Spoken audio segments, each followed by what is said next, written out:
It's the Opie and Anthony Show on XM 202, featuring Opie, Anthony, and James Norton. Push the button! Can you hear me? No! Shut up! We're so excited to be back. Rabid radio retards. Wow, we're dummies. We're the only radio show that makes you want to hate us. We've been known to get our faces in the news. We're perverts. Stupid. We stink. We just love doing radio. This is a weird show. No one puts asses in the seat like Greg and Tony. Opie, I love the hitting and the fighting. Anthony, I'm a terrorist looking for other terrorists. James, I'm a speechless, worthless nothing. We all know that. I love women. I'm a slump fat pig. and a crew of misfits. Hurricane Ben! Ben looks like a tall baby. His hair like Chucky. Martini Steve! Steve is a piece of garbage. Perfectly enunciating boob that we pay him out to be. Right. E-Rock! Well, please, going through a car wash with his mouth open. I bring nothing to the table. I don't care. Shut up. No.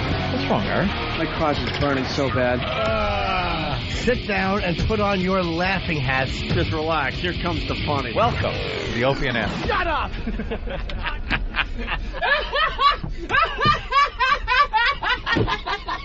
But enough of this palaver. Let's get the show on the road.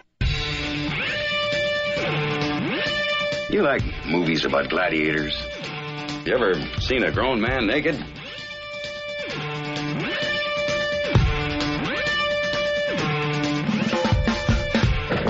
Good Lord.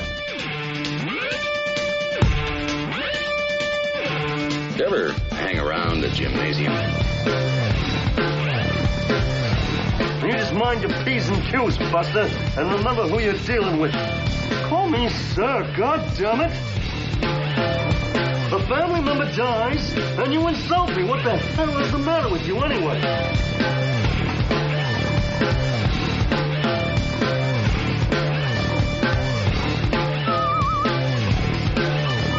There we go. None of the mics were in program. They were on, but they weren't in program. Oops. Good morning and welcome to the Opie and Anthony Show. The O&A virus spreading across America in some fine cities like New York, Oh, well, we know that. Philly, Yeah. Dallas, Uh-huh. Boston, Cleveland, Pittsburgh, and the home of E-Rock's family, West Palm Beach, Florida. Yes. And we can say, stay tuned. Really? Yeah, that's about it. Are you hearing things? No, I'm just saying, please, people, stay tuned. Oh, okay. Don't, tune away. Oh, I gotcha. The phone number, 1-866-313-FREE, 1-866-313-FREE. I got to start. I had a frightening nightmare last night. It was, woke up in a cold sweat. I dreamt I was watching some kind of talent contest on Fox, and when they announced the winner, they panned the crowd, and David Hasselhoff was crying. I woke up like, oh, no, oh, Jesus, oh.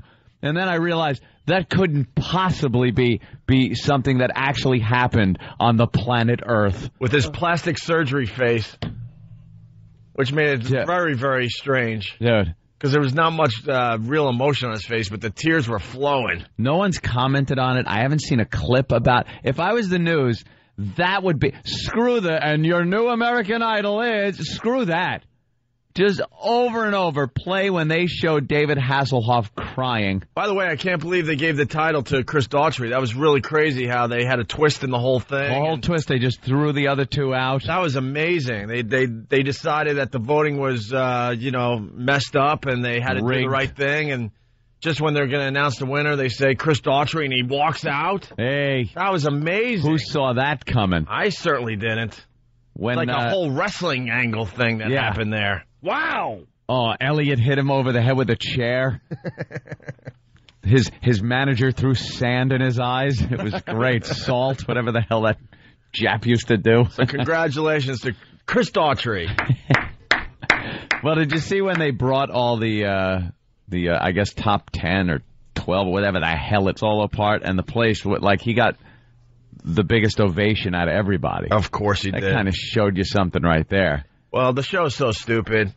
We turned the corner on the show about 3 or 4 weeks ago, but you see all the people that got kicked off, singing their little parts near the end there. Yeah. And you're like, oh, my God, that person is much better than Catherine McPhee and Taylor Hicks. Yep. That person's much better. Oh, yeah, I forgot about her. She's really good. I think the pressure's off with those people, so it's like now they could just get out there and perform. You think? Yeah, and everybody else, if you're still in the contest, a lot of pressure, you're all nervous. Get out there, don't want to screw up. I hate that show. It really is awful. I don't know why I get roped in, but, millions upon millions of people Anthony, America got roped in this year. America got roped in. It truly Highest is. ratings ever.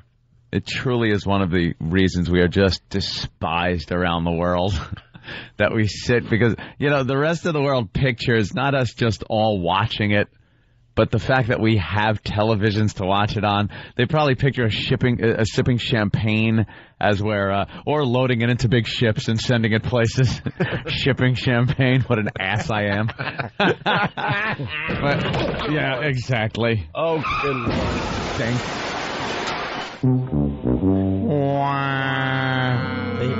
They hate that we're a way station for liquor. Right. Booze just being shipped to and fro. You know what was great about the show last night? More people voted for the Idol winner than voted for a president in this fine country of ours. Ever.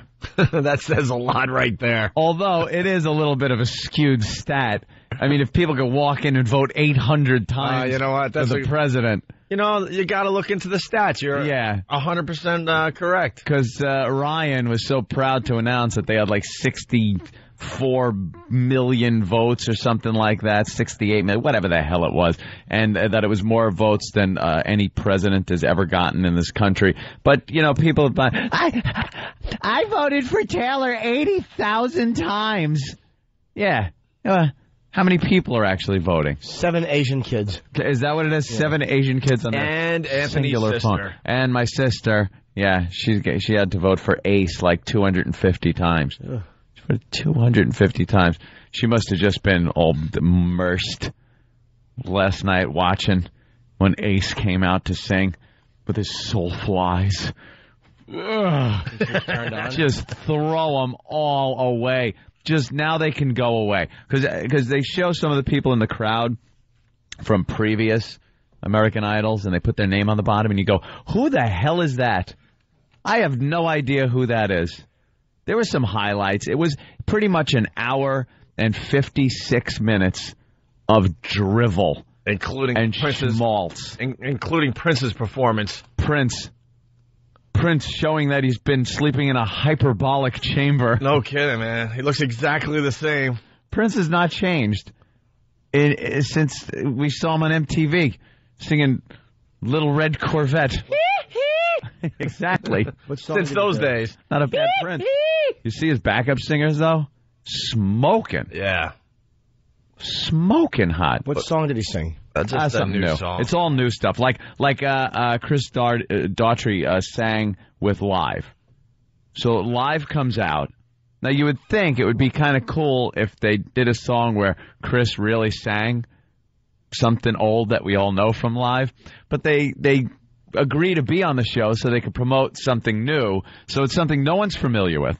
And then they're singing on top of each other the same time, so it's not showcasing either of their voices, really. It's just awful. And Prince came out at the end, did a new song, turned around, and walked right out. Yeah. Walked on, walked off. No one talks to Prince. Yeah, Ryan Seacrest tried to, have some kind of, moment with Prince, Ryan, I guess. Stop. And Prince just wouldn't have of it. Didn't even acknowledge that he saw Ryan touched his arm. I saw him touch his arm and go, Prince? Right. And Prince just turned away. Walked away. Denied, yes. That's probably a pretty big photo op if you could get Prince. He used to come into the Boston Comedy Club. His down in the Village. Did he take pictures? I never met him there. His ex-sister-in-law is a comedian. Really? Who I knew. Yeah. And he would come out, kind of sneak in, or he'd sneak in to see Chappelle. He was a big Chappelle fan years ago. Who isn't? Before Dave was as nearly as famous as he is now, yeah. Wow. So the highlight for you, though, was Hasselhoff? Hasselhoff crying that Taylor Hicks won. I was dumbfounded. It wasn't really a highlight as much as it was just shock I was in shock watching that. The highlight for me was the guy that said that he was, because what they did was they gave out these little bogus awards throughout the show. Oh. Best, male supporting of another male thing, and they kind of gauge that up a little bit. And then they had best impression, and it was some guy thinking he was Clay Aiken. Right. And how he went to the audition saying, I'm like Clay Aiken, and he looked like Clay Aiken's retarded brother. You know how every celebrity that has a brother, it's the retarded version of the celebrity? Right. And we always point out the prime example, which is from Dirty Dancing. That dude that no one knows the name of anymore. Yeah, there? Yeah, Patrick Swayze. Patrick Swayze, of course. Patrick Swayze's brother absolutely looks like the retarded Patrick Swayze. Like, you'd see him walking down the street and go, oh, my God, that's Patrick Swayze if he had Down syndrome. If he was retarded. If he was completely retarded. Tom Hanks has one of those, Tom Hanks has them. It's just they're retarded versions of the celebrity. Yeah, it's a shame. It's a sin. But it's just the way it is. And he was like the retarded version of Clay Aiken. So they brought him out on stage to sing, and he was awful. He's singing, and then the curtain opens up behind him. The crowd goes crazy again. Who walks out? The little faggot himself, Clay Aiken, comes walking out and starts singing the song with him.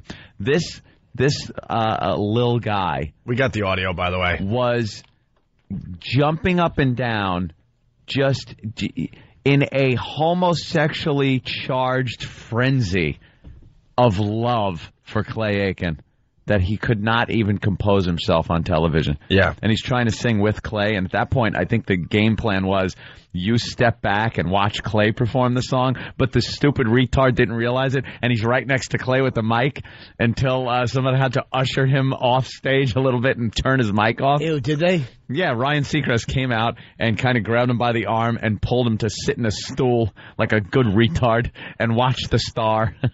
Well, here's Aiken Wannabe's original audition, part 1. Uh-huh. Michael Sandecki as The next Clay Aiken. How about Butt Aiken?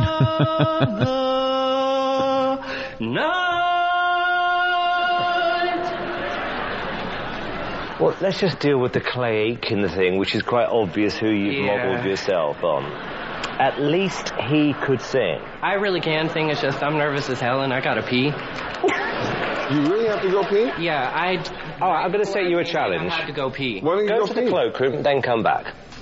For real? For real. Go pee if that's your problem, you go to the cloakroom, come back. Okay, I'll be right back, I promise. I'm gonna run. Stupid limeys call a bathroom? Run. He'd probably go to the cloakroom and start going all over people's jackets. All right, so then he comes back. It's obvious. He comes back for a second try, right, after he relieved himself. I don't want to talk about this. I don't want any explanations of how you feel better. I just want you to sing. In the still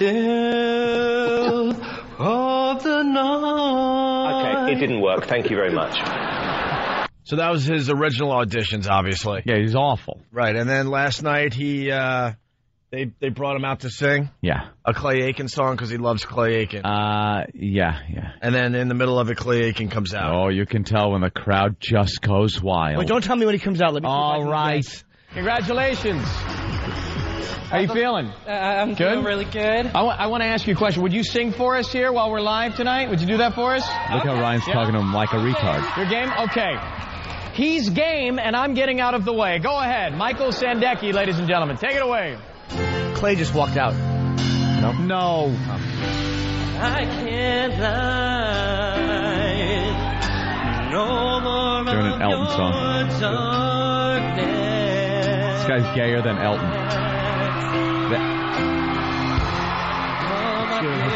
Jimmy! Oh, you hear? Oh. When he walks out. He was right there. Did I miss it?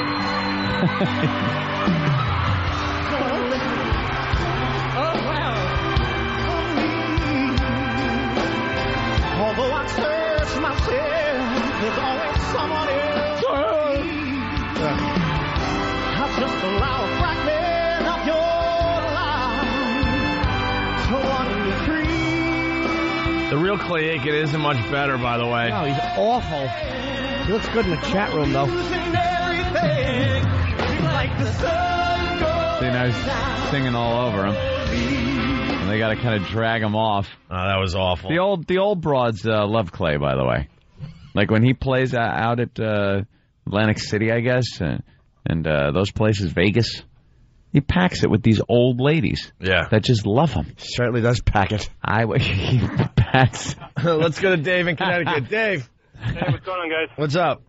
Hey, I loved him growing up and everything, but what the hell happened to Meatloaf last night? I can't watch Meatloaf anymore without thinking of Fight Club. Yeah, absolutely. Like Meatloaf used to be Meatloaf, is the singer Meatloaf, and then he turned into the guy with the boobs from the Man Fight boobs. Club.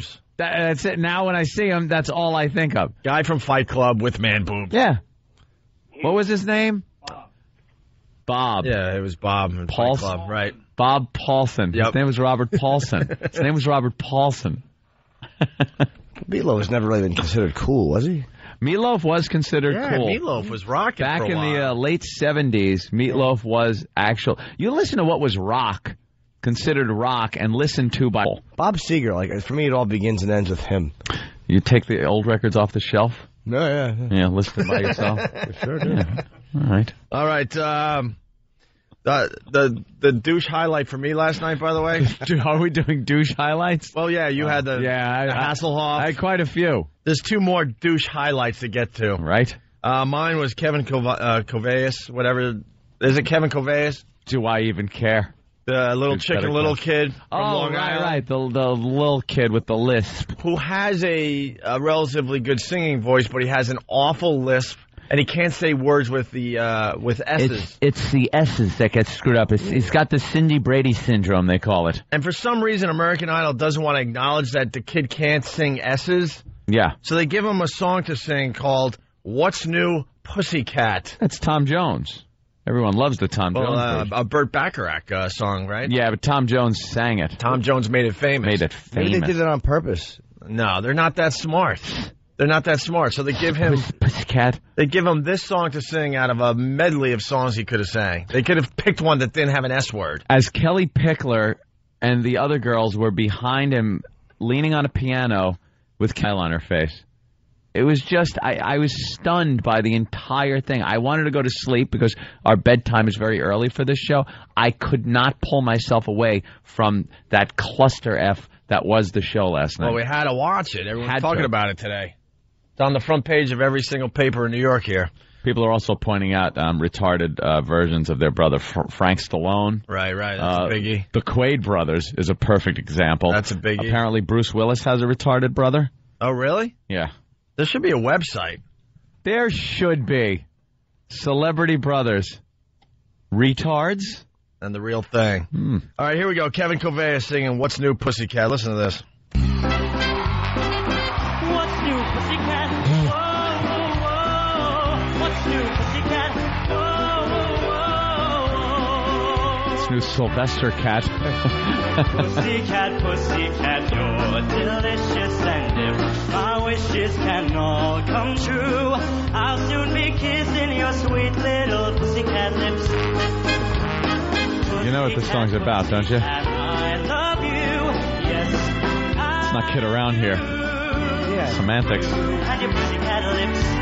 Guy in his dumb cat. And your pussycat. Has nothing to do with a cat. Does. And your pussycat. There are so many S words in this damn song. Give the kid a break. I hate people who lisp. They should have just had him come out and say, "She sells seashells down by the seashore," and have Buddy Hinton come out and make fun of him. All right. Every time you got an S wrong, they should lop off a finger with garden shears. That would certainly straighten his little lisp out quickly. Let's say hi to Paul in New York. Paul, what's up? Hey, morning, boys. Howdy, morning. Paul. Did anybody notice that when all the women came out in the red dresses, that Mandiza looked like the Kool-Aid Man? Oh, right. Yeah, that huge red dress. Looks like she gained a ton of weight since being she kicked didn't off, care. by the way. That's great. She did. I like how they made her bust through the wall. All right. Before she sang her song. But she was one of them. I wanted to scream, "Hey, Kool-Aid," as soon as she walked out. She was one of them, though, where she was singing, and you're like, man, her voice was so much better than Catherine McPhee's. Yep.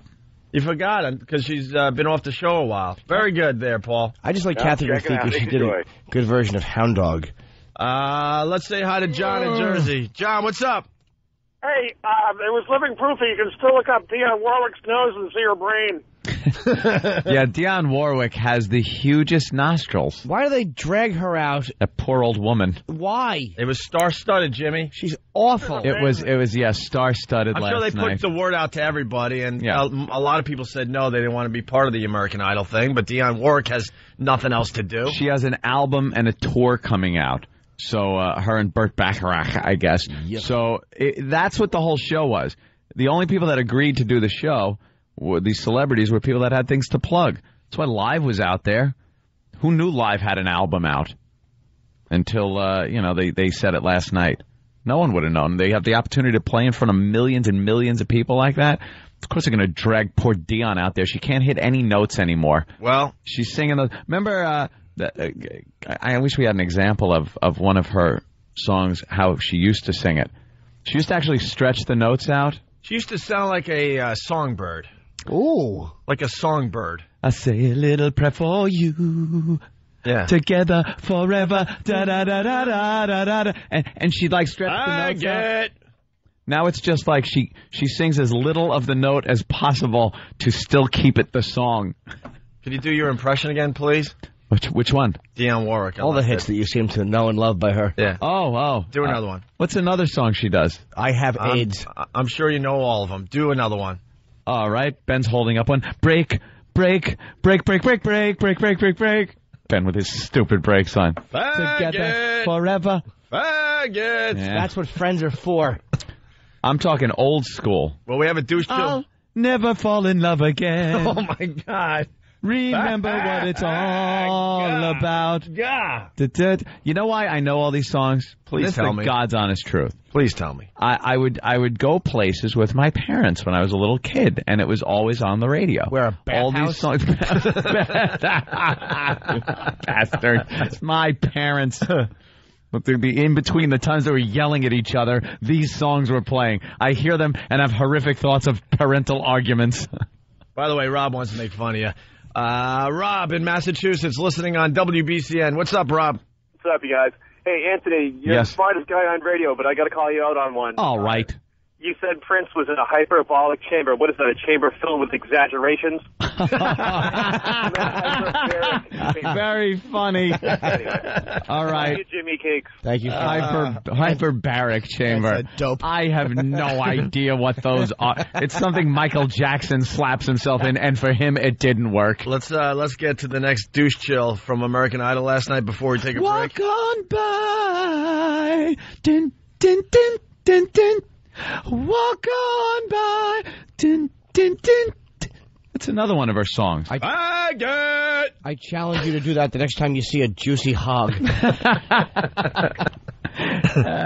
Dionne Warwick, the point we're trying to make, she can't hit those notes anymore. Let the girl retire, the old gal. Yeah, hasn't she made enough money? You got to retire the old prostitutes. There's young meat out there. Let them sing for a while. Let them. Leave it for the kids. Here's Dionne Warwick, missing a note really badly here. Maybe not. Mm-hmm. All right. Look how bad she missed it. You can't even hear it. What the hell? Oh, we don't like hearing what the hell. Well, what the hell? What? Oh, no. Hold on a minute. Here's what she does. Here we go. There's supposed to be a big end note. I believe that's what this clip is. The big grand finale end note. And she hits it for a second and then can't hold it. So she just goes, ah. It's like air coming out of a balloon. Yeah, listen to this, Jimmy.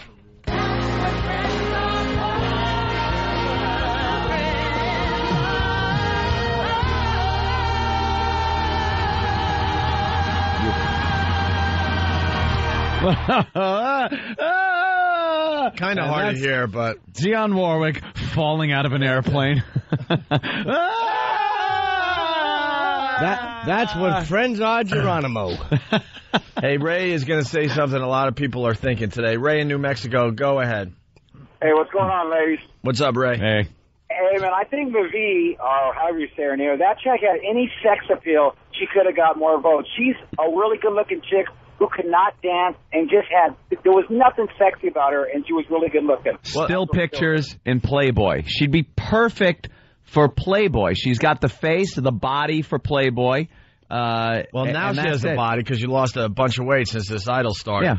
Just shut up because they showed her original audition and she was very, very frumpy. But yeah, a little dumpy around the bottom. Looks like she's been on the treadmill. Knocked her into shape. Good girl. For the last 6 months. And we were talking in the office about things that could have put her over the top. Let me explain. Catherine, what you want to say, Ray? Catherine is hottest chick without sex appeal.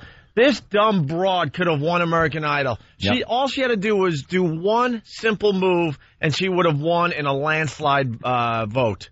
I've seen it done in strip clubs. They pick up the beer bottle right in front. Is it that move? And then there's 6 or 7 ping pong balls that come to shoot. That's Where another do they one. Come from? There's matches, cigarettes, smoking, and still being able to recite words of text. Before I give my observation and what she could have done, to win American Idol, Mike on Long Island has something. Mike, how you doing, Mike? Anthony. Yeah. Listen. I need you to sing a rendition of Do You Know the Way to San Jose? Do you know the way to San Jose? Bum, bum, bum, bag it! God, bag it! You know all of her hits.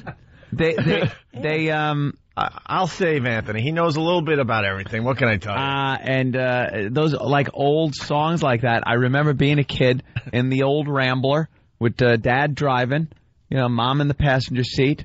Us kids in the back, and that was all that would play, would be like things like Dionne Warwick and old like Frank Sinatra and stuff like that, and I'd be sitting in the back seat like 7 years old. Tapping your feet? Yeah, it would be all fingers. fun until Mom mouthed off and Dad had to yell at her and the car pulled over and screeched. And, shut up! As some nice love song is playing on the radio, yeah, they're just nice going at it on the side of the road. Do you know the way to say, please hit a wall. Get me out of my misery. And then it's Dionne Warwick playing with me crying in the back seat. Stop yelling at each other! Stop it, Mommy! Oh, awful upbringing. Nothing but just brawling and Dionne Warwick. Dun, dun, dun, dun, dun. Da, da, da. Love songs, love playing in the background, and there it is. Nothing but love songs. Ah, you piece of crap. Get a job. I've been looking. Oh, no, you haven't. You're just drinking. Stop. You're drinking, there are kids in the car, and Dion's on the radio. Your son, Joe, and your daughters, Dawn and Anthony. I got yelled at once by my father because I made a puppet out of, like, paper towel or napkins or something, and I twisted it and used rubber bands to make a puppet out of it. But there was no way to work the puppet. I kind of wanted to make it a marionette, but you're a kid and you kind of stop in the middle of a project. Kids will do that. So it amounted to a doll. I said it was a puppet, but my father insisted, he's playing with a goddamn doll, and took it away from me as my mother just yelled at him going, Joey, it's a puppet. It's a puppet. Hoo-hoo. So this is when I was like, hoo-hoo. I had to be 6 years old or something like that. It's like one of my first memories is my father ripping my puppet that I made away because he insisted it was a doll. Were you mad because you called it Kitty Carryall? It is a doll. He was right. A puppet. Certainly wasn't. I was crafting a puppet. Could you save some of these fine stories? Oh, we do have to take a break. I have years worth. I don't want you to forget any of them. Oh. What I was going to say about Katharine McPhee. Mm-hmm. She had no real personality, no charisma, but hot as S, right? Yeah. All she had to do, she has that dumb father of hers crying every time she opens her mouth and sings. Drop of a hat, he's crying. Just the tears are pouring out of this old man's face, right? All she had to do was go into the audience while she was singing and either sing the song to him for a couple seconds or hug her own father. She would have won American Idol. Conjure up her own tear. She would have won American Idol in a landslide vote. But one of the shows, Ryan Seacrest asked about the parents and stuff, and she casually goes, I barely even see them.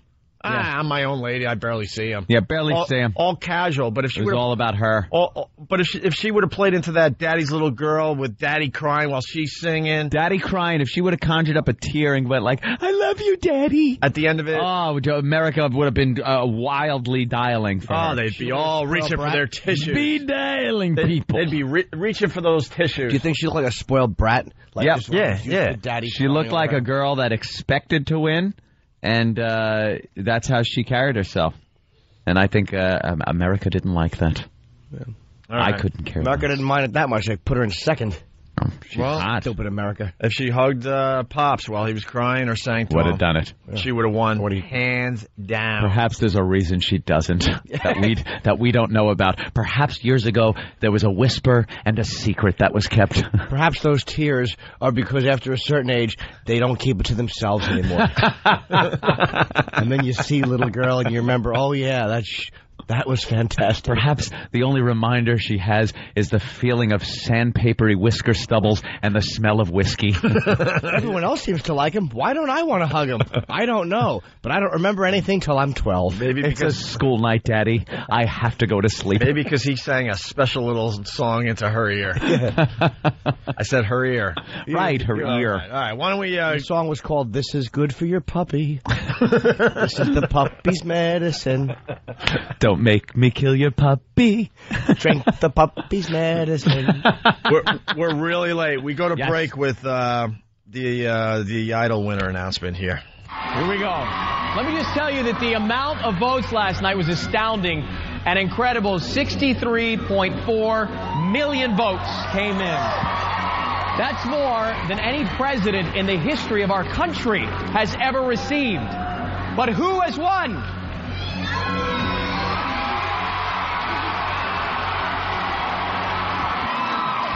Good luck, guys.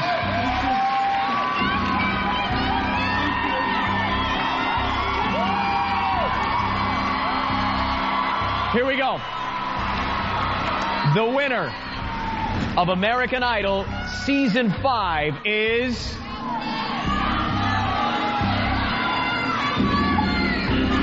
Taylor Hicks! Go get my limo. Anthony. I've got my hurdy. Jim Norton. That makes me sound like a really talented comic. It's the Opie and Anthony Show. Only creeps listen to this program. That's right. That's a bunch of lies.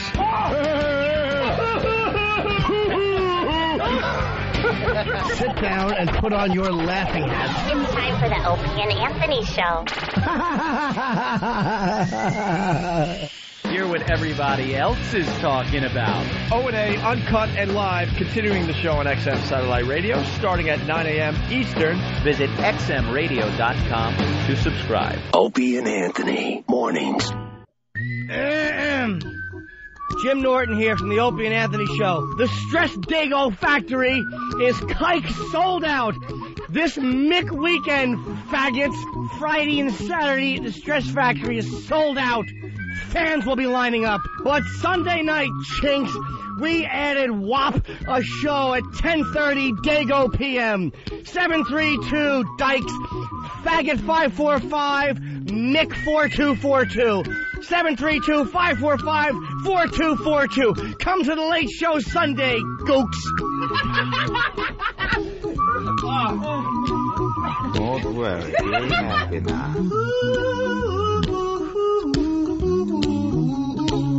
Don't worry, be happy. Don't worry, be happy. Today's Opie and Anthony show will replay at 3 p.m. Eastern, 12 noon Pacific. Opie and Anthony, XM202. Opie and Anthony. I love the conversations here. Just despicable backstabbing going on. I love it. I'm not surprised. And then the mics go on. Bing! And then you hear this. Good morning and welcome to the Opie and Anthony show. We like to call it a virus, the O&A virus spreading across America. Yes, and it can be transmitted person to person. Slowly but surely. We don't need a chicken involved. Actually, I want to make Anthony happy this morning. Why?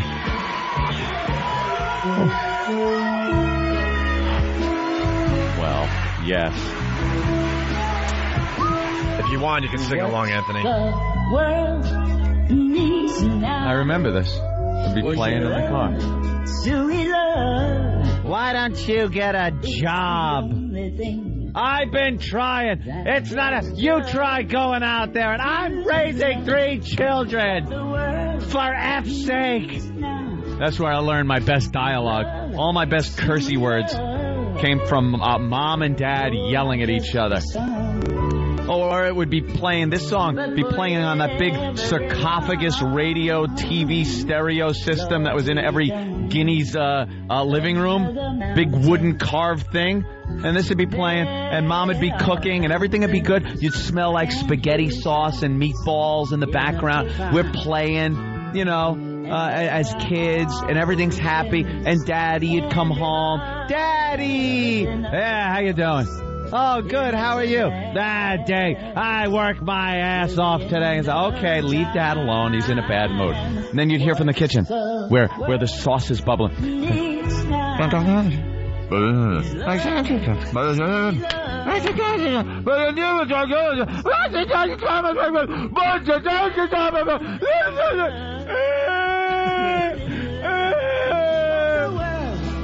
And there it goes, sitting at the dinner table.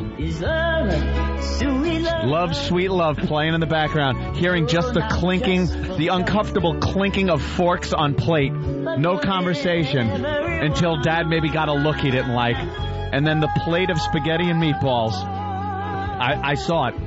Slow motion. Picked up, thrown across the room. Thrown across the room right into the phone.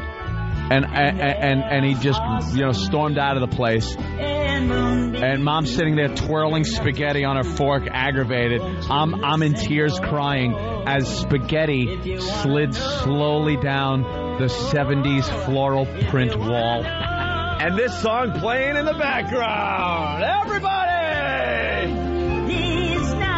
Right. Love. Sweet love. What a childhood. When would Daddy return? Who the hell knew? I think he had a chippy up in Connecticut. So he would disappear all night. He'd come back. Go F yourself. Wait, everyone knew he might have had a chippy, but no one talked about it? Yeah, no one talked about it. Because he was like the worst. He was like me when it came to cheating. Like, just horrible at it. I'm the worst cheater ever. Like, they're on to me in a second. Because I give up on the girl that I'm with. I just give up. I don't try. Yeah, I'd like you to meet my girlfriend. You're out. And like Dad was kind of the same way. Couple of things coming in on the instant feedback. Rob from his mobile device. The soundtrack. Oh, no, I'm sorry, Rob. It just updated. I actually wanted to read Carl's from Westchester. Anthony's parents were Sims. Yeah, wish someone else was running it. And then Sully from West Palm Beach, the home of E-Rock's family. Is it just me, or does Ant make his dad sound like Rocky? No, it's just you, stupid West Palm. Yeah, so anytime I hear these songs, it kind of reminds me. I forgot what song was playing when the Buick overheated on our way to Flushing to visit friends, and my father had to pull into a hospital parking lot to get water for the car, and it was overheating, and I was just crying hysterical because I was the biggest crybaby. I would cry at everything. I would cry at everything. But I'm talking like I was 6 or 7. Anthony? Yeah.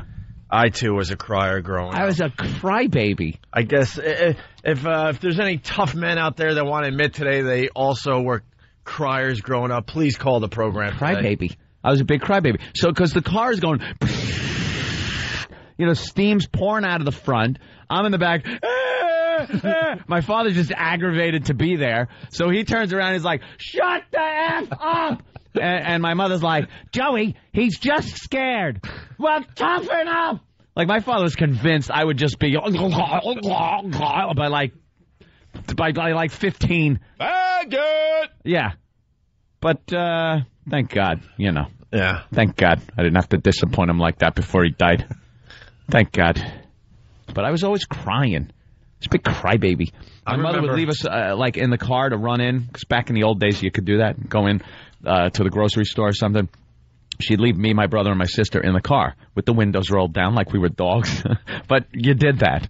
And if somebody in the car next to us came up to get into their car, they would come up between, and I'd see them coming close to our car, and I'd go, thinking they were going to... Where at 6 or 7 this, like, fear and crying came from? Because even my younger sister, my baby sister was fine with it. I always thought we'd be kidnapped or something. I was a little faggot. I was 5 or 6, and I was going to my friend's house for the first time. Like the first time I'm actually going to a classmate's house to hang out after school. I think it was about 5 or 6. It was Jimmy Horowitz, and I was my mom dropped me off at Jimmy Horowitz's house. Right, it couldn't have been more than 2 miles from the house. By the time she got home, the phone was ringing off the hook. She answered it, and it was Mrs. Horowitz going, What's wrong with your kid? Could you come pick up Greg? And my mom's like, why?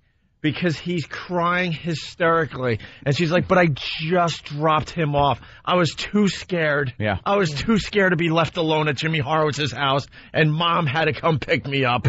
The only time I cried, I'm disgusted with it. I can't look. Are you? I'm disgusted with the two of you. But we were children. It doesn't matter. Okay.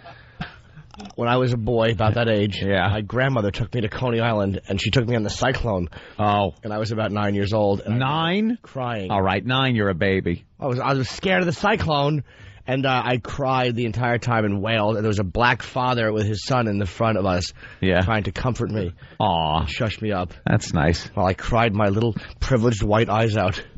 I wept like crazy on my first day of kindergarten. I remember it vividly.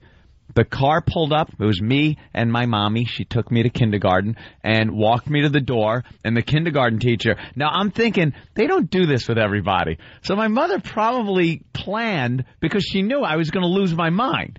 So she had to do it this way. She walked to the door, and the kindergarten teacher took my hand, and she goes, come on, Anthony, we're going to go into a class, and there's plenty of people to play with and everything. And I was like, okay, this sounds great, because I assumed Mommy was going to be there the whole time. Well, Mommy turns around to leave, and I lost my mind. I punched the kindergarten teacher, and I'm running to the door, and I can't reach that top thing that you push, the bar that opens up school doors. I couldn't reach it, so I'm just pounding on the glass going, Mommy! Mommy! And she just had to keep her back turned and walk away, and I'm sure she was crying herself. No, she wasn't. She had the douche chill. Hey, what a little faggot. Everyone is saying I was scared of Jews. That's why I was crying. Scared of Jew at the Horowitz house. Your little blonde, perfect hair. You Aryan walking in there. Yeah, they should have been scared of me. Right. Mother, they has dark eyebrows. It is him, Greg Opie Hughes. It's the White Devil. Bert in Philly. He can't let you slide today, Anthony. No one can. Anthony, you did disappoint your father. You were hanging around with Richard in the treehouse. He had to know about the kid before you did. That's true. No, actually not. I wouldn't have put him on to Richard being gay, tell you the truth, because he wasn't. When I first moved out to California, the kid was like 11, and we were just friends. And I don't know, something happened. The gay switch flipped when he turned like 14. Who's to know? I didn't know. I didn't know until, because we used to hang out at the stable. I had horses and everything, and we'd hang out at the ranch. I know it's a legendary story for the XM listeners, but there's a lot of people that are hearing us for the first time ever, or the first time in 4 years. Yeah.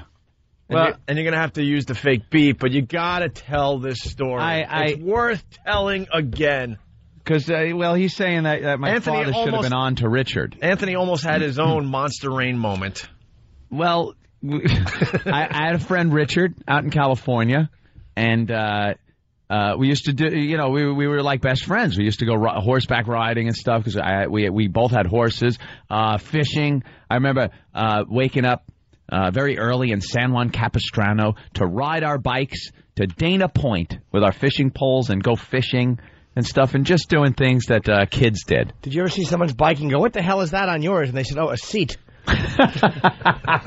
No, it wasn't that obvious at that time. See, I'm talking 11, 12, 13. That whole age was just filled with normal kid growing up things. At that point, you're just waiting for the hormones to take over. Right, because you're still a kid. You're all pretty much the same level. You don't know if you're going to get the gay hormones at that point or the or the manly or the man hormones. So, but there were, in hindsight, and I mean hindsight in the literal sense, not hindsight. In hindsight, I kind of do recall, because even at a very young age, I'd be looking at girls and thinking, wow, she's cute, or I'd like to kiss her, or something like that. And he was always disinterested. And I never thought about it, because I was a kid and everything. You kind of don't think about those things. But we used to just do things like you do with your best friend. And then we started getting a little older, and we used to hang out and camp out at the stables. We had our horses there, and you'd make a big fire and barbecue things and hang out. And so the girls would come over from the stable, too, because they had horses. And we'd hang out and talk with them and try to make time with them or something like that. And, again, he was disinterested. And then one time, I guess when he was about 14, I guess I was 15. It was kind of right before I came back to New York to stay permanently, because I was out there for quite a few years with my father. We were camping out in the tree house. There's this tree house that we had built at the stable. And we're just kind of talking about everything, and we decided to, just go to sleep. So I'm laying there, and he kind of, like, we were also drinking some beers. At that point, we started, when we had... At what age? Hung out at the stables, drinking beers, like 14. Oh, 14, all right. 14, so, yeah, we started, like, drinking some beers and stuff, drinking some Coors. And... So I start, I'm going to sleep, and he leans over, and I hear him whisper, Anthony, you want me to suck it? and I'm laying there like I'm turned where I'm facing the wall of the treehouse, where there are a few, and he's kind of like behind me. So I'm like how Vito would be, and he's like Johnny Cakes. and I guess he thought I didn't hear him because he repeated. He was like, because I'll if you want me to. And all I could do is lay there with my eyes like wide open, but he didn't see that, and try to control like my breathing and just go.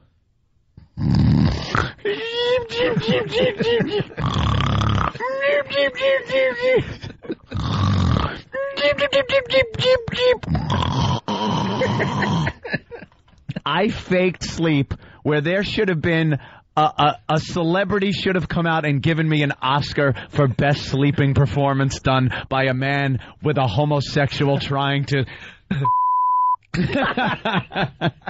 Did you sleep through the whole when he spit in his hand thing? And Brokeback Mountain you? You're young. It was like Brokeback Tree Fort. It really was. I made believe I was asleep. And then the next day, like nothing was acknowledged about it. But there was like this uncomfortable thing where we hung out less and less. And that was that. And then less than a year later, I was on a plane back to New York where I stayed. And that was it. Went back to California years later with my friends, Joe Curry, the hillbilly that we had on the XM show, Frank, my brother, and we went out, and it was all about just grabbing guns and going hunting with my father and stuff. It was very cool. And Richard came up, and now at this point we're all in our 20s, and he came up, and we asked him if he wanted to go hunting, but he decided to go with my father's wife, Corey, to go curtain shopping. Whoops. And at this point, it was just blatant, man. It was like, hi, how have you been? So good to see you. It's like, oh, Okay. You want to, oh, you're going hunting, but do you want to get some curtains? Or maybe I can... Your upbringing was like this boy's life. Your father was trying to convince you that he fought for the pink team. Yeah. Fought for the pink team. I had quite a few adventures growing up, especially out in California. It was like the Wild West. And horses, guns. I've seen people get shot. It was just... it was a great time to grow up. It was just wonderful. My formative years, homo advances. One guy, because I guess I was a cute kid. I'll say. And one time there was this Mexican guy. We were hanging out at one of these Mexicans' stables where they kept their horses. And this old drunken Mexican guy starts talking to me. And everyone else is around, you know, they were right around this big fire, and my father's there and everything. And this old drunken Mexican guy's like talking to me, and then he goes, you know, if you want, we can talk over there in the bushes if you want to, you know, talk a little more about things. My father heard this, turned around, and I have never, and I've seen my father kick some ass, never seen him kick someone's ass like this, where the other Mexican guys had to pull him off. He'd have killed the guy. And he's like, the guy's trying to ask my son, I'm going to kick the... I'm going to... And how old were you? 19? 13. Yeah. This was just... They were fighting, you just stood there by the fire and sipped your Shirley Temple. my chocolate... I sipped my chocolate martini. Would you? Want to go to the bushes? Why is your son standing there in a pair of heels? He is egging me on. You about age 14. Yeah, it was... there you go. Quite the upbringing. You're irresistible, Anthony. I was a doll. Svelte. All right, we're gonna step aside. We got a lot of people calling in to admit that they too cried growing up. We're looking for manly men who cried growing up. Also, speaking of the gay, did you cry growing up, Club Soda Kenny? Club Soda is the biggest mook ever. No, thank you. No, none of that, huh? No, I was a bully all my life. You've never cried. You made people cry, right? Yeah, I regret it now because it's nice to be nice. How would you know? No, I try. I make an effort, but I just have a propensity to make people dislike me. It's amazing. He has a knack for it. My dad kind of made me stop the whole crying thing also when I lived out there. Because one time my leg cramped up and I let out a scream like it was Wah! Like that. And he like grabbed me by the scruff of my neck and shirt and said, the only time I want to hear you make a sound like that is if there's an effing arrow in your chest. Oh, man, your dad... And that was it. Your dad didn't tolerate anything, He said, he constantly said I was in man training. Like man training. And that entailed getting me a girl on my 13th birthday that was 19. Like, it was just like this whole... plan that he had. He was so paranoid that one of you were going to turn out gay. Turn out with a little bit of the gay. He was really paranoid. He said, you're 13, get him a girl. Let's get this going right away. I don't want him thinking about joining the other team.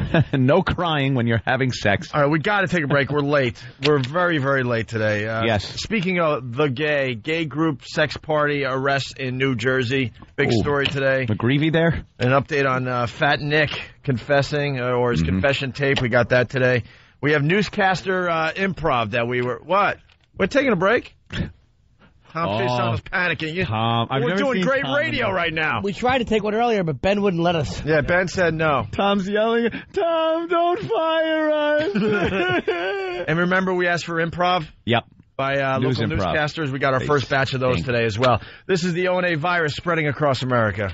Call the Opie and Anthony Show right now. 866-313-FREE. That's 866-313-FREE. The phone lines are going berserk. Opie and Anthony, weekday mornings. What happened?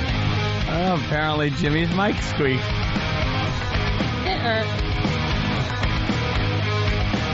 Squeaky. This is the Opie and Anthony Show. Good morning. Do a couple phone calls, then we'll move on to some other things. Chris in New Jersey, what's going on today, Chris? Not much. Hey there, Chris. Chris? Can you hear me? Yeah, we hear you. What you got? Let me turn the music off. Go. Okay, yeah. When I was like 13, the family went on vacation down in Wildwood, New Jersey, and my dad took us to the amusement park, and he wanted me to get on a roller coaster that my sisters have been riding all day, and I started crying like the biggest baby because I was scared to death of it. And my mom said, no, he doesn't want to go on. Don't make him go on. My dad goes, no, there's no way. He's 13 years old. I've been playing football for 3 years at that point. He said, you're getting on the damn roller coaster. He made me get in the front row. And I cried like a little kid. And there was girls everywhere laughing at me and everything. Girls laughing at you. He says, get on the ride, you fat pig. Is he going to shoot me, dump my body in the river? I don't want to get on the ride. All these kids are there. Oh, my God. I just remembered another crying story. I was just a baby. I was in school, and there was a thing where... Give me the Dionne Warwick CD. No, this wasn't family thing. It was just, this is complete faggery. I was at school, and it was a bring something from your nationality type food to school that day.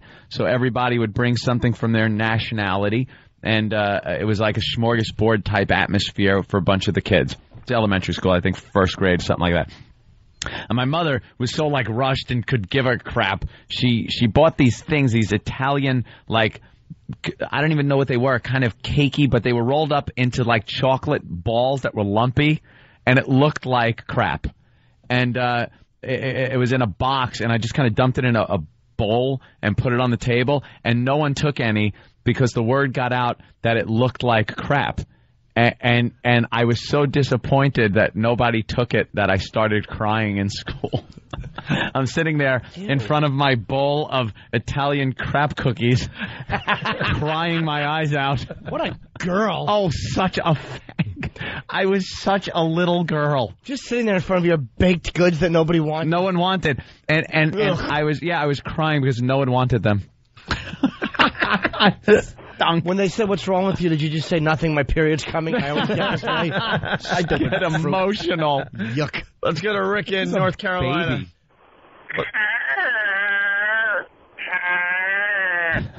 Is my mic working? Working fine. Yes. What's up, Rick? I just wanted to say that, I stuck my thumb till I was 13, 14 years old. You sucked your thumb until you're 14? Yeah. Are you a man's man now? Oh, yeah, I'm a man's man now. I was, my parents got divorced when I was really young, and I had a pretty hot stepmom, and anyway. Yeah, that has to do anything with you sucking your thumb till you're 14. So what finally got you out of the thumb sucking? To start torturing small animals? Find something else to satisfy that urge, did you? Yeah. Richard? No, well, not that way, but no, I don't know. It was just one of those things, man. I just, till I was 14. Did you do it in secret? Say again? Did you do it in secret, or were you there at, junior high just sucking your thumb or whatever? Stupid wet finger. No, I did it in secret. Big calloused thumb. Always looks like you just get out of the shower. That thumb must be clean. You're always washing it. Wash. All right, thanks, Rick. Yep. I don't think we'll take any more calls for a while. No one's going to top me as far as being a big baby anyway. Yeah, little douche just sitting in front of a bowl of untouched cookies. Crappy-looking cookies crying. Anthony's duty cookies. Fag. They just showed Hasselhoff crying. Oh, again. they did. Speaking of crying. Yeah, well, at least David we're not Hasselhoff. crying at American Idol. Well, I did get a little emotional last night. Oh, my God, that is great. David Hasselhoff crying that Taylor Hicks won. All right, here we go. We got a very interesting story out of New Jersey. Listen to this. This next story tonight comes with a warning. You are about to see exclusive video of men engaging in sexual activity in a public park. Now, this park is popular with families and also popular with gays, cruising and then hooking up. It's the South Mountain Reservation in Maplewood. Let me write that down. Reporter Anthony Johnson takes us there. Ooh, does he? These men are involved in all kinds of sexual activity, twosomes, threesomes, and foursomes. Ooh. We have altered this amateur videotape to hide their identities and the sexual activity. Why? But it's the kind of thing you don't expect to see in a public park filled with trails where children and families hike and can easily The old stumble dirt road. across some very graphic sexual activity involving men apparently not ashamed of their public display. It's pretty upsetting because, I walk my dog in a lot of these reservations here, so I don't really want to run into something like that. run into it. Oops. Sorry. Wow. Just trying to pick juniper berries. You see some pair of older gentleman ass cheeks moving back and forth. Hey, what's going on behind that shrub? Club Soda Kenny ran to a microphone. Were you caught at this park? Kenny, what? Why are you so excited to be on mic? No, in my past life, my alter ego. Yes. Used to work in that park near that jurisdiction. You did. And one time I had to go on the detail to catch those type of people. Yeah. And the signal was, they used to jingle their keys at each other. Oh, is that it? And that was the signal, to hook up. Wow. So you were a boy toy decoy? Yeah, were you a decoy? Did you jingle your keys and then just haul off with a right? That explains the mustache. No kidding. We finally understand the mustache. Kenny, you're not undercover anymore. You can shave that. You can shave the gay mustache off. There'd be a bunch of empty cars, and there was 30 people lined up outside of Kenny's truck. Those people, they used to like to fight because they were all professional people, like doctors, lawyers, married with kids. Yeah. And they couldn't get caught being doing what they were doing. So they needed a big moose like you to get in there if they wanted to resist. So were you a decoy? Yeah, and then people used to jingle. So what would happen when you would jingle? Hi, fella. Give us a little something. Well, it's too graphic, and I don't want to get in trouble because, I'll say the wrong thing. Well, you had to make sure they were there for that, right? Right. So Kenny? did you have to... Wink, wink. Was there some kind of an offer made to you, or... Yeah, there has to be some kind of overt act. Overt act. Right. So would they actually have to disrobe to a point, or? Well, they would have to do something, make a gesture, touch, talk. Touch. So you would actually be touched? Oh, no. I would never participate in the overt act. So you would be watching two other guys? Perhaps sometimes there would be that activity. Well, what if a guy comes up to you? Let's say, jingle your keys. Hey, fella. Nice mustache. Thanks. How you doing, pal? Good. Now, what would I have to do, to you, that you would then have to do your job? No, I for instance, I would start complimenting, oh, that's a lovely color shirt you're wearing. Why, thank you, sir. Just trying to, pick the guy up. Yeah, let him know you're interested. Right. Going well so far. Yeah, no kidding. Smooth. We all know Kenny's a horrific actor. Oh. Nice shirt. You caught no one. Let's be honest. Well, no, see, you were they would come on to you with no problem. Right. So what would he do? Where is the point where you then let on who you are and what your job is? What did he have to do if you aren't the one being touched?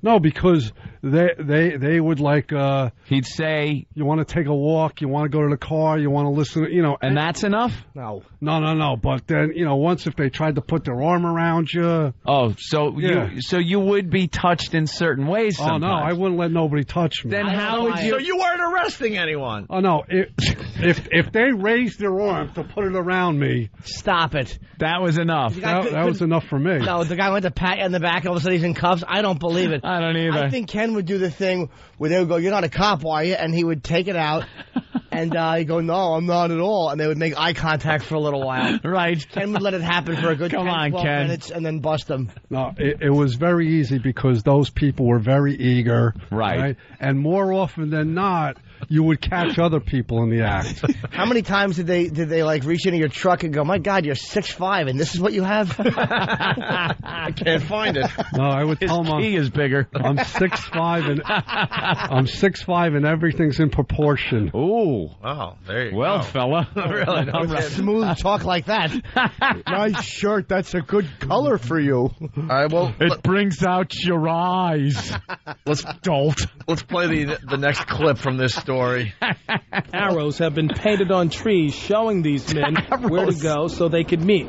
Wait, they had arrows and everything? They didn't have. I told you they're very blatant. They didn't have arrows back in the day, but not back in the day. There was a certain section, and that was the signal was to jingle your keys at each other. What would the arrow say? This way to weight loss. Arrows have been painted on trees. No T-cells allowed past this point. So they could meet. They apparently followed the trail near the entrance to the South Mountain Reservation, hoping they can join in. Authorities say this public sexual activity is a growing problem. I mean, today is just so prevalent. There's so much more of it. They're communicating with each other with the internet and showing photos of themselves on the internet. Come and see me. This is what you can get. The Essex County Sheriff's Office has made 87 arrests in this area this year alone. But they also believe there should be more of a public outcry. It's crazy. It's absolutely very frustrating for us, for our police officers, and for the public. It's not right for children. Children should not be subjected to something like that. Should. The children. They always got to ask how it's going to affect the children. Oh, my God. The freaking instant feedback is great. Holy cow. Club Soda Kenny, gay vice. Bill from Waterford. Another guy's calling him homo undercover. Stephen from Bayshore. You know, we're doing the first half of the show, trying to keep it a little cleaner, so we have to. You got to use your imagination here. Kenny would say, "Fee, fi, fo, fum. I got a mustache now. Make me." Yeah. That's a good one. Brian from Manhattan. The signal was a foot tap in each bathroom stall. I was also a decoy. Oh, they're talking about something else. Is CBS coming out with CSI key jinglers? The problem with Kenny was that he couldn't get a lot because Kenny didn't like to go into anything hardcore. He just liked to make out. Right. Stay away from that truck. He just likes to make out and have a lot of body contact. Stephen from Bayshore. Kenny would ask the guys if they I'm lonely. Stephen from Bayshore. Kenny would ask the guys if they wanted to climb his beanstalk. Chris from Boston. Here in Boston, the gays hang out in the mall bathrooms, and the signal is to tap your feet outside the stall while another fella waits inside. They are known to the mall police as tappers. Tappers? Yeah. Well, there's also the old shopping bag ploy that men sometimes use in stalls, where you take a shopping bag and put it down in front of you. And if somebody is investigating and they look under the stall, all they'll see is you sitting on the toilet like you're using it, and since you've been shopping, perhaps there's a shopping bag in front of you. And meanwhile, there's somebody standing in the shopping bag being serviced, and you never know that it was going on. Crinkle, crinkle. Yeah, crinkle, crinkle. Jimmy's famous crinkle, crinkle. Yeah. T-shirts will be available at the Stress Factory this weekend. Good point, Ken. Crinkle, Good point. crinkle comes from. Norton playing the Stress Factory all weekend long. Sold out all shows except Sunday Late Show. Bravo. Sometimes it's just a pair of confused feet. Just a lad who was winding his business, and someone said, "Come here, there's candy in this stall." They ends up with their feet in a bag. And the next thing you know, you're just turning to and fro with a tear-stained face, and all you can hear is... and the crinkle, crinkle of the little feet scampering around in that brown paper bag. Scamper, scamper, scamper. Scamper turn. Where's mother? Scamper turn. Dan in Pennsylvania, it sounds like a theme park. Your T-cell count must be this low to ride. They can always catch guys who used clear bags by accident. Well, unless he just bought a pair of backwards feet, he's going to the pokey. We got one more clip here. What is going on today? Why can't I figure this out? Don't be hard on yourself. All right. On this tape, it appears that other men move in, apparently trying to join the action. The men taken into custody are usually charged with lewdness, which is considered to be a minor offense. But authorities are thinking about putting cameras up in this area to eliminate some of this unwanted activity. Record the I wish I could hotness. say I'm shocked, but I'm not shocked. I'm not shocked. Don't say you are. Now, all He of the wishes. men that you saw did say, in that though. video appear to be having consensual sex. Now, according to authorities, they come from all walks of life, all ethnic groups. Shockingly, Gays and some faggots. of them are married, and also in the video we saw that most of them were having unprotected sex. The sheriff may not be shocked, but we're shocked. We're completely The shocked. sheriff knows No, about you're the not. situation there. He's been over there. His men have worked the area, but these people continue to come back. Who are these people? That was Steve? What? Not our Steve. Oh, I thought it all ended with you outing Steve and saying that was all about Steve. You hear someone getting arrested. I'm just here doing homework for a radio show. I'm a bear. I live in the woods. I'm just trying to get some sound bites. Damn these hybrid car keys. They don't jingle very well. You have to just push the horn button. You're going to get us all busted. I don't know what happened. It won't turn off. Looks like Than has a story. Than? Oh. What? No. It's not Steve. The Steve you're thinking of. Oh, okay. That's all. Oh, yeah. I had a whole thing if it was, but forget it. All right. They ought to, I bet if Travis went undercover, they'd just call that kid the Magnet. Got more busts in a week than we have in 5 years. What is it about him? You put him in those little white spandex shorts, and word gets out. We got a guy from Utah this week. Little Travis. James Gump from Pal Talk was Kenny's line, "Can I kiss you on the mouth, or do you want to kiss me?" Want to kiss me on the mouth? I'm an idiot. All right, we should take a break because Keith the Cop is here, and there's some great calls coming in. Maybe we'll do some phone calls after the break. Was there a guy, I heard they busted a guy with a van and a cast on his arm, trying to get guys to help him with a couch? Is that true? Would you? Could you help me? Keith the Cop. I'll help you. Would you? Kenny beats him with the couch. No, he actually lets Kenny go. Like I just, it's not worth it. You about an IQ 14. All right, we got a break. It rubs the lotion in his mustache. It does this whenever it's told. Keith the Cop is here, guys. All right. Tell everyone who you brought. It'll be a good radio tease to keep people hanging in there. Uh-oh.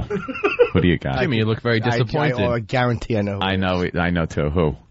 Tippy Tom. Oh, God. Not Tippy Tom. Not Tippy Tom. Speaking of gays in bathrooms, yes. Tippy Tom is here. Tippy Tom, yeah. On the way, Tippy Tom, the homeless gay guy with AIDS. Great intro. It's exactly... All right. Before we do anything, I want this. No, he's not going here. Yeah, no. I want to know where he stands. He could use the mic right next to Anthony. No! That's where the guests go every time, Anthony. No! I'll cry. He's got to be kept. Put him in with Travis in Robin's old booth. I like that. In the dunking booth? In the dunking booth. No, we want him moving around the studio because I love when he just might get too close to Anthony. No, Anthony freaks out. You won't love that because it'll be the Opie and Jim show for the rest of the day. I'll go home. Not the rest of the day. I'll leave. You'll have to take a 5-minute break. No, I'll go. Just get a wireless mic and have him wander around behind Anthony. No. The ONA virus spreading across America. Ladies and gentlemen, it's the Opie and Anthony Show. Radio to the power of rock. Sounds exciting. Opie and Anthony, mornings 6 to 9.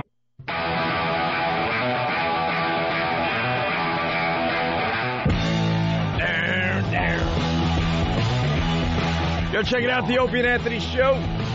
Boy. Want to say hi to the XM Nation. They're out there. Hello. We haven't forgotten about you. Also being heard on some fine radio stations across America. Including WBCN in Boston. Look. Your mic's not even on yet. Look, he had better be... Thank you. E-Rock just brought me the Lysol, my favorite lemon. What we need to do is keep him as far away from me as is humanly possible, or I swear I will kill him and then myself. He's got a nice sweater on. Does anyone want to ask me a question? Tippy Tom, everyone. Tippy Tom. I remember y'all. Of course you remember us. Tippy Tom is a homeless gentleman. You still homeless? Yes, sir. You're homeless. Now, you seem a little sober. Well, I mean, I have a home. The sky's my roof, and the road's my floor. And that's a big house. Are you growing a beard so you can be Santa Claus this December? And so, yeah, usually you're shaved a little more. That is a big ass beard. Well, I'm going to get a pair of scissors and keep it trimmed because I don't like to shave at all. You know, Anthony wouldn't mind giving you a shave. Yeah, that'll happen on some faraway planet. I want something like what you guys got, like goatee thing. Yeah, that'll work. We don't want something you got. I don't blame you. You know, I mean, I don't even want what I got. AIDS. The thing is, this is too fuzzy for me. Yeah. And I'm starting to look like Grizzly Adams, and everybody's laughing at me. Grizzly Adams. You seem a lot more coherent today than you ever sounded on our show. Well, I don't know. It's been such a long time, and I'm just happy. No, usually you're so drunk that you can't understand a word you're saying. I'm not even drunk yet. I'm just getting started. Great. I picked him up just as the cops were kicking him out of the subway station. Yeah. Oh yeah, they do that every the morning roundup. One more minute and he was gone. But he really would have locked him up. Yeah, he was just getting up. Do you get locked up a lot? They don't even want me in jail no more. I mean, I like it in there. And so I was like, oh, he likes it here? And so, I get to sleep, eat food, and drink mountain. And your pants... he likes it in jail. Get him out of here. Your pants seem a little cleaner than last time you were here. Yeah, I cleaned up. Yes, I did a good job on getting cleaned up. Where'd you get the sweater? It's a nice rose pattern and... Salvation Army. Salvation Army. Yeah. Oh, you go down there every so often and ask them for clothes, and they like every week. They hook you up every week. What do you do with your old clothes? Throw them out? Yeah. I got the money to wash them, so they get pretty funky. What about the underwear, Tom?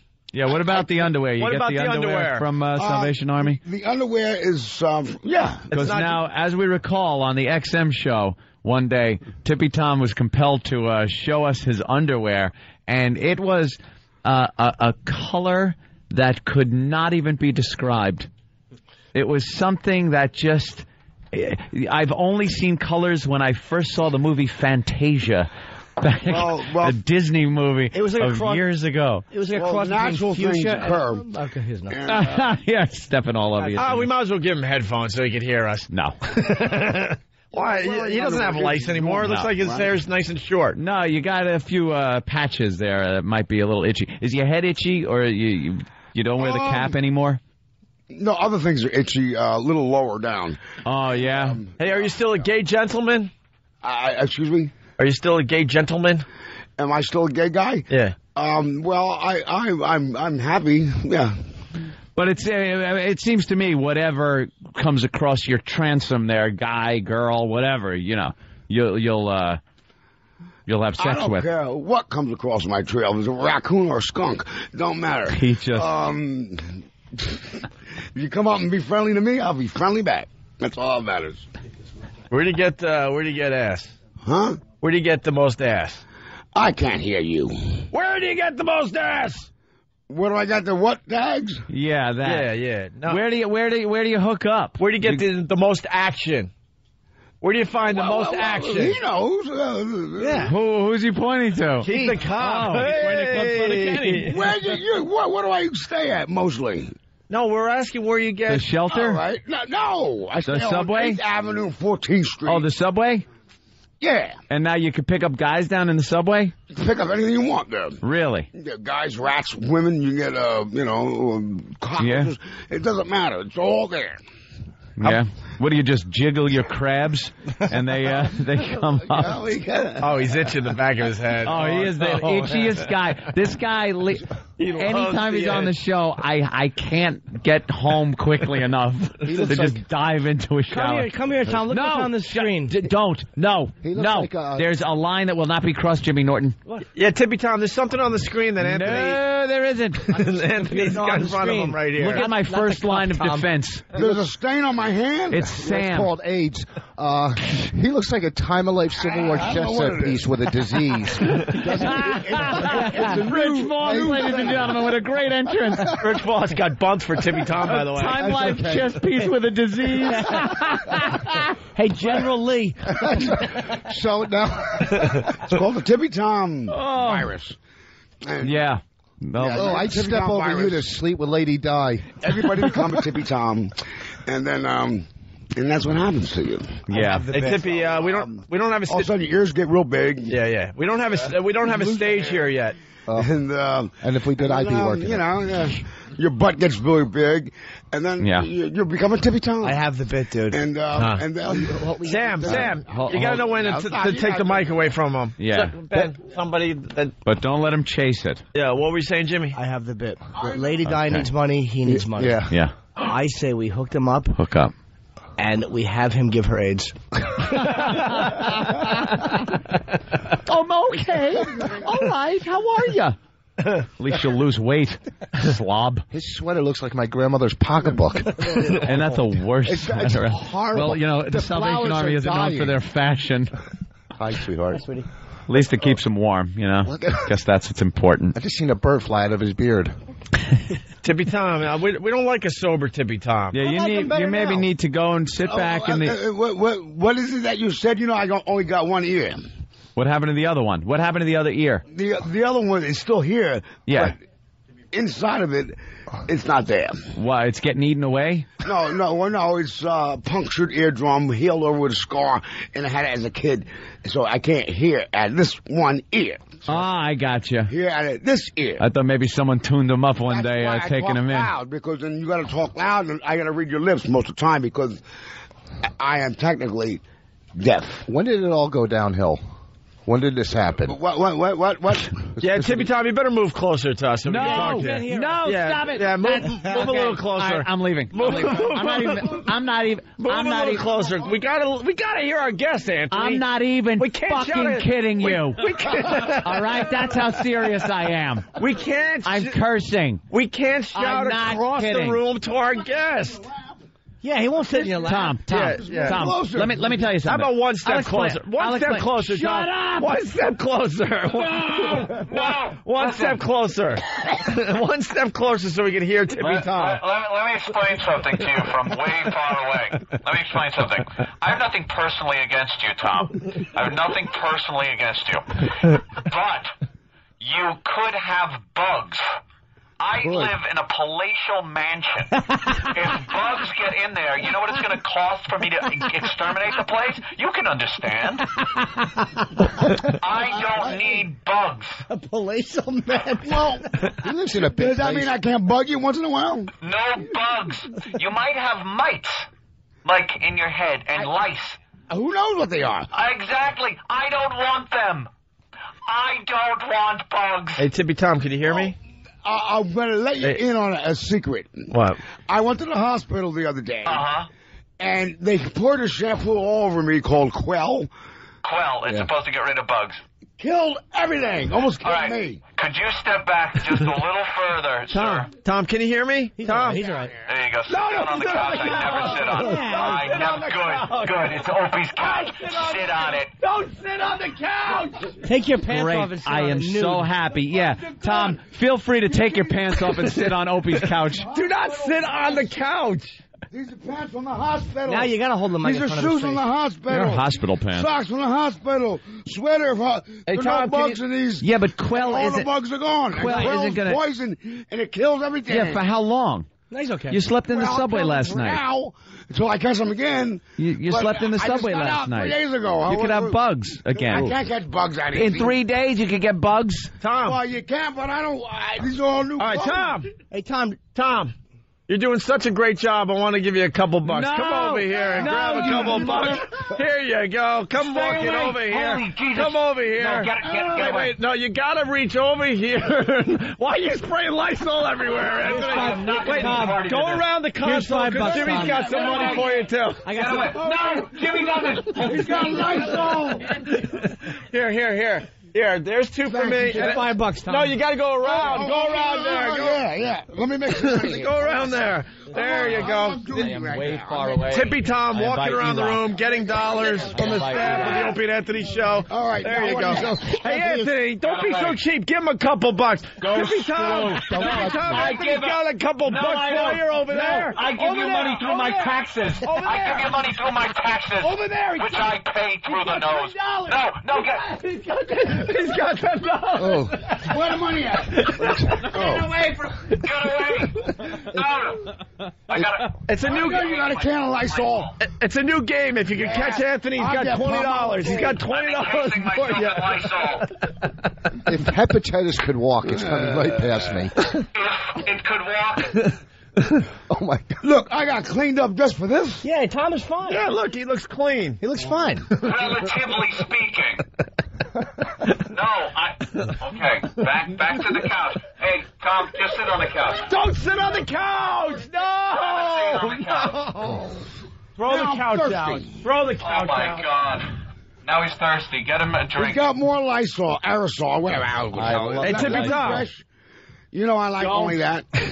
Oh, my God. What a good idea that was, Opie. You are Thank you. Bastard. I forgot cash. I'm the I got 10 guys against one. We like you. See, You want to go out and play baseball? We'll see how bad you are. See, no one knows my brilliance. That's the unfortunate part. No, but I mean, when I thought of giving the money, you just went right You with it. did not. It was my bit. But no, I didn't. I'm taking control of that bit. That was my bit.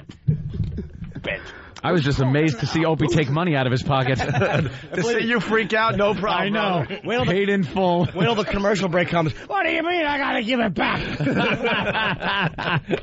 Tippy, you want to sing a song before we go to break?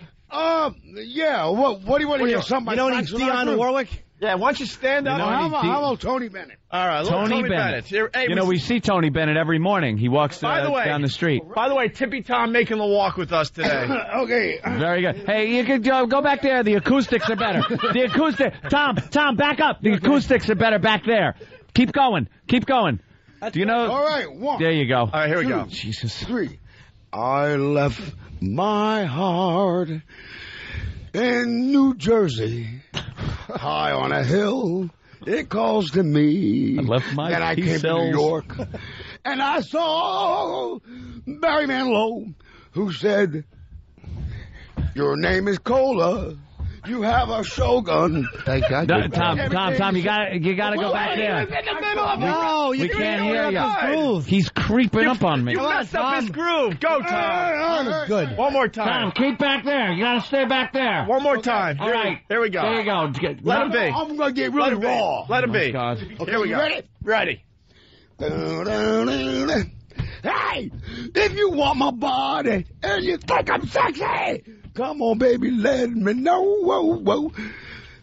If you think I'm cool, come on, get up.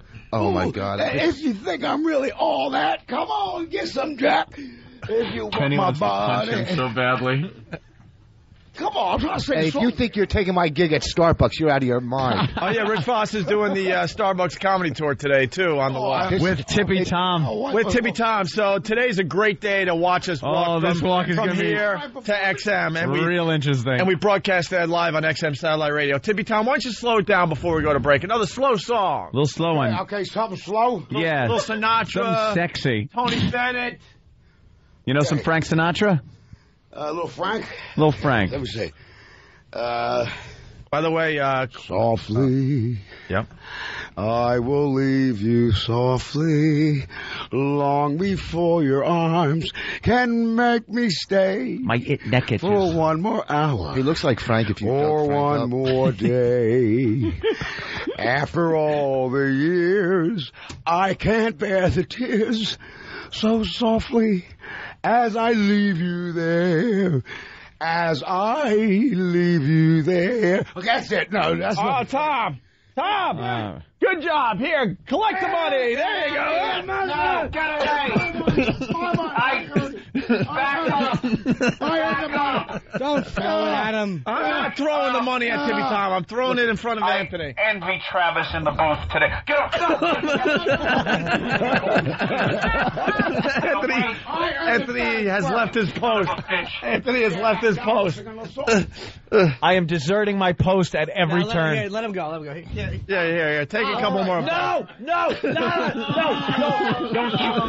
Hey, Jimmy, if he grabbed that from my station, I will not do the show from there forever. I will never again do the show from there. By the way, Quell means he has scabies, by the way. Scabies. Scabies. I said scabies. Scabies are gone. And they could jump 6 feet. Tip. Really? Yeah. Through the tulips. Don't you... Through the tulips. Kenny, please, I'm away from like everything. Who sang that? Tiny Tim, right? Son of a... I See, can't believe I know the my music. aggravation. Oh, see how good I am? All right. Who wants to go out with me tonight? You know, now that no one gave that $2, you owe him something. All right, very good. There you go. Unbelievable. We got to take a break. Rich Voss is here. Rich Voss is going to be be doing the Starbucks comedy tour today, but I think we're going somewhere else, right? We need in the corner. Back up.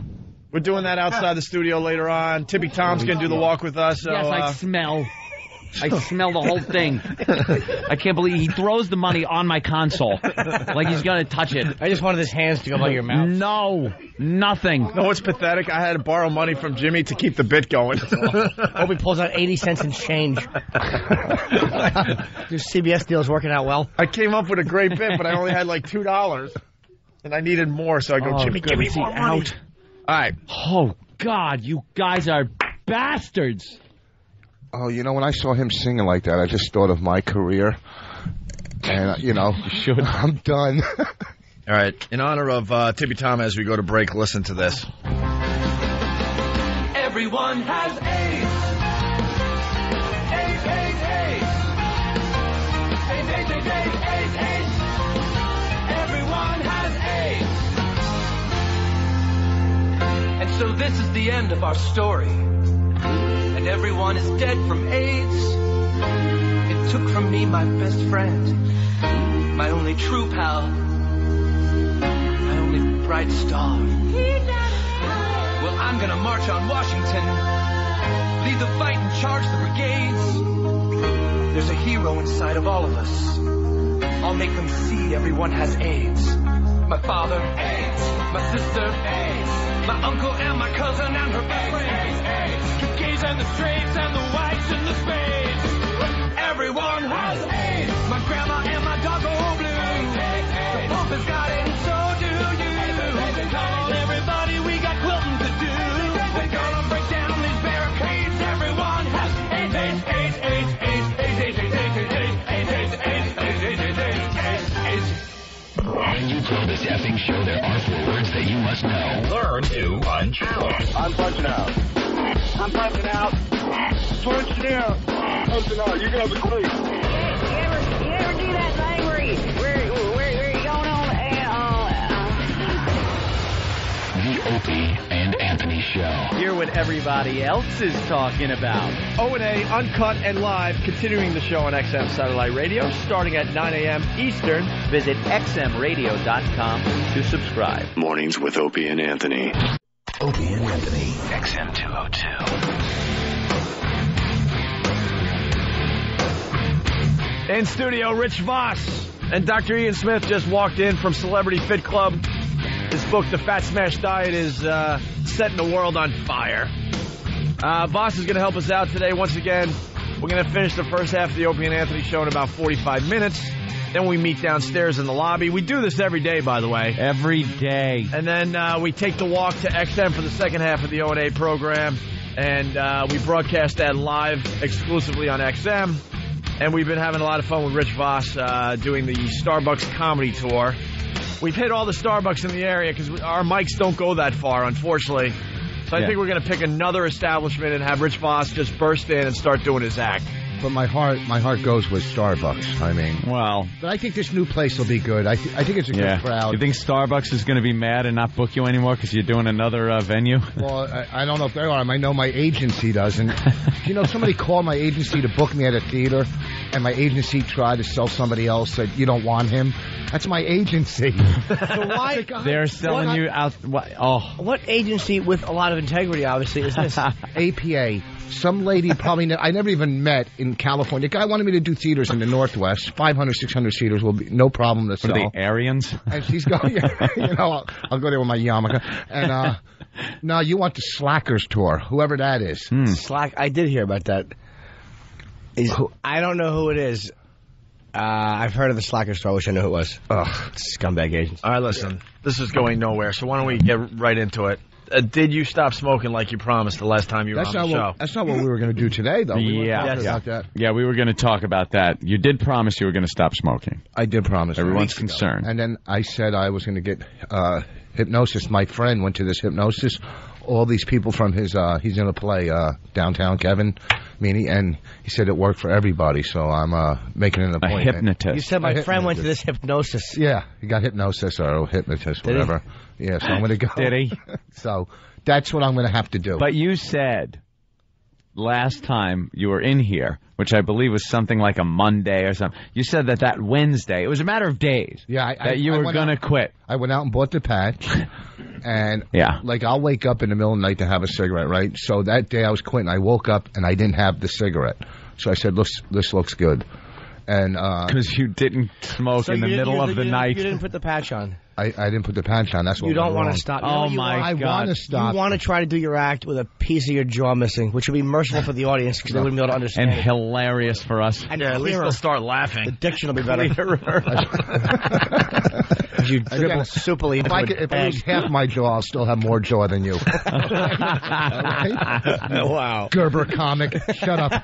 All right, There's no listen. reason to be hurtful about my appearance. Listen, we got to play some smoking commercials here. Yeah, maybe this will help you out, Rich. We got the latest no smoking commercial, but we also have some old time cigarette ads. Ah, when cigarettes were fun. See, Rich will enjoy this then. Right. This is when cigarettes were fun and no one really gave you any guff about it. Well, why don't we start with the sad one? This is no smoking ad with girl talking about her dead mom. Oh, we've seen this one how many times on Yeah. TV where the mother is there. She's got the respirator The fat on. lady? The big fat lady. From Gilbert Grape?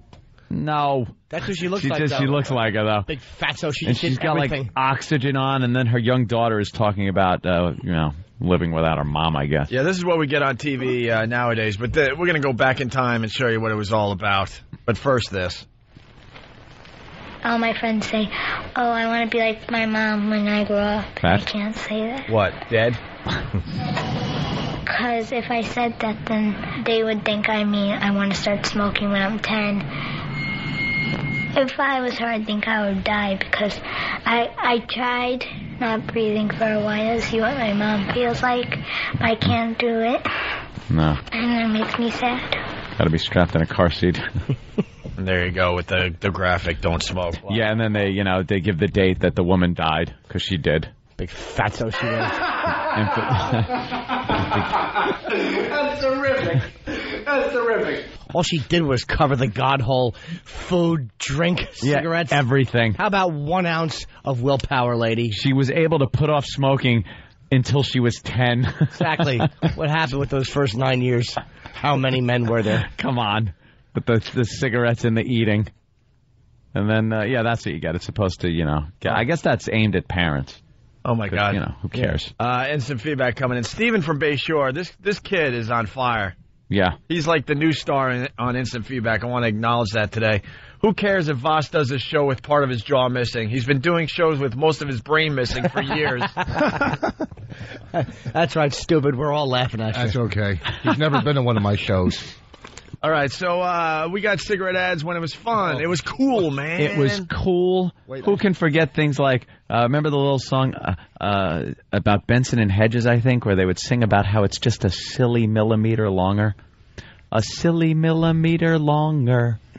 Because the cigarette was a little longer. No one remembers. And then I'd rather fight than switch. old are Tarryton. you? Well, let's go do you back remember to that? the Oh, song. Black Eye and Anthony, do you feel alone?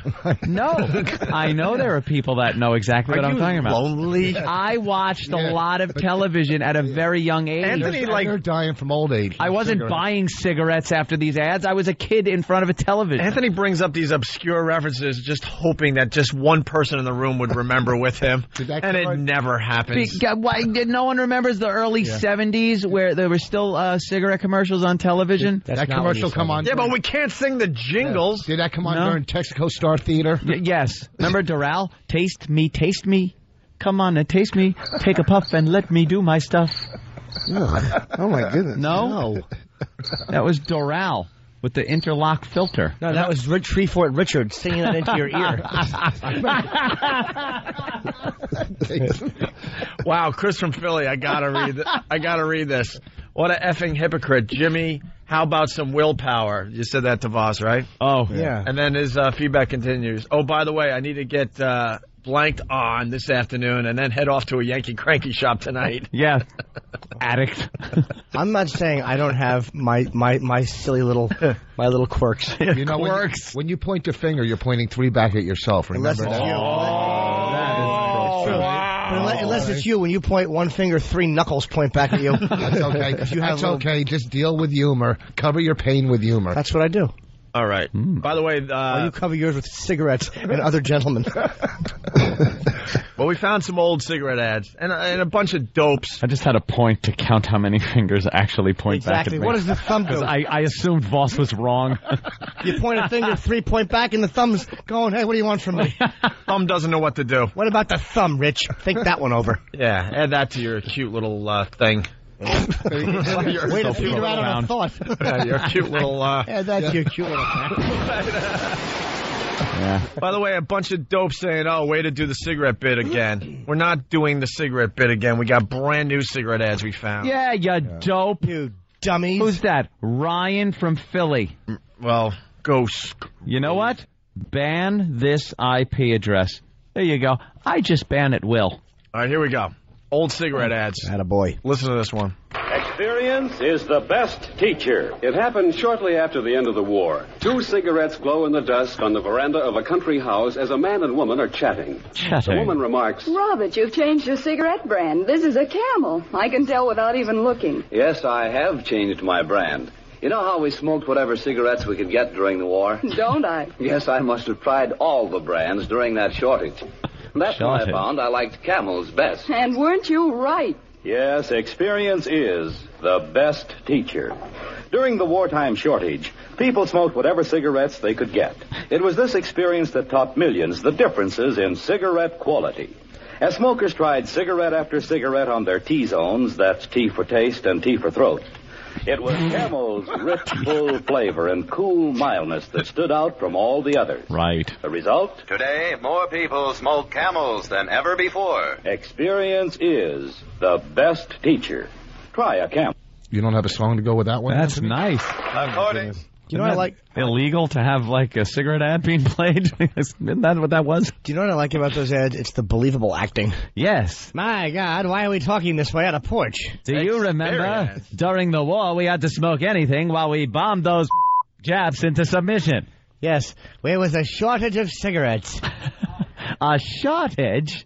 Yes, while I was over there fighting, and you were back here doing nothing but having sex with everyone else who wasn't fighting.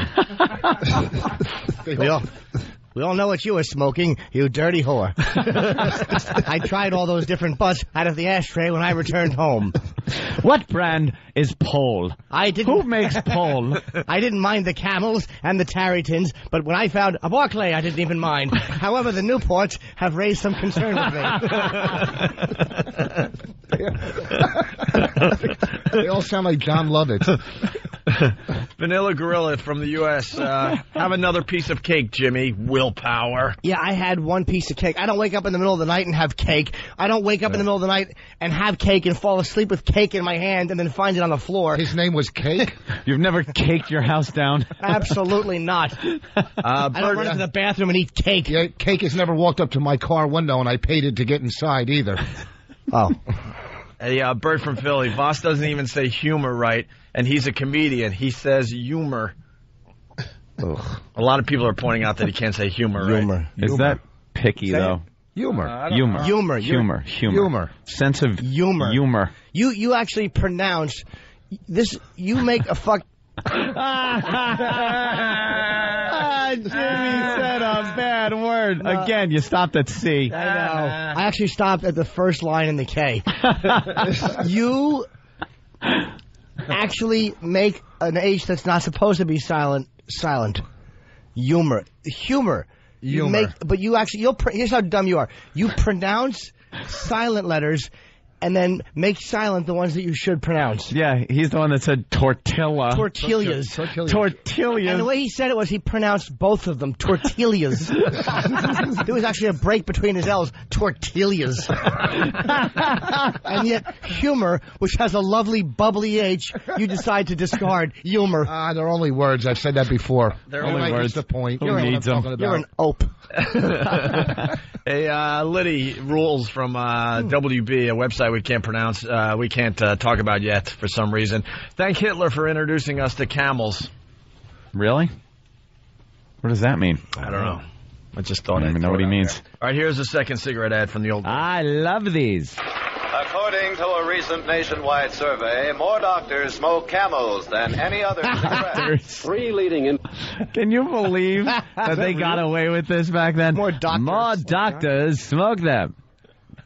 If you smoke Lucky Strikes, you could be assured no Negroes will live near you. Lucky Strikes, good for your baby. Blow the smoke right into his little lungs. It'll Pregnant women, Luckies will make your baby bigger and stronger. How did they get away with this? That's amazing. According to a recent nationwide survey, more doctors smoke Camels than any other cigarette. 3 leading independent research organizations asked this question of 113,597 doctors. What cigarette do you smoke, doctor? The brand named most was Camel.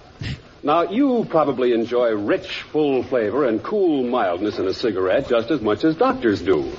That's why, if you're not a Camel smoker now, try a Camel on your T-Zone. That's T for taste and T for throat. Your true proving ground for any cigarette. See if Camel's rich flavor of superbly blended choice tobaccos isn't extra delightful to your taste. See if Camel's cool mildness isn't in harmony with your throat. See if you, too, don't say, Camels suit my T-Zone to a T. Oh, your T-Zone. T-Zone. There's a T-Zone where that would be satisfied with the Camel? That would be your taste and your throat. And your throat. They forgot to say which doctors. There wasn't 113,000 doctors then. Yeah. There isn't that many now. What an obscure number. 113,597. People are loving your 40s voice, by the way, Jimmy. Oh, thank you. Absolutely. And they're like, and you say Poochess can't do impressions. Yeah.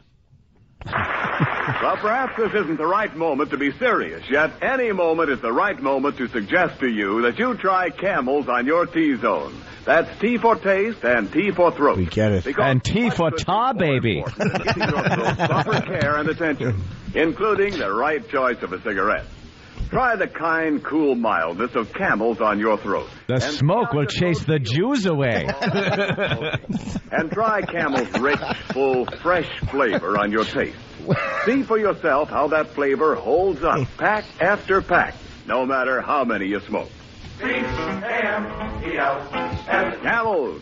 Try them on your T-Zone today. Irish not welcome. And then put your cigarette out in the whites-only water fountain. What was that song they sang? When you're sitting in the front of the bus, light up a Camel. No need to mingle with the Salem smokers. When you're on your porch and Rochester's bring you a lemonade. While shining your lawn jockey. Who? How did I forget I owned one?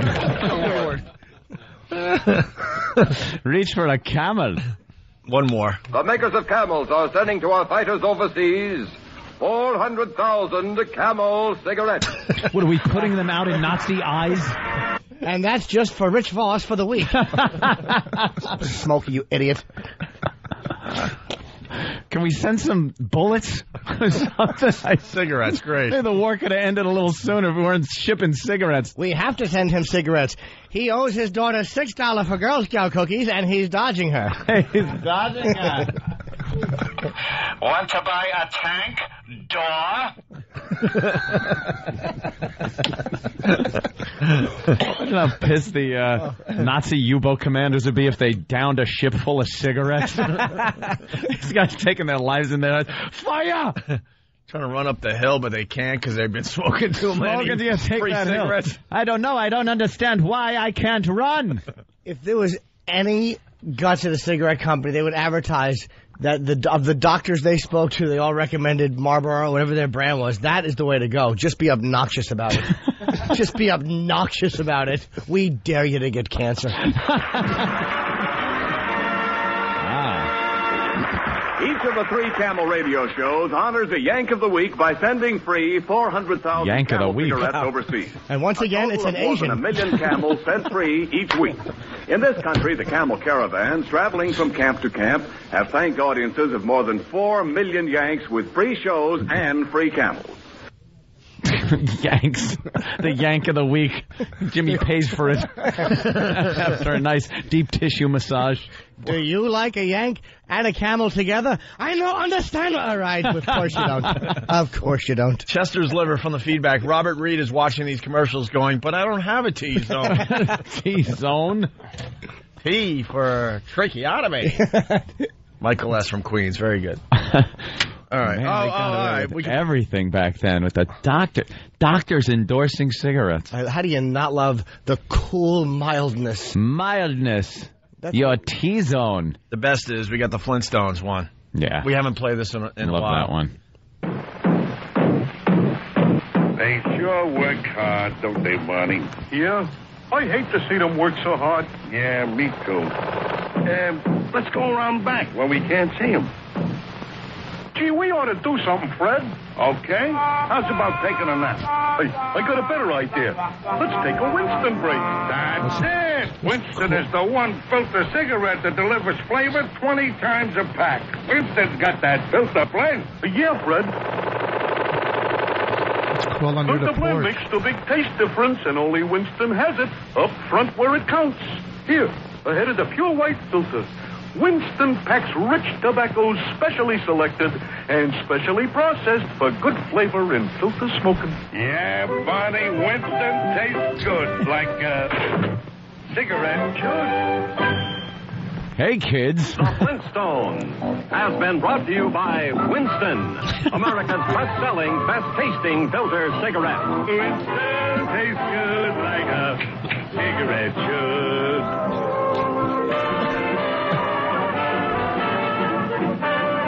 You gotta love Winston. They go after him young. Yeah. You gotta love him. It's a cartoon. It's a cigarette ad. SpongeBob SquarePants smokes camels. I love that Winston, but with the awful Flintstones, I love it. And how long it took to get that taken care of. It wasn't until the mid-'70s that people really started saying, hey, you know something? These things kind of kill you. Yeah. And maybe they shouldn't be endorsed by doctors and put on cartoons. When he asked, what's his name, to go behind the house, did you have flashbacks of anything from when you were young? You know how I knew that was going to bomb? A, the mouth it was coming out of. But it was when Voss was tapping his... This is what Rich does. When Voss has no faith in one of his jokes, he has his ring finger on and he taps as he's... Yeah. You can hear the tap. It's like, here comes a bomb. I knew as I was delivering it, don't say this, because there's really no punchline to it. Yeah. Because you said it before. You said something under the porch, and then you're just trying to tap your way through it. Next time you want to tell a joke, light up a Winston. That's right. Instead of tapping your finger, put a gun in your mouth and pull the trigger. Feel the cool mildness of your brain splashing all over the window. In your T-zone. JJ and Philly, what's up? Yo, Hey. Dude, that's so funny, dude. It's hitting me in my SF zone. That's so first so. S for zone. S for funny. Don't laugh at your own joke, sir. None of us tried did. to giggle at He it. tried to chuckle it off. Thank you for bailing We didn't me out. understand a lot of what you said, actually. I believe the guy that did Fred Flintstone's voice died from lung cancer. Who's that, Mel Blanc? Was it Alan Reed? Don't correct me. Alan Reed. Hanna-Barbera. His name. Yeah. Hanna-Barbera. Yeah. It's Hanna-Barbera. Oh. Yeah. And no. His sister Santa. They had a place in California. Dope. You got any, Barbara. You got any action behind your ear today? I'm going to get it done today. All right, what happened to the biopsy? I'll find that out today. I thought you were going to... How long do you have to wait for a biopsy that might be cancer, Dr. Kennedy? He said a couple of weeks. I got the big casino. Well, they're cutting the sack out of the back of my ear. Oh, Jesus. Save it in a jar and make someone eat it. Yeah. Can you save the sack? Yeah. I'm going to throw up. Listen, this is what we want to try today. Tippy Tom is here. Yeah. I want to see if he gets grossed out by what's going on behind your ear. Do you want me to bring the sack in and I'll drop it on your chest? No, but we should get a listener to eat it. Let's go to Steve in New Jersey before we go to break. Steve, what's up? Smell it. Yo, I gotta hear your Fred Flintstone. Anthony does an awesome Fred Flintstone. Even the fake Fred Flintstone from the past. It's the only one I do is the fake Fred. It's the disappointing fake Fred. When we were growing up, it was the Fred that you just heard in the Winston commercial. But then when he died from too many Winstons, they replaced him with the fake Fred, and he sucked. And even as a kid, you'd listen to Barney go, "Hey, Fred, you want to go to work?" And then he'd be like, "Okay, Barney." Yeah. Get in the car, Barney. You're like, what the... What is... That's not the real Fred. Where did Fred go? Wilma, I'm home. It was just off. You're not Fred. No. You're a kid, and they changed the voice on you like that. I don't care the guy died. Same with the fake Bewitched Darren Stevens when they had the creep, remember? Yeah, they kind of pulled that off. They had the real skinny one. Yeah, they had the skinny one that was kind of funny, and then the serious one. Yeah. All right. I hated the Flintstones, just for the record. That cartoon in all my childhood didn't give me one Didn't laugh. make you laugh when they used a pelican as a lawnmower or something? No. Everything had a rock name or a Stone Age thing. But I am Rock Quarry. Tony Granite and Mark Rock. Stoney Curtis. And Mark Rock. There's a town I know where the That I hipsters go. Call Bedrock. Twist, twist. Yeah, you pretty much know every episode. You know. I know that one. Well, it was on TV 10 times a day. Thank you, Opie. Thank you. You're correct. Why don't we take a break? Right. When we get back, we'll talk to Dr. Ian Smith for a little bit. And I want to see if Tippy Tom gets grossed out by the action you got behind your ear, okay? Yeah. Bring back Tippy Tom. Not yet. Bring him in here. Not Stone Age yet. virus spreading across America. Hey, you're listening to the Opie and Anthony Show. Yep. Okay. Opie and Anthony, mornings 6 to 9. It's the Opie and Anthony Show on XM 202. Wow, there's a lot of action when the commercials are playing, man. My God. We got to start recording that stuff. It's the Opie and Anthony Show. Why record it? I'm sure they'll just edit it. Oh, yeah. Jimmy is pissed. Livid. Jimmy is livid. You want to explain or? Yeah, I'll do it briefly. Yesterday, I put a late show on sale at the Stretch Factory because everything else is sold out. So I figured I would goof on the promo, and I made it overtly racist. Attack everyone. Jews, blacks, Irish, Italian, and Chinese. There were slurs for everybody in it. What about the ragheads? I didn't think of that. You let them slide? Yeah, I was being, I was kind of in a liberal mood. But it was just, it's so over the top, stupid and silly. And I just found out that somebody at XM deemed it too racially insensitive and had the black ones taken out. Just the black ones taken out. It's such an anti-Jew world. It's such an anti-Semitic world. Yeah, especially show business. Shut up. No. Shut up, boss. No, I know what you're saying, but that is. But you would hit everybody. Of it course. was equally offensive and it was to every stupid, group. And it was obviously stupid. It was over the top, so you knew it was a goof. If anyone didn't know it was a goof, you're a dummy and you deserve to be offended. Right. And what makes it even more conspicuous is just taking out one group. Yeah, of course it is. That makes it because of white guilt and fear of the black I don't man. think we've ever been censored at XM. No. This is the first time, right? This is why, like, John Liu, who I don't like, the Asian guy who always goes after, like, he went after the Tsunami song and he went after Star. The Asian groups, if there's, like, black racism, they go after it because they don't have that guilt. Like, white people have such a guilt with that stuff they won't acknowledge. Like, black people acknowledge I racism feel from white sorry people. for your mother. Exactly. See what that gets you. if you're racist against black people, black groups protest you and get pissed off at you. Yeah. The only people that won't cry about it with black people is white people because there's such a superiority guilt. It's Yeah, there's this guilt. So thank you at XM, whoever decided to edit that. And the people listening to it are hearing all the racial slurs against everybody but Of black. course. Except black. And then they think, oh, Jimmy's like copping out, and Jimmy's being the one that's afraid. And they got to fill in their own blanks, and then it's really racism. You know what Right. Well, we'll have to play that on the second half of the Opie Well, we and better Anthony get show clearance today. first. Better get clearance. Make sure we can. Did we figure out who the word came from? Who gave the word? Well, what did you do, Steve? I just put it together masterfully.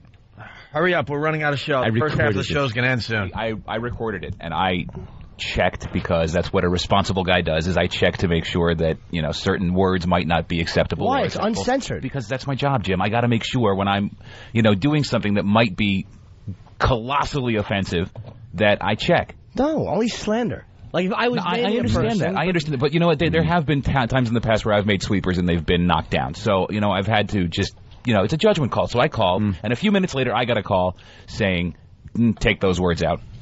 Just those words? Yes. Yeah. Oh, wow. Yeah. Someone is dumb. Who can believe they would cut out African American? Someone is I guess what's the dumb. matter? No Jews or Irish or Italians signed up for a big channel. I don't understand why that happened. I'm in a rage. You either don't run the promo or you leave it all in. Yeah. Right. Or you leave it all in. I say you leave it all in. Of course, why obviously, not? It's because it was but silly to allow it to air, but the black stereotypes are Right, taken out, are taken out. and that's the only group that was taken Correct. out. It was so over the top that it almost showed how ridiculous it is. And all of a sudden, you got to pull those. And anyone that would hear that and think that it was real, then you know what? You're a dummy. Be offended. It's a parody on what's supposed to be offensive because it's so over the top. Just run it on the second half of the show. Who was working at XM? Leonard Jeffries? Who told you to take it off? It's just, no, of course, the black guy probably wouldn't have just edited black people out. Only a white guy would do that. Yeah, I totally agree. A black with guy might have That's said true. it's offensive, the whole thing, but never would have said just take out the black stereotypes. That's right. Or the black line. Right. The black insult. They were insults. And those are the best stereotypes, too. Well, they're the most fun to whisper to your friends. with the car windows up. You know, you very rarely hear, why are those wops on the phone in the movie theater? Oh, late again. Taking all our fun away. I can't believe those 30 micks grabbed my girlfriend on the subway train. Speaking of, let's say hi to Dr. Ian Smith on the couch. Thank you for the setup. Nice segue. That's the best intro you'll ever have. I'm going to lose my black card. Oh, my goodness. Did you see that honest drive-by? Oh. Why, Rich? Wow, Rich. Good. Rich. We're all having fun. Oh, okay, attack That me. was awful. All right, well. Anyway. Oh, dear Lord. Indeed. Okay, terrific. Okay, terrific, yes.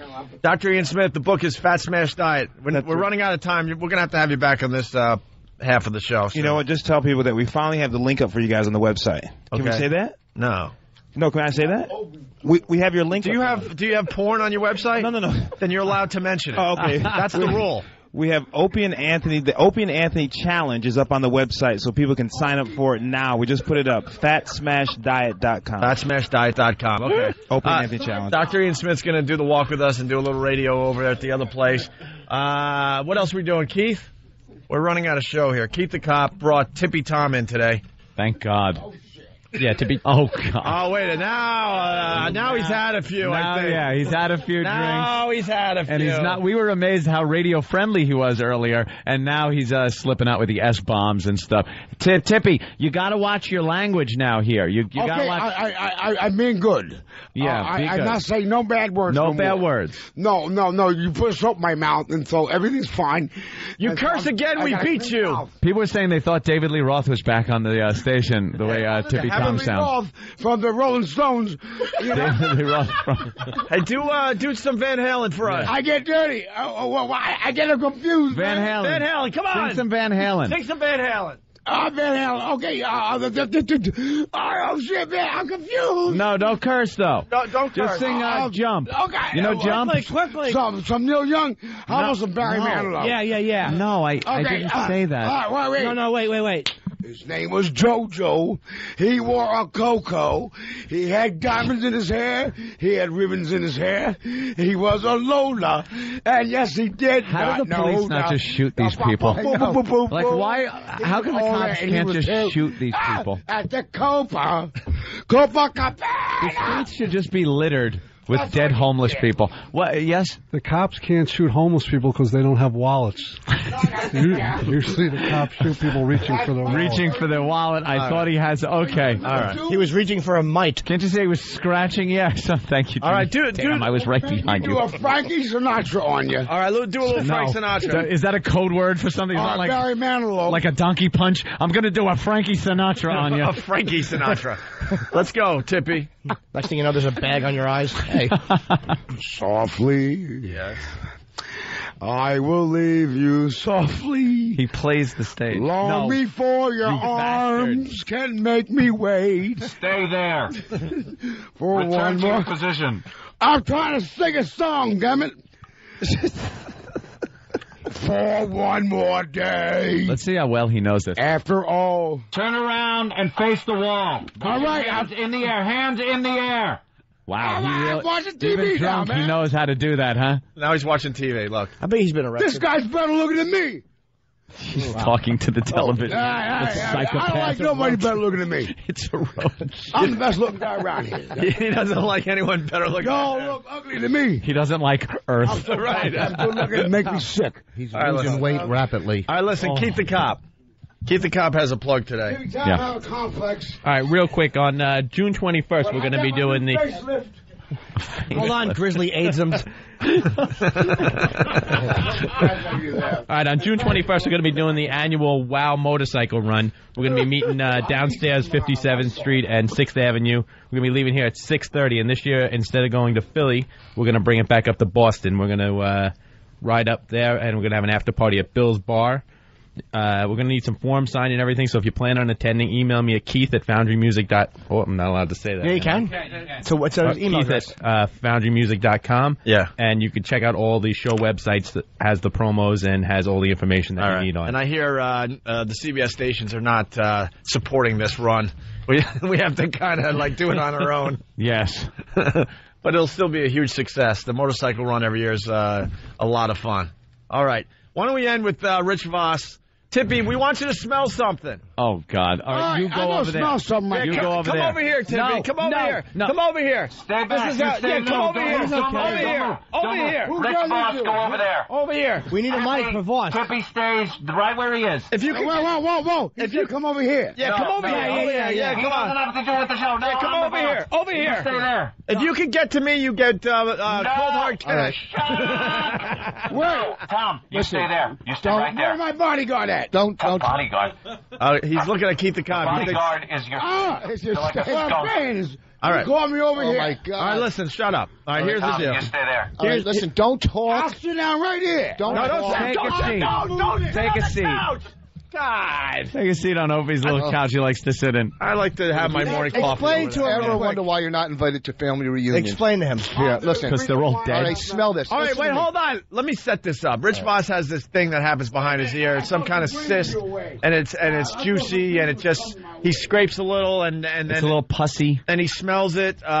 Or people have smelled it. I've smelled it, and I dry heave. To build up a bacteria that just stinks. Most of Voss's friends have smelled what's going on behind his ear. Seagull circle his finger. It's disgusting. I've seen people puke after smelling this. Let's see. Tippy, we want you to smell Rich Voss's finger, okay? Hold on. All right, a lot there. Just a I'm lot. not touching nothing. All right, here, Smell it. Just smell this. Smell this. Smell this. Smells all right to me. All right, now we need somebody to Smells confirm better how than bad me. it is. Now we need a human being to All drink right, it. now we need somebody to confirm how bad it is. Yeah, get former child Yeah, star. No problem. Now, go ahead, Child Star. Child star, give it a whiff. Get a mic on him. Why do you don't like that smell? That smells good. No, it doesn't. He touched him. Oh, my God. He gave him an Ash Wednesday on his forehead. God damn, Rich. Hey, Oh, you are the worst. Could you do Hey, Tippy Tom, we gotta leave. But could you do a? Smells all right. I'm getting rid of it today. Good. Hold on. How's our cowies taking Have him do a bosey bop. Zitty bop. No, get away from One me. time, Anthony. Yeah, No. You never took it. It's going to be gone forever. I don't care. Just a little one. all right, Leave you don't me care about alone. what? Just a little one. All right, Tom. What you don't care about? Get back up. Sing You to got him, lights Tommy. on? Sing to him. Oh my God. Back up. Okay. Sit back down. Okay. All right. Sit down. All right, now There's soap over there. now give us a bosey bop. Yeah, The bosey bop. go like this. Go. Bosey bop. Diddy bop. Bosey bop. Get him up. Get him up. Hey, Bobby got a bosey David Lee bop. Roth. Hey. All right. Bosey bop. Hey, that's your life. But I gotta. Oh, hey, well, I can't. Well, I can't talk no more. No, get the hell out. Fuck it. Oh, He's cursing. Oh man, He's cursing. he's cursing like crazy. He sings B-O-B-O-Z-Bop. FatSmashDiet.com. All right, last crash of the day. Thank you, Dr. Ian Smith. He'll be joining us for the second half of the O&A program. Tippy Tom, thank you. Keith the Cop, thank you. Rich Voss, thank you. We're going to be doing the walk-in moments. Rich Voss is doing the Sidewalk Comedy Tour today. Horrified. We'll have to rename it because we're going into a different establishment today. Broadcasting that on XM exclusively, and if it's really, really good, we'll bring it over here tomorrow, okay? We got to give the people some highlights from that. Right. And Tippy Tom also making the walk with us today. Thanks for checking us out. I thought it was a fine program today. A lot of fun this morning. A lot of fun. Until the last, 3.5 minutes, but what are you going to do? What are you going to do? We'll see you guys tomorrow. Thanks. See you tomorrow.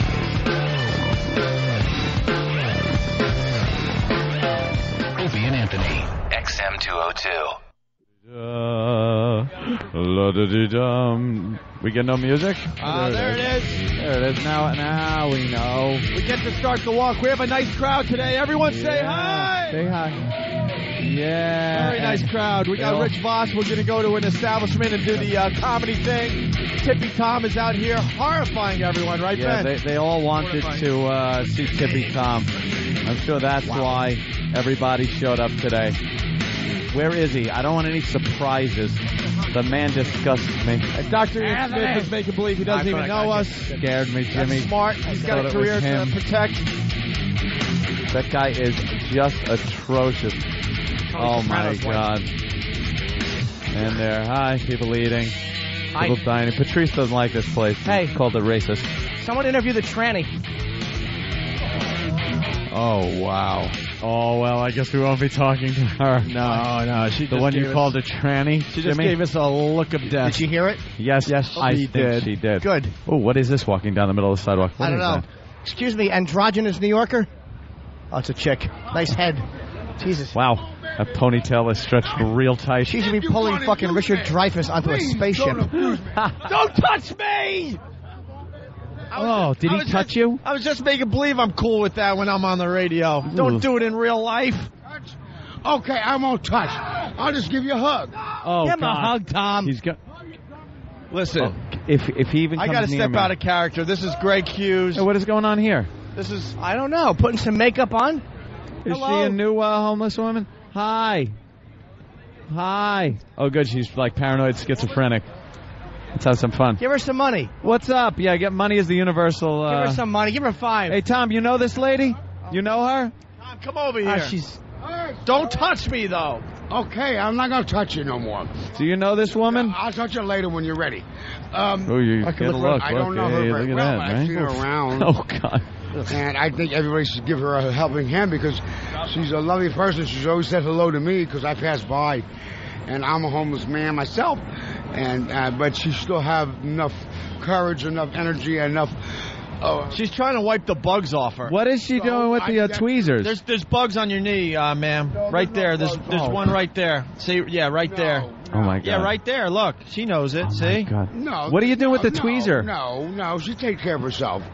She's tweezing something. I got bugs. She don't. Oh, no microphone. All right, she doesn't want to talk. Wow. Let's go. She's not radio. Some of them are so social. I'm embarrassed right and now. Some aren't. You know, some people want to get down that bad. All right, thanks, Tom. Thank you. You're touching me. The nice weather really brings them out. Do you notice, Opie? Do you notice that a lot more homeless are on the route that we take? Because I think Mac has told them the word is out that we give money. The word is out. So now there's going to be this exclusive part of 57th Street is going to have a bunch of bums. Outdoor cafe. Let Tom sit down and order something. Oh, God. Jesus. I want a drink. He is a wreck. All right. He is just yelling at people. I believe horrifying the city. I believe a lot of people are following us today because Rich Voss is going to do the Sidewalk Comedy Tour. Yep. We have a location in mind. Very exciting. We didn't want to announce it on the radio because we like when it's a complete surprise. A shock. But we will be walking past XM to do this today. Oh. Ooh. You know, Rich did so well last time. He's got a lot to live up to. Yeah, with where's this next Rich? Performance.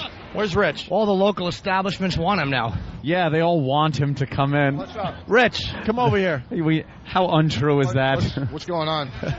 No one wants Rich. It couldn't be falser. How you feeling? Not bad. You a little nervous? I know you were writing in the green room today, so. Yeah, well, see, here's the thing.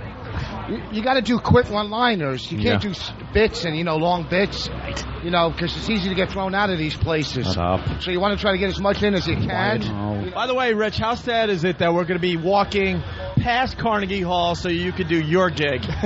Listen, let me explain something to you, pal. It's a radio bit, and I like it, okay? I turned down Carnegie Hall for this. Well, it's like Voss's famous line, how do I get to Starbucks? Practice. Man, we got a lot of people following us. We certainly do. Let's we're come in picking and up a crowd today. All right, we're almost there. Huh? Cute girls, too. I want to bull with Kev's calves. Like dirty, rotten scoundrels. I want to whip them with an electrical cord. Why am I nervous? I haven't done this room before. I think this could be a tough room.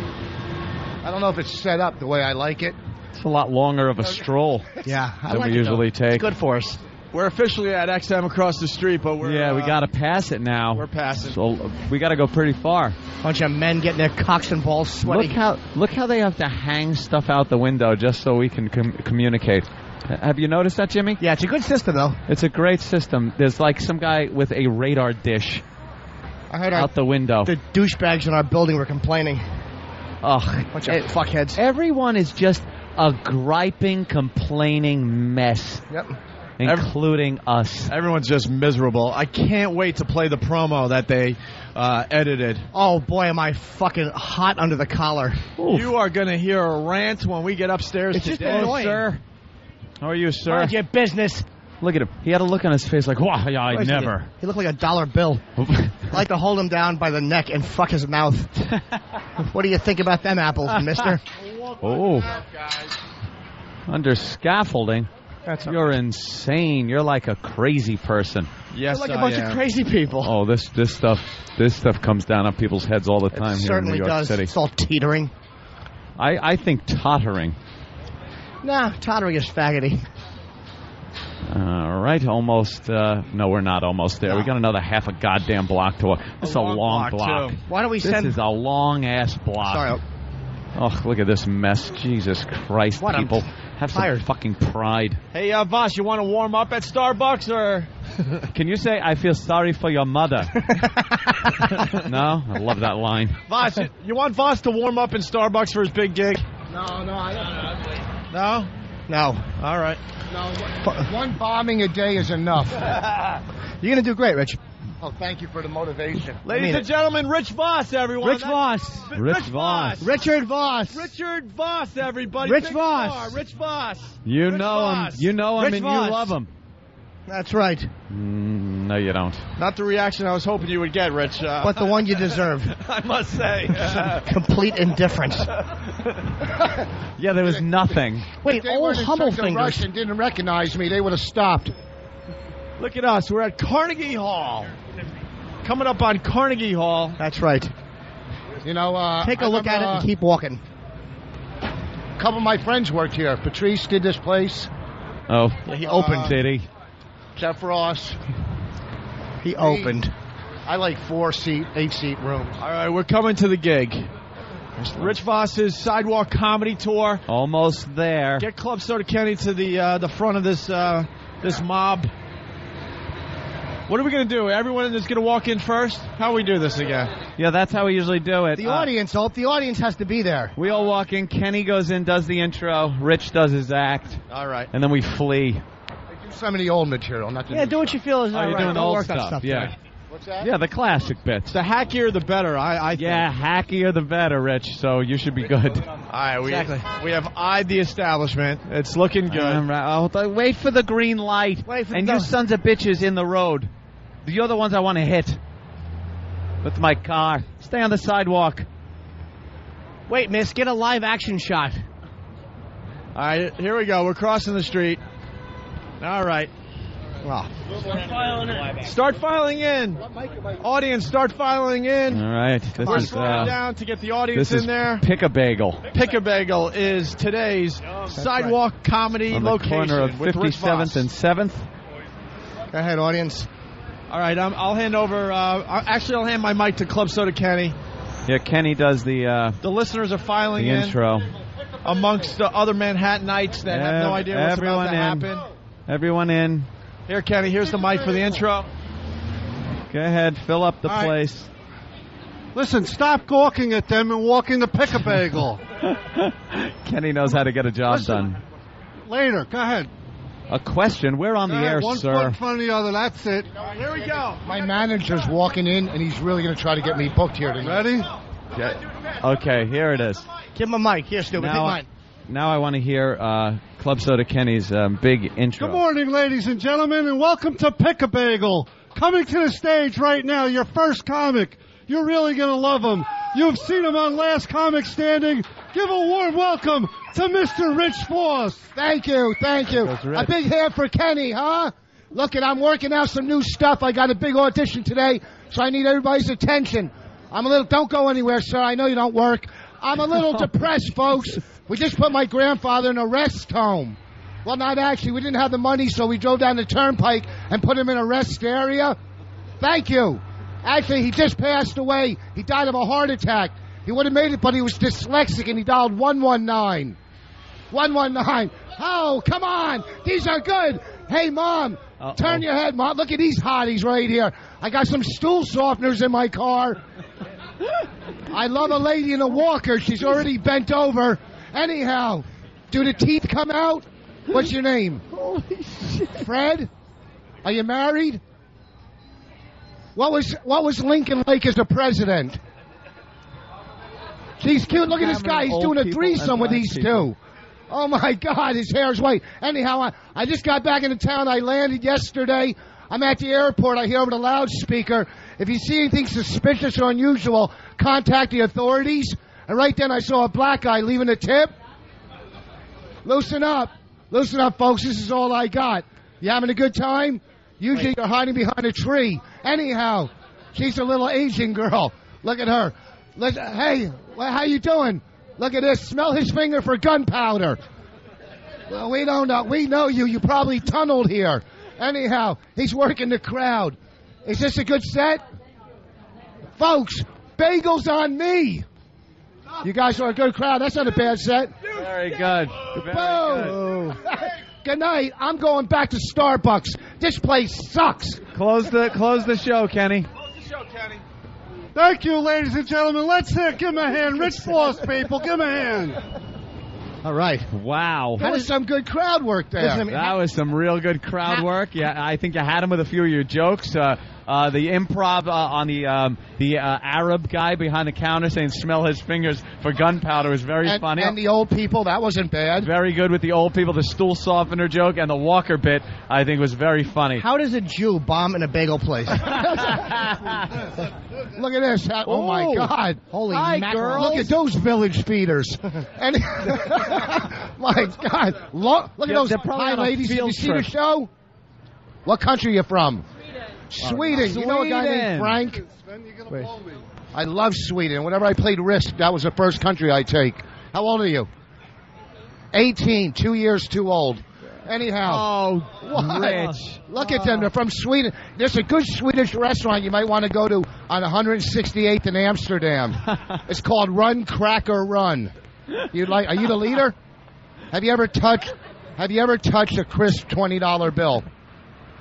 Nice talking to you. Please let someone hit him. Hot Swedish girls. They're lovely. Rich Voss, everyone. Let's hear it for Rich Voss. Everyone loves Rich. Wow. A smattering of applause. Very good Rich. set, Rich. Somebody get a black guy and show the Swedish people. See if they've ever seen one before. Why is the man badly burned? Man, all the Swedish girls have their tits on display. Isn't it amazing? What is that about? What's going on in Sweden? Look at the dumper and the pink. They're Look not at the shy. All right, Holy shit. Let's move. Move the show back to XM here. Yeah, we got to get back across the street. Oh, look at that! A couple officers. Is Tippy Tom getting arrested? How you doing, sir? Keith, what's going on? Seems like there's a little problem over here. Seems Tippy Tom was a little unruly, and the cops were going to grab him, throw him in the back of the car and take him. I had to come over and save him. Can I talk, please? Don't touch me. Tom. I'm not going to touch you. What I will say is, and thank you for letting me come over. And you almost got arrested. Tom, before you leave, we got a pretty good crowd. Why don't you give us one more song before we move on to XM? One more. Don't touch the mic, though. Yeah, let's get on the sidewalk. What do you want to hear? Up on the sidewalk. Move up a little bit. All right. What do you want to hear? Whatever you want to say. Okay. Let's see. I'll do something. Yeah, do My Way. All right. No. I'll do a little different. I've been up and I've been down. Never been up. So has many others. This is even up. Though this is up. Around. I've been many places, but not as far as you. Oh, let me do another one. How is Opie using that microphone, by the way? He's putting it into it's Jimmy's microphone. I'm holding the mic. A little right, too. Oh, no, not anymore. You better, right, you better if know. you want my body, Yeah, Oh, you think run away. He's coming this way. Come on, baby, let me know. He has my mic. If you think Yeah. I'm lonely, yes, I need some lonely. Oh, Everybody brother. let me Shouldn't we know. have crossed here? All right, we're done. Tippy Tom, everyone. Tippy Bye, Tom. I think we should cross here, or we'll have to cross mid-block with a bunch of people. Yeah, let's cross here. But I think I'm being smart and responsible. all right, let's cross here. We're going to cross the street now. Heading to XM for the second half of the Opie and Anthony show. Hi there. Hi, hey, how you doing? Loved you in Cocoon. Jesus. There's some old people walking around. Let's see what he's selling today. What do you got there, sir? What do you got, sir? What do you got? What do you got? What do you got? There? What is that? What is diamonds and things? Watches? I don't want any of All those, things. thank you. We are selling. Baseball collectibles? We sell and buy what? My shop is there. You sell them by warts? What? Watches. Watches? What's the diamond, baseball I see? baseball, all things. You sell baseballs signed by people? Wow. Oh, authentic signatures, I'm sure. Babe Ruth? Wow. You got a Babe Ruth signed baseball It's for spelled sale? R-U-F-F. You go and visit them. All right, we'll go visit the That's just hit great. me. All right, let's move on here. That's good. I'm sorry. Yeah, I I'm like not baseball. Whatever it takes to buy C4, I guess, these days. Where my boss at? Bye, Tom. We're done with you. Take a subway. Someone called the cops. I just saw a black guy come out of a bank. Well, I did. Don't say that. They might edit it. Yes. Watching things. I'm just watching things. There's a lot of people out here today. Yeah, Kenny is really on the job right now. Of course he is. He's looking around. He's like Secret Service. Draw. What? I'm a draw. I wish I had the crickets. No, you actually killed in Pick-a-Bagel today. You were good. You did all right. That takes balls. People want to kill you. They want to throw hot coffee all over you. I got everybody to stop working and watch it said. That was funny. You went right to the racial stuff, which was great. Oh, what are you going to do? All right. Man, Kenny is alert. I've never seen him like this. He's a little nervous. He goes from fun-loving Kenny to I'm ready to kill people Kenny. Well, you never know. I mean, today there's a lot of people following us. Some Yeah. days Wow. it's a Look small at crowd. Fat Billy Mac. That is so inside and so hysterical. Oh, my God. That guy's blood pressure must be 8,000 over 3,000. Even his face is red, just like Billy's. Billy, if you're listening, we just saw a big fat version of you walk by, hence the reference. All right. We're almost at... Yep. Almost there. What a great performance, though, by Rich Voss. He tore that place up. I don't like the fact that Roland looks like Ben Grimm from the back.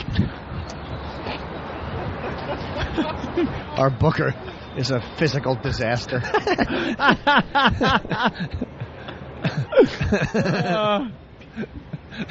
His feet are all splayed out because he needs orthotics. Holy shit. Look at this little these tits. Hispanic Oh, my God. Look at the tits. with half a shirt on. Yeah. There you go. Oh, God, Opie. Oh, just laughed at the guy who's obviously crippled and limping. That is But horrid. because I have AIDS. all Hello, right. miss. Hi, sir. Everyone just, they all want to look, but don't want to be involved. Exactly. I don't blame him. Wonderful. Can we search people? Can we ask what's in their bag? Yeah. They'll show us Especially balls. this guy. Got to be explosives. Wow. Hey, somebody stop and talk to Powder. What's Big A doing out here all dressed up? Big A, come here real fast before we go inside. Oh, my God. Ladies and Oh, gentlemen, Big A! Yes, Big A. What a mess. Big Hello, A. everyone. How you doing? William Frawley pants. Why? Your pants are up so high. Don't pull them down. You're a fat guy. You need them up high or they fall down. You got to hit like the with the belt, the part of mass, the most mass. They're like knickers. Knickers. Don't have to edit that XM. I said okay. knickers. Yeah. What's going on with the Bluetooth in your ear? Something new I'm trying. Who are you communicating with? Nobody right now. He has no cell phone, just a Bluetooth. Just the Bluetooth. He's listening to other people's conversations for split seconds as he walks past them. That thing's, look at that Bluetooth. It's bigger than your fucking cock. So's a cat tooth. It's in the wrong way, isn't it? No? He just jammed it into his fucking ear with his palm. Does everyone you talk to think it's broken because you go, Yeah, all the time, yeah. Anyone else itchy, by the way? I'm itching my nose. Dude, you're using a mic that you had shoved in Tippy Tom's face. Great. All right, let's go upstairs. And then we noticed it's Jimmy's mic. Guys, thank you so much for joining us for the walk today. Yes. Very good walk Very today. nice crowd. We'll start the second half of the Opie and Anthony show in moments. Stay there. The Opie and Anthony Show. Where the fuck am I? The fuck is this shit? Disgusting. Sexual. Parents say it is not for kids. Pornography in the workplace being played on TV screens, drawings. They ransacked and took off with the family car. People making nasty comments about women. Virus spreading in our area, find out where. Racial language and racist attacks. Push the button! I'm a black ninja, fuckface! All right, we remember. Shut up. We smoke pot with Snoop Doggy Dogg on a daily basis. You're talking out your ass. There's going to be some action today. I'm going to crap myself. Oh, what a log you're going to have. Holy shit. The Opie and Anthony Show. Holy shit, Yahoo, indeed. Oh. With Opie. I have psychosis. Anthony. I'm a xenophobic asshole. Jim Norton. I don't have the chops to do this. And a bunch of zeros. Good old Ben. Steve really is love. Perfectly enunciating boob. Sorry, Steve. E-Rock. I bring nothing to the table. They love when Hawk fucks up. Shut up. But more importantly, we see Derek's balls. You just relax. Here comes the funny. Problem, Hawk? My crotch is burning so bad. Shut up! But enough of this palaver. Let's get the show on the road.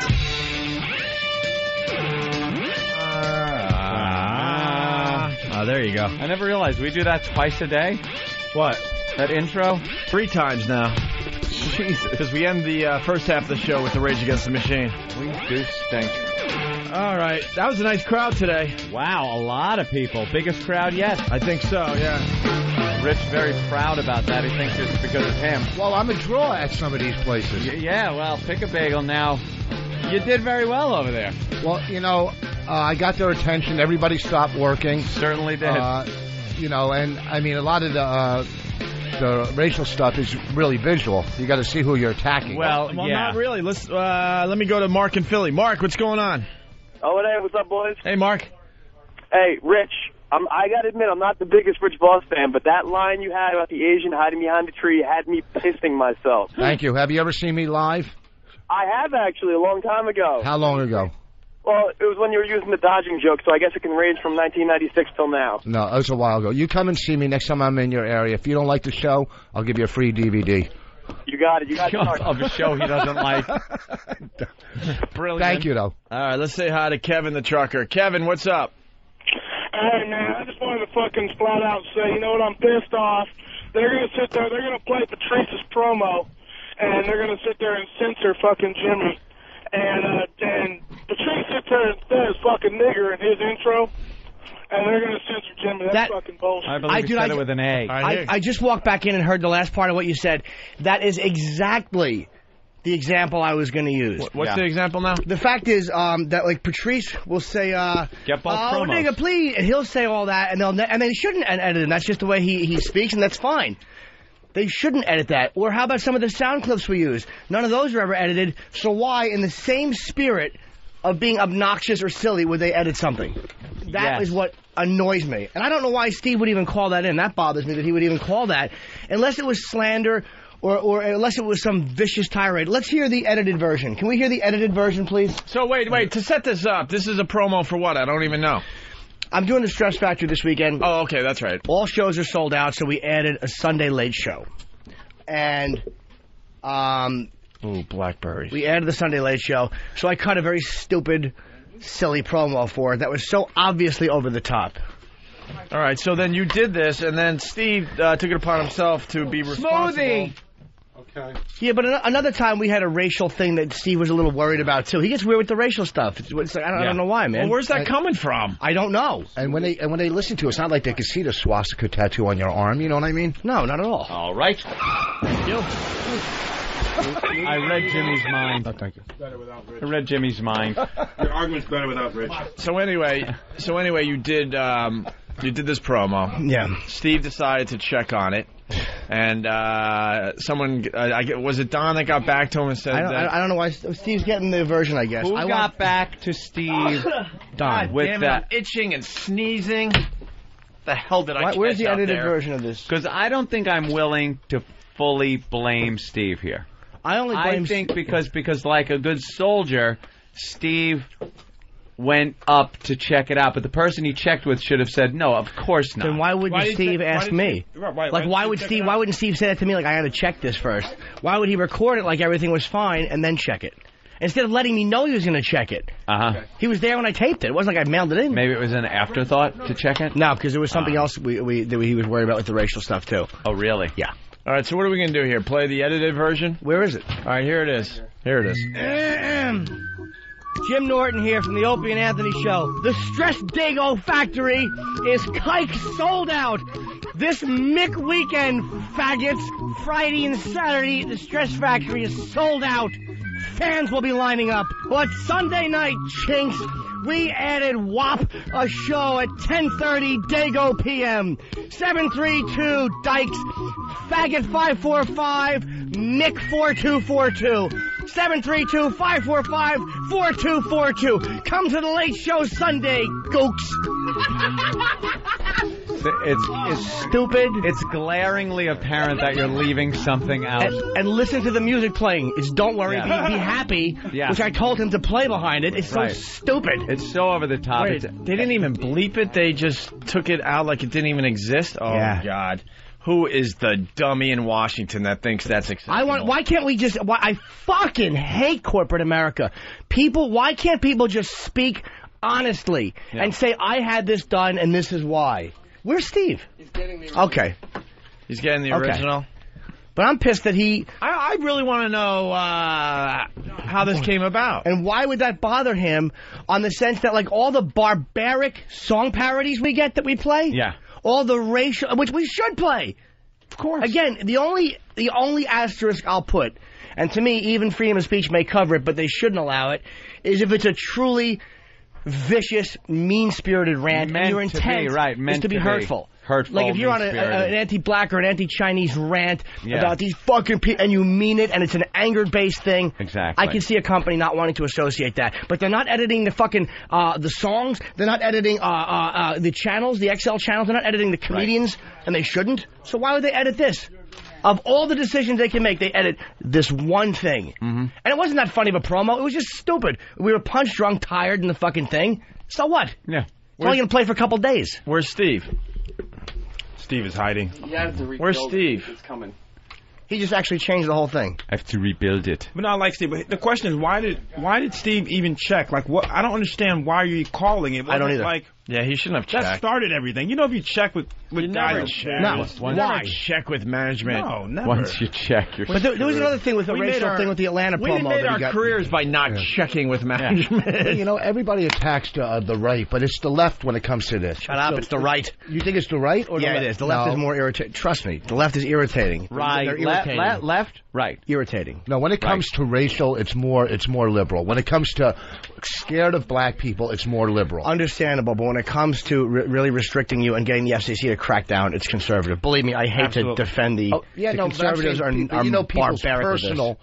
When people say, well, you can't say that about black, this and that, and they always say, those are the people that say, well, you know, I had a colored friend in high school. You see these crews. I know. Colored friend in high school. No, but these are the people. What the hell year is it? No, listen, I know these alternative comics. You don't know. So you liberal. are a colored person. Listen, these alternative comics are so liberal, and they're so, you can't say this about minorities, but yet nobody in their crew is a minority. Of course. They are irritating. I'm not saying that you're wrong. I'm only saying that when it comes to truly Colleges will censor you on racial basis if you're white, especially because, again, they're cowards. They're cowards racially because they think it's going to expose a part of them that is really, like, racist. But when it comes to the overall grand scheme of things, the Republicans and the conservatives have it fucking sewn up. It wasn't the liberals that fucking went after Lenny Bruce. And it wasn't the fucking liberals that are going after everybody right now. It's the Parents Television Council, which is a conservative. Yeah, but the liberals all went after Hollywood for. The liberals didn't go after Hollywood. They were the ones who were persecuted Hollywood. They bitch and moan.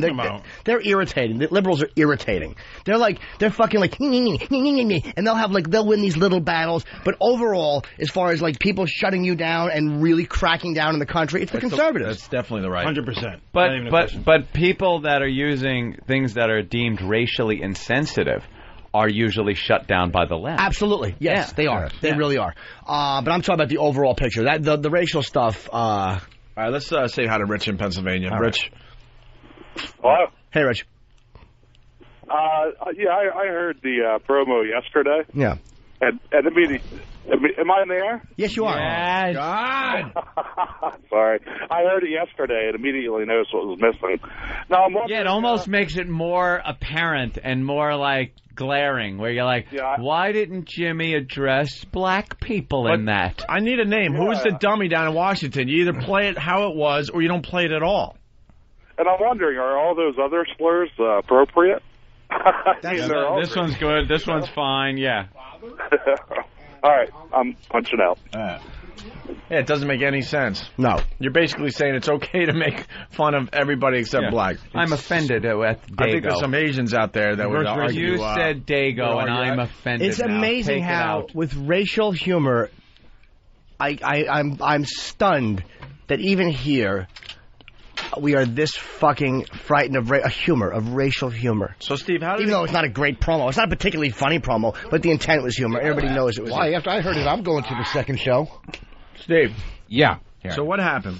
Jimmy cut the promo, and I'll admit, I laughed. I thought it was funny, but there was. Was it funny? What? Yeah. Was it? Really? Sorry. But why did you feel a need? This is my only issue with you. Hold on. This is my only issue with Steve. Yeah, let Jimmy talk. Steve is very what we call an edgy humor guy. Steve doesn't have pussy humor. Steve has very dark, barbaric humor. You know, Steve is known for his brutal humor. Women abuse. But I mean, yeah, but that's fine. I like his humor. But why on the racial stuff? With the Atlanta promo, you were nervous. You mentioned it to me. Can we do this? And then this.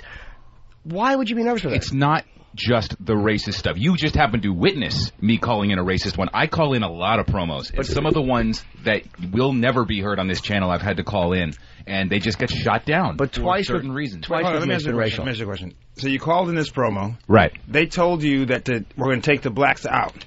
Correct. What was your response to that? Okay. Sounds like a good idea. No. Where do I get my gun? No. Oh, I misunderstood the question. No, why didn't you say to them, why are you just taking the blacks out, and what about everybody else? Oh, I see what you're saying. Oh, yeah. Oh, why would I think? Why would the rest of it be acceptable? Yeah, that's why didn't you say to them? Why didn't you say to them? I think the prevailing thought at the time was it's all or none. Was all right. So the prevailing thought at the time was this company just signed a huge deal with a very, very prominent black personality. Say it, Oprah. Wait, was that a secret? Yeah, but they have huge deals with prominent white people too, and Italian people, and. I don't. You know, I've always. I personally, I'm Italian, so I didn't find anything offensive. So it didn't. It sort of glossed over. But I'm always. I worry about that kind of stuff. Like someone's going to call in and get really pissy, and someone's going to get sensitive about it. But if we in this show, like, we want people to not censor what we're doing, how can we think that it deserves to be censored? And again, I'm talking about only in humor and obviously what is said in humor. I don't think it needed to be censored, but. I'm not the one that has to make that call. But you wouldn't have gotten in trouble for that, because I'm the one that said it. Of course, I absolutely would have. It's not you who takes bullets for shit like this, Jimmy. Why didn't you tell me? Why didn't you say to me, because you were gone. You were gone. I was not as surreptitious as you think it was. It was absolutely after the fact. I don't think it was surreptitious. I had it mixed down in the system, and then I thought to myself, I'm sitting there in the other room with Derek, and we're like, you know what? There's Who did you call? I called Don. And what did Don say? I said, he laughed, and then he said, you know what? Let me check. And then 5 minutes later, he said... Well, maybe it wasn't Don's call. It was not, and I know for a fact... Well, let's get Don on the phone. All right, who did he check with? Who did he check with? Checked with Logan. So let's ask Eric Logan why he would do that. Why this corporate America, everybody like, well, I talked to somebody. Why are we all afraid to just go, yes, I said this and this? What? No one is stealing from each other.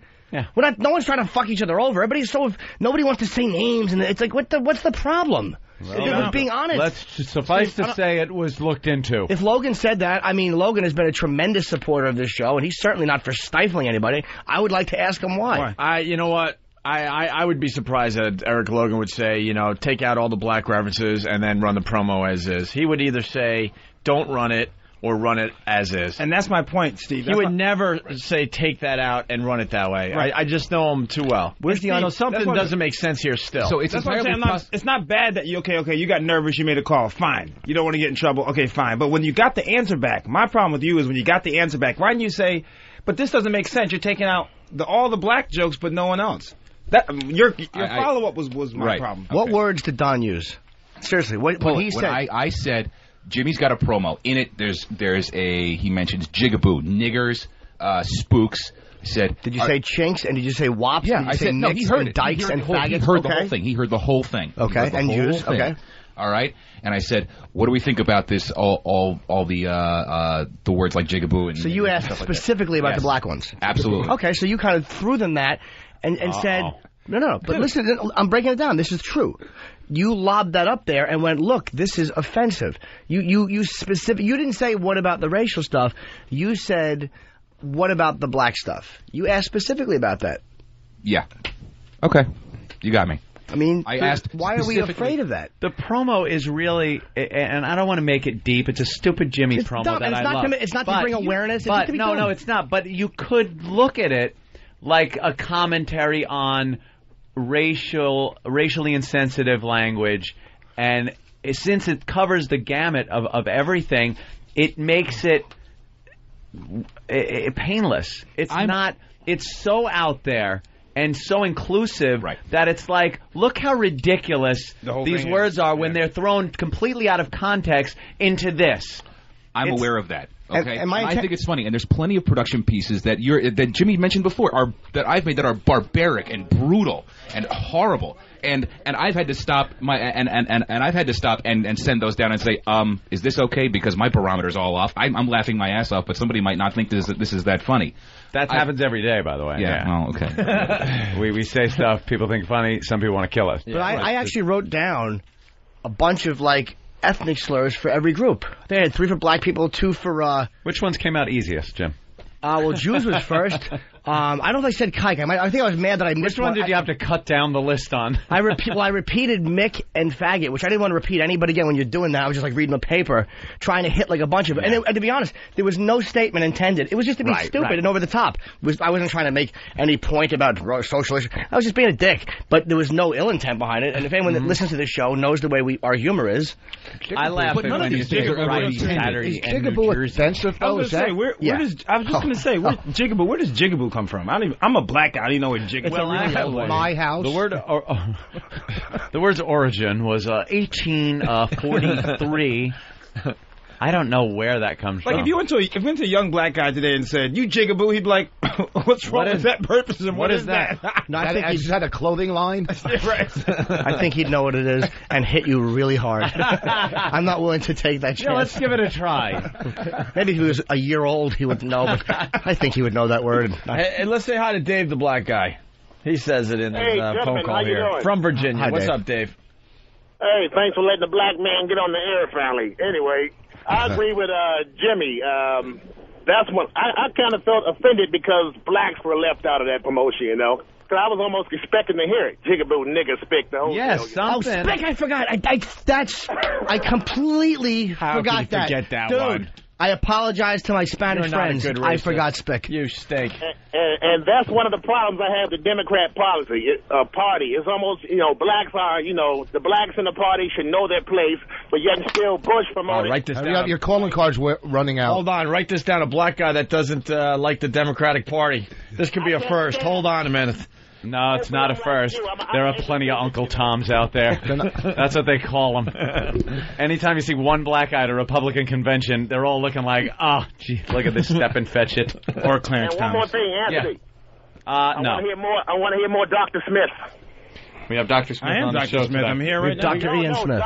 We got the real. I know what you mean. I'm kidding. We'll get to that. Let's go to The Dr. Smith we have the same preferences as the other Dr. Smith. Let's go to Steve in Connecticut. Steve. Yeah, the Blazing Saddles movie, when they're in the quicksand, they said, the hell with the niggers and the chinks, save the horses. On regular TV, they bleeped out niggers and left chinks. Did they? It is this. Yeah, that is the hell with chinks, save the horses. And that's something, that's like what Rich was saying, like that's like a very liberal ideology with the racial sensitivity. It ruined the movie. Especially since there were only 2 black guys in the quicksand. There weren't any Asians around to be found. Right. All right, let's say hi to Ben's Raw Ass. Ben's Raw Ass. Hey, guys, you know what? I'm guessing that the guy that censored this is a lover. I like that. He brought his own beep with him. Also, we're trying to get Jimmy Day together, and it's not looking good. No, it's not going to happen. Jimmy doesn't want Jimmy Day at this point. This is tragic for Jimmy. No, it's okay. Jimmy's having a bad day. I love my managers. I got to say that. I was annoyed at my agent and manager. We don't have the right people around us to get things done. How can we not have Jimmy Day? Sounds like the easiest thing to do. It's Jimmy's Day. I'm hearing things. We were even going to spell it Jimmie. I'm hearing things like, there's 20 DVDs that are available for Jimmy to sign at a huge signing. Yeah, big signing was supposed to be somewhere, and we were going to go there, and Jimmy was going to sign copies of this DVD, and there are 20. There's 20 of them. Well, this is what my manager... And the weird part is now, it was going to be, we could blow it up a little bit here. It's going to be at Tower Records. Jimmy was going to be there, sign some DVDs of what? My HBO special, which is being released. Which is going to be released. Yeah. So, all right, you got 20 copies to sign at Tower Records. That's nice. That's 20 freebies, okay? That's okay. So then you got to think, all right, well, maybe the rest of the hardcore fans will go to Tower Records, buy the special, wait online, and have Jimmy sign it, right? That happens all the time at signings, right? Yeah. It's not going to be on sale. I didn't know, and this is, again, my managers. But we don't have people behind the scenes that could figure this crap out. This was the 9th. It was supposed to happen the 9th, and Jonathan goes, but Jim, let me just talk to the people at HBO and make sure that they know what's going on because it doesn't come out until the 13th. And I'm like, really? He's like, yeah. I mean, and my other manager, like, I should have called them. That was my stupidity because they're really good, man. Was having lunch with the president of HBO. They're friends. And he didn't know about it. So you understand what I'm saying? It was like that was. I'm like, well, who are people talking to over there? Yeah. That this wasn't. I don't know. I don't need Jimmy Day. Whatever. I just wanted to help promote. We need Jimmy Day. What are you talking about? We all want Jimmy Day. We need it. I lied. That was my mock humility. I want Jimmy Day more than you want breath. But I never had a stand-up DVD out, and I get no extra money for this one. But I want it to be successful. HBO put me out there and gave it to me. This is what I heard before the show today. It's like there's 20 DVDs for you to sign. Like, who in their right mind would think this is an okay thing? 20. I don't know. We'll have 11 after I give them out to the 9 people we have in here. Right. I want one. Me too. But who would think this is acceptable, that they're all going to go to Tower Records for part of Jimmy Day, and you're going to sign 20 copies? How awful would it be if I had some left over? I know what you go through. What are the rest of the people going to do there? I don't know, wave and go, hey, look, we have 1 per 3 people. What are they going to sign? Bring up napkins or something? You take the D, I'll take a V, I'll take a D. I don't want him coming out of Tower Records with nothing but his dick in his hand. We can hide the DVD behind the toilet. That's what you call pinheads. These guys make these decisions all the time. Well, I don't think we need that kind of language, Dr. Ian. I mean, excuse me. We don't need to be harsh. I'm on FM or XM now. Starting to censor me now? now? Look, here's the deal. Anthony and I like pizza. If we liked hamburger, we'd be in a good situation here. Thank you, Dave Douglas. But we like pizza. We don't like hamburger. Right. At this moment in time. I like both because they're fattening. So Mr. Hamburger should stick to what he's good at, and that's secretary stuff. I want to... I think I'm getting you here. Yeah, well, can we get picking up on your subtleties? Can we get somebody on the phone? We have a good administrator, a good secretary. We need something a little more at this point. Someone that can figure shit out. Why are they not picking up? I'm available. Why are they not picking up? Make it happen. Why can't we just... I don't want to yell at anybody. So are we officially canceling Jimmy Day? I don't... Whatever you guys want to do, man. If it's not going to happen the right way... No. If it's not happening... Well, with the DVD... all right, here's the deal. DVD is not out. See, you could do the math. It takes 2 minutes, but for some reason people can't do this shit. DVD is released when? June 13th? I believe the 13th. Okay. And we want to do the event the 9th, right? No, I thought maybe HBO was going to release some. You never know. They might do that as an advanced promo thing, so I didn't think it was crazy. Even when tell HBO to send you like 400 to the store. They may not. They may have because HBO is a promotional masters. They may not do it. I mean, whatever they want to do is fine with me. However they want to do it. Their release date is usually their release date, and anything before that is deemed illegal and contraband. But I wouldn't even get pissed off at them because they have a way they do it, and it's like I'm fine with it. I don't care. And we need to do the event June 9th, right? Because that's when the HBO thing, or we're getting an advance copy or whatever, right? Supposedly, yeah. But again, I don't even see how they were going to let that happen. Although premiere parties are common. Oh, forget it. We'll just do a radio show every day. No Jimmy Day. I don't need Washington in my life at this point. Yeah, I didn't realize it was that. We'll do all the heavy lifting like we have for many, many years.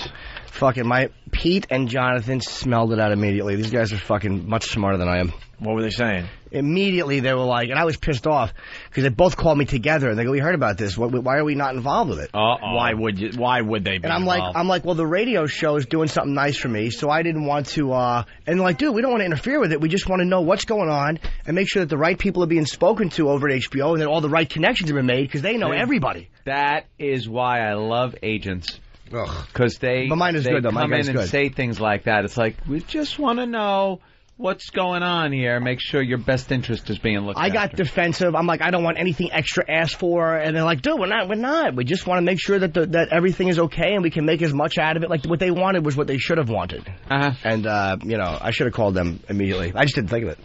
Unbelievable. Let's say hi to Joey in New Mexico. Joey. Hey, you guys missed a pretty good Jimmy line on the street. I thought it might cheer him up to hear that. Of course. Aunt told Big A that his Bluetooth was bigger than his cock, and Jimmy chimed in and said, yeah, so is a cat tooth. Oh, thank you. I'm glad you heard that. That is very funny. I missed it. I thought everyone just bombed. Oh, no, that's good. Lead Paint Chips, what's up? Yeah, now I know why Steve drives a hybrid. Typical liberal, only worried about the N-word, not everything else. Nah, I that Steve. No, I'm not. But, where is he? No, as much as I disagree with Steve calling in, and it's something I have a debate with him about, but he's not a liberal or he's not a coward with his humor. I mean, Steve's a douchebag through and through. Thank you. Let's thank you. Let's do the dump report. Oh, when are we going to play the uncensored promo? Yeah, the uncensored thing. You put it in the CD player. Where's my dump report sheet? I don't have one. Opie, take one and pass it down. I'm sorry. Take one and pass it down. Gregster. Let's see. Here it is. All right. Finally, the uncensored version of Jimmy's promo that someone said should not be played like this. And then we'll get into this, which will start another rant. Hello, Jews. This is Jim Jigaboo Norton. The Stress Dago factory is kike sold out. This Mick weekend, faggots. Friday and Saturday, niggers. Tickets are spook gone. But Sunday night, chinks, we added WAP, a show at 10:30 Dago PM. 732 Dykes, Faggot 545, Mick 4242. 732-545-4242. Come to the late show Sunday, gooks. That is hysterical.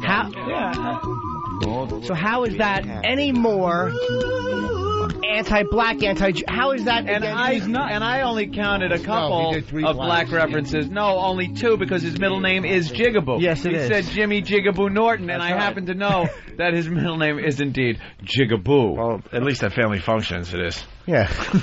I'm pissed off now because I agree. That's actually funnier because it is. I know. So the other one made you feel all tense because it's like, why is that left out? Yeah. But there's no venom behind any of it. No. And it's obvious that there's not. Right. And it shows how stupid these names are anyway. Actually, it's a good cause is that it shows how ridiculous. They're not that stupid. Yeah, there's a... But they're ridiculous. They're ridiculous. Who cares about names? They're ridiculous. It really did, whether you meant to or not, there was some kind of half-assed statement being made with that promo. Yeah. Whether you meant to or not, just a goofy statement. But it really shows out of context, just throwing him in like that, how ridiculous it is. And then to eliminate... three of the black slurs. Actually, I took out. Now that I listened to it back, I took out a Jewish one, and there was another one I took out too. But you took out kike. Yeah, it didn't fit. It was only because I had to mix it with the one you had. No, I know what you mean. So they butchered the whole promo, basically. Look how they massacred my promo. Every black person said boycott. Come boycott. Yeah, boycott. Yeah. I am outraged that the word jigaboo was not used in the promo. Reverend Al will be marching on XM satellite radio. This is the type of shit. I will be in front of your place with my hairdo until you fix the promo and re-include jigaboo. Reverend Al is outraged. We are marching and holding a boycott of XM satellite radio until you put the jigaboo back in. Why you take it out, Steve C? You are an opposite racist.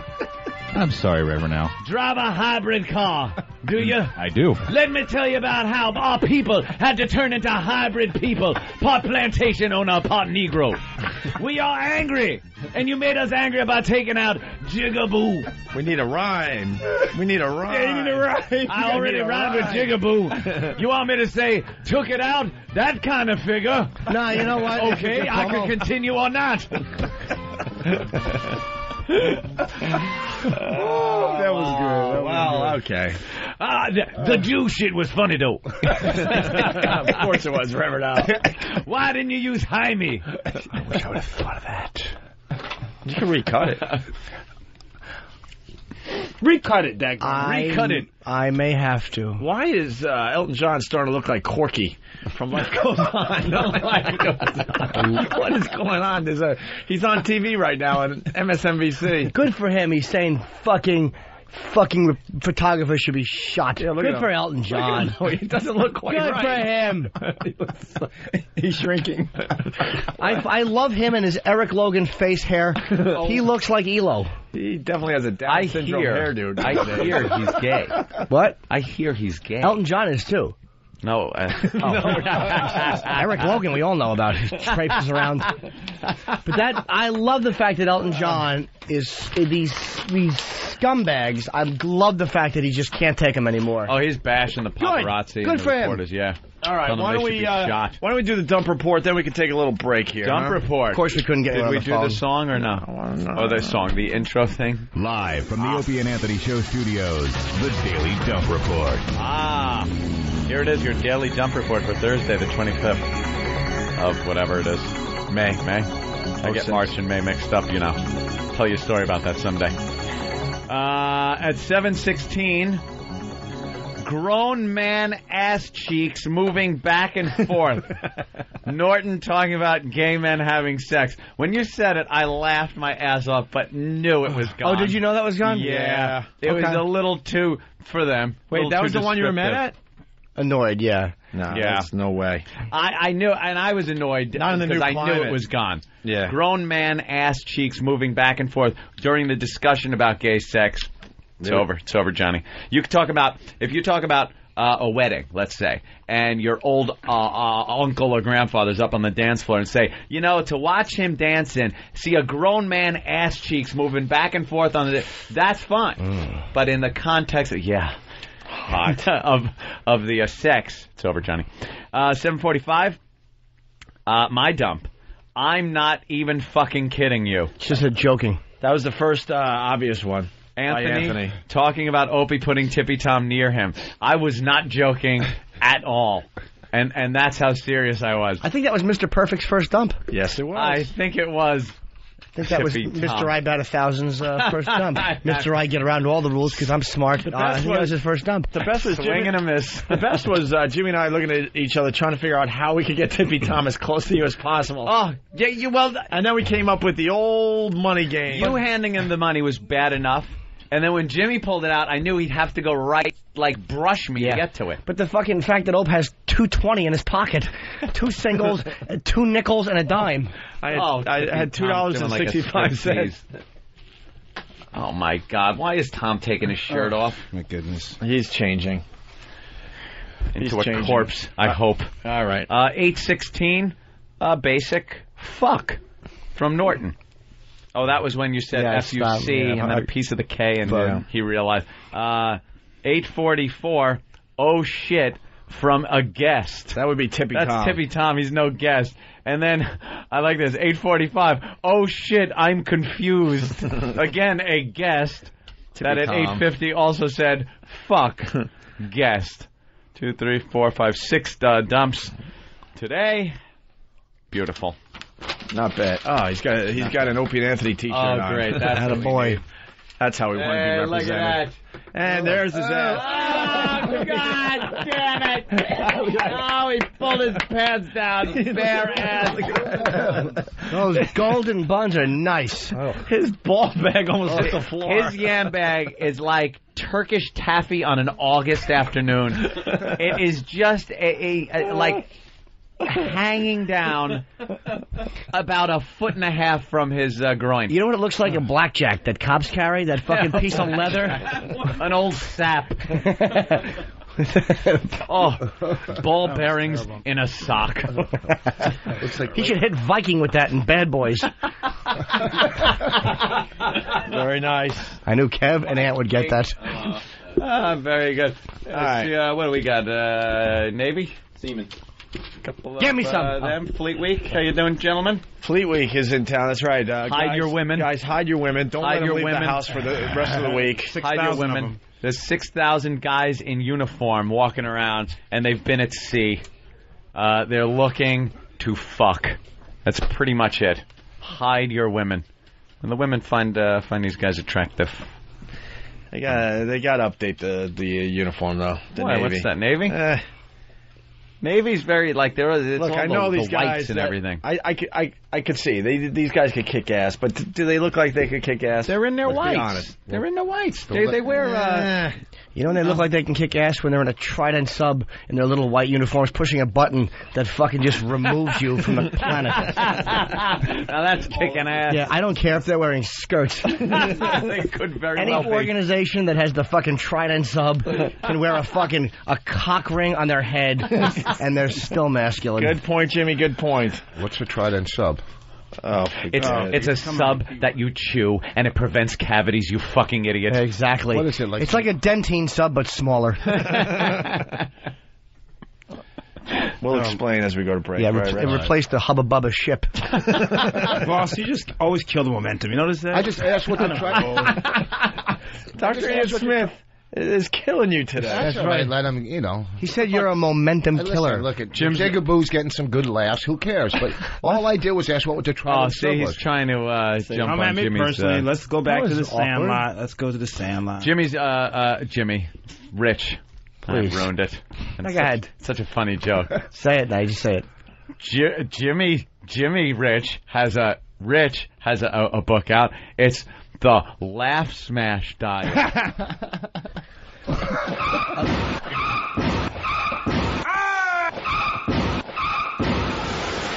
I have a good joke, too. Yeah. I had dinner last night with my friend. She's a police officer. And she had a good one. She don't even put your finger next to the Kelsey Grammer clip or the car crash because she had a doozy. All right. Oh, what laughs we had. Debbie, this was a good one.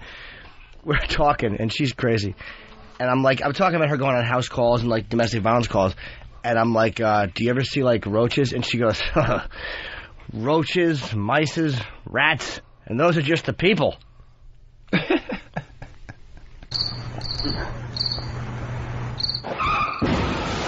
Oh dear! Oh dear!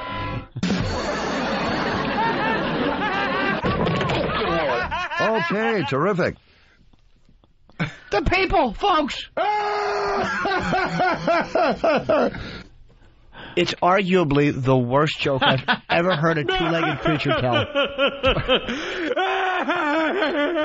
Did you see that jerk?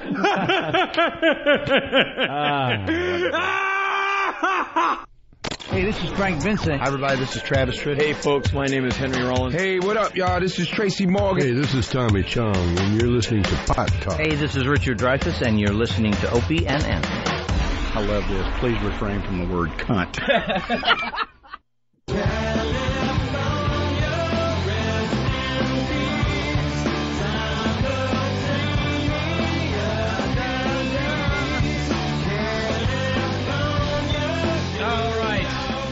In studio today, Dr. Ian Smith, a good friend of the program. Hey. He's helped me out big time. With these new hours, I went to Dr. Ian Smith. I said, please, I need to eat better or something. I need more energy. And he discovered after I kept a very, very precise journal that I wasn't eating enough protein during the day, especially in the morning hours, which are the toughest hours to eat protein. Did you just write down stuff where you were like, on this fog-shrouded evening, I dined upon figs? Was it like a Civil War letter? The funny thing is, a lot of people think I eat really, really healthy, but I found out through Dr. Ian Smith that my protein was way, way down. So you suck a cock, and then what? You laugh and pay the guy. I mean, So I up my protein, more energy. Yeah. What's more a good source of protein? Fish, lean meats like chicken, beans, egg whites. Red meat is egg whites the are Mac Daddy, like though. It's like, let's take an egg and take the tasty part of it and throw that away and give you the rubbery part that has no flavor. I don't like the yolks. But you know what though? we need the yolks though, because this is a comedy show. But the bodybuilders love egg whites because the protein is so high. They love it. Yeah, it's the only people also eating like egg whites steroids. are like working at something. Yeah. No one's enjoying egg whites. You're eating it as sustenance to fill yourself up and go throughout your day. I swear to you, at this point in my life, I love egg whites more than regular You can't eggs. take toast and dip it in the egg white. I like egg whites better. I mean, regular eggs better flavor-wise, but I don't eat the whites almost never. Once in a while, I'll have like a real sunny side up. Sunny side What's up. better than that? The yolks all over. I like his 8-year-old boy version of that. It's called a fried egg or a... No, it's not. It's the way cool people poached say egg it. or something. I don't poach eggs. Can I have it sunny side up? Because it's sunny looking. If an African illegally shoots it in the bush, it's a poached egg. Hey, just tell this guy Carries it on Kevin a from stick over his Connecticut. back. We'll get to a couple phone calls, but first, Jimmy just said during the break that he's going to finally start the Fat Smash diet, right? Monday I want to. The only reason I won't this weekend is because I'm going to be in the Stress Factory, and my Bob Kelly is on it, and if anyone has ever needed it, it's this fucking disaster. Colin trashes fucking Bob Kelly. He said that Bob Kelly should be forced to like dance to entertain Australian tourists. Like he was like, forget, like some weird island. Oh, that Bob is a fat disaster. He's working with you at Stress Factory? No, but he's on Fat Smash, so I want to take it. Okay. Has he lost anything yet? He doesn't know. He didn't weigh himself yet. But I want to take it. But he said you shit a lot, which is normal when you eat a lot of fruits and vegetables. You're on the toilet, and I got to do shows, so I'm like, I'll do it Monday. I'll start. Dr. Smith, look at Dan. How many pounds you down? Uh-oh. See if we can get this. Yeah. What's the name on that mic, by the way? Opie? Yeah. That's safe. Go ahead. You put that right up against your mouth like No, it's Tom safe. did. I had Jimmy's mic. I know. You used Jimmy's mic. It's all right. You should have seen when I was shitting that day in the toilet. It was Opes mic I was holding, so we're even. What's the average pounds you're supposed to lose a week? Like how many? About 12. 12 a week? Yeah. Phase 1, you can lose about 10 pounds. Phase 1, 9 days. Phase 2, you put 11 back on. No. All right. Nathan. I lost 23 pounds. Man. On the Fat Smash diet. Look. Yo, man, you're fine. Now you're in maintenance phase. I still think I have a major problem with Good, weight. you do. Body morph. Oh, my dyslexia God. problems. Anorexic like a bitch? Just kidding. No, you're serious. Just kidding. You should have heard him making fun of... Like, there's such competition going on with your Fat Smash diet. He was making fun. We went out to dinner before the Regan show. Yeah, I strayed a little. He's making fun of other people that are just starting it because he can eat certain things they can't. And he goes, "Ha ha! Look at you, phase 1," and they're all like bashing each other. Well, if I was on phase 4, I could eat. He's bragging that he's a few phases in and can eat. Yeah, and I don't think a lot of that stuff was on there. And I think tequila. you cheated a little. Tequila and chicken. Kev, what did you just say? You said something and nobody heard it. Oh. I lost 12 pounds in phase 1. You're doing the Fat Smash too? 12 pounds, phase You 1. just ate M&M's. Yeah, I know. I cheated. He cheats every time he's in here. Kevin is a cheat. If you were married, all you'd be doing is fucking hookers. What? I'm faithful. I just cheated a little bit. So what? I didn't wear a bag. I'm in phase 1. M&M's. Phase 1 contains M&M's, right? Big Kev, we noticed you cheat a lot in here. We noticed that you cheat a lot. Is it the show? Is it the stress of the program? What is it? Somebody give him a mic. Poor fucking Kev to yell. Mike, what the fuck are we doing? Kev's in the middle. What Like, I what do you did want over from here. me? And I got to ask you something. There we go. No, I'm going to ask a serious Oh, no, question. Kevin's like, oh, no, here The we same go. way we talk about Voss's smoking and my sex addiction. I'm ready. All right, this is what I want to ask, okay? You can't smell, I remember, right? That's right. He has no smell. No sense of smell. No olfactory sense. So why do you go for, like, the chocolate? Comfort food. Yeah, I like it. It tastes good. But you can't taste it if you can't smell. I can taste it. Dr. Ian I don't Smith, have what's the same deal with that? taste He as can you still do, taste? but Still taste, but you don't have the full taste. You can definitely still taste. So it's a dull taste. Yeah, because So carrots would taste a little better because chocolate-covered carrot. But is it more, though? I Which are think a it's delicacy. more, even though maybe you can taste a little bit of it, I still think it's more of an effect that the food gives. It's a comfort thing. It's a feeding of an addiction. Like a lot of me things with- taste the same to me. That like chicken and turkey, I really can't tell the difference. And Neither sometimes can we. Sometimes I can't tell the difference between like chicken and tuna fish, and things like that. Things that are very similar. Chicken and tuna What about fish? M&Ms and carrots? No, they taste different. Yeah. I prefer the M&Ms. But you sneak them. This is where I know Kevin. I don't sneak. I watched you do it. I'm telling you, I used to drink. I know addiction. I fucking would believe me. You think I tell everybody everything I do sexually? who is he- I sneak. Who is he sneaking Who from? am I hiding it from? Everybody, and in a weird way, it's almost like. I watched you cup it, and I watched you do it at a candy bar one time. And it's the same way I am sometimes. Like, if I'm going to fucking get a whore, a lot of times I'll cup say a hooker. No, but I'll say to people, I mean, I'm open, and yet there's times I'm like, all right, guys, now I'm going to go home. I'm a little tired, but I know exactly where I'm fucking going. And it's like a weird. There is something about the secretiveness that I'm comfortable with. There's something about that because it's not just about food, or for me, it's not just about sex. It's about fucking addiction. It's about shame and all that stuff. A You understand? lot of girls that binge do that in like closed rooms and Yeah, or alcoholics who drink and they sneak liquor or they hide it even when they're alone. It's a weird shame thing. It's not necessarily like, oh, I don't want Ope to see me. It's beyond that, man. It's beyond. But I watched you do it, and I relate to that shame and that fucking, I know I'm fucking up, and I don't want anybody else to see me fucking up. Do you know what I'm saying? That's what it is. Well, I've always gotten so much support from everyone here in this room. We do support. But when you got, why would I come out in the open and eat my M&Ms? Well, when you got, but that is that is supporting you though. By shitting on you for doing that, that is supporting you because people. It's right. almost like with him But smoking. do you have to literally shit on him? Well, Jimmy? it turns both of us on. He fucking throws me a few dollars.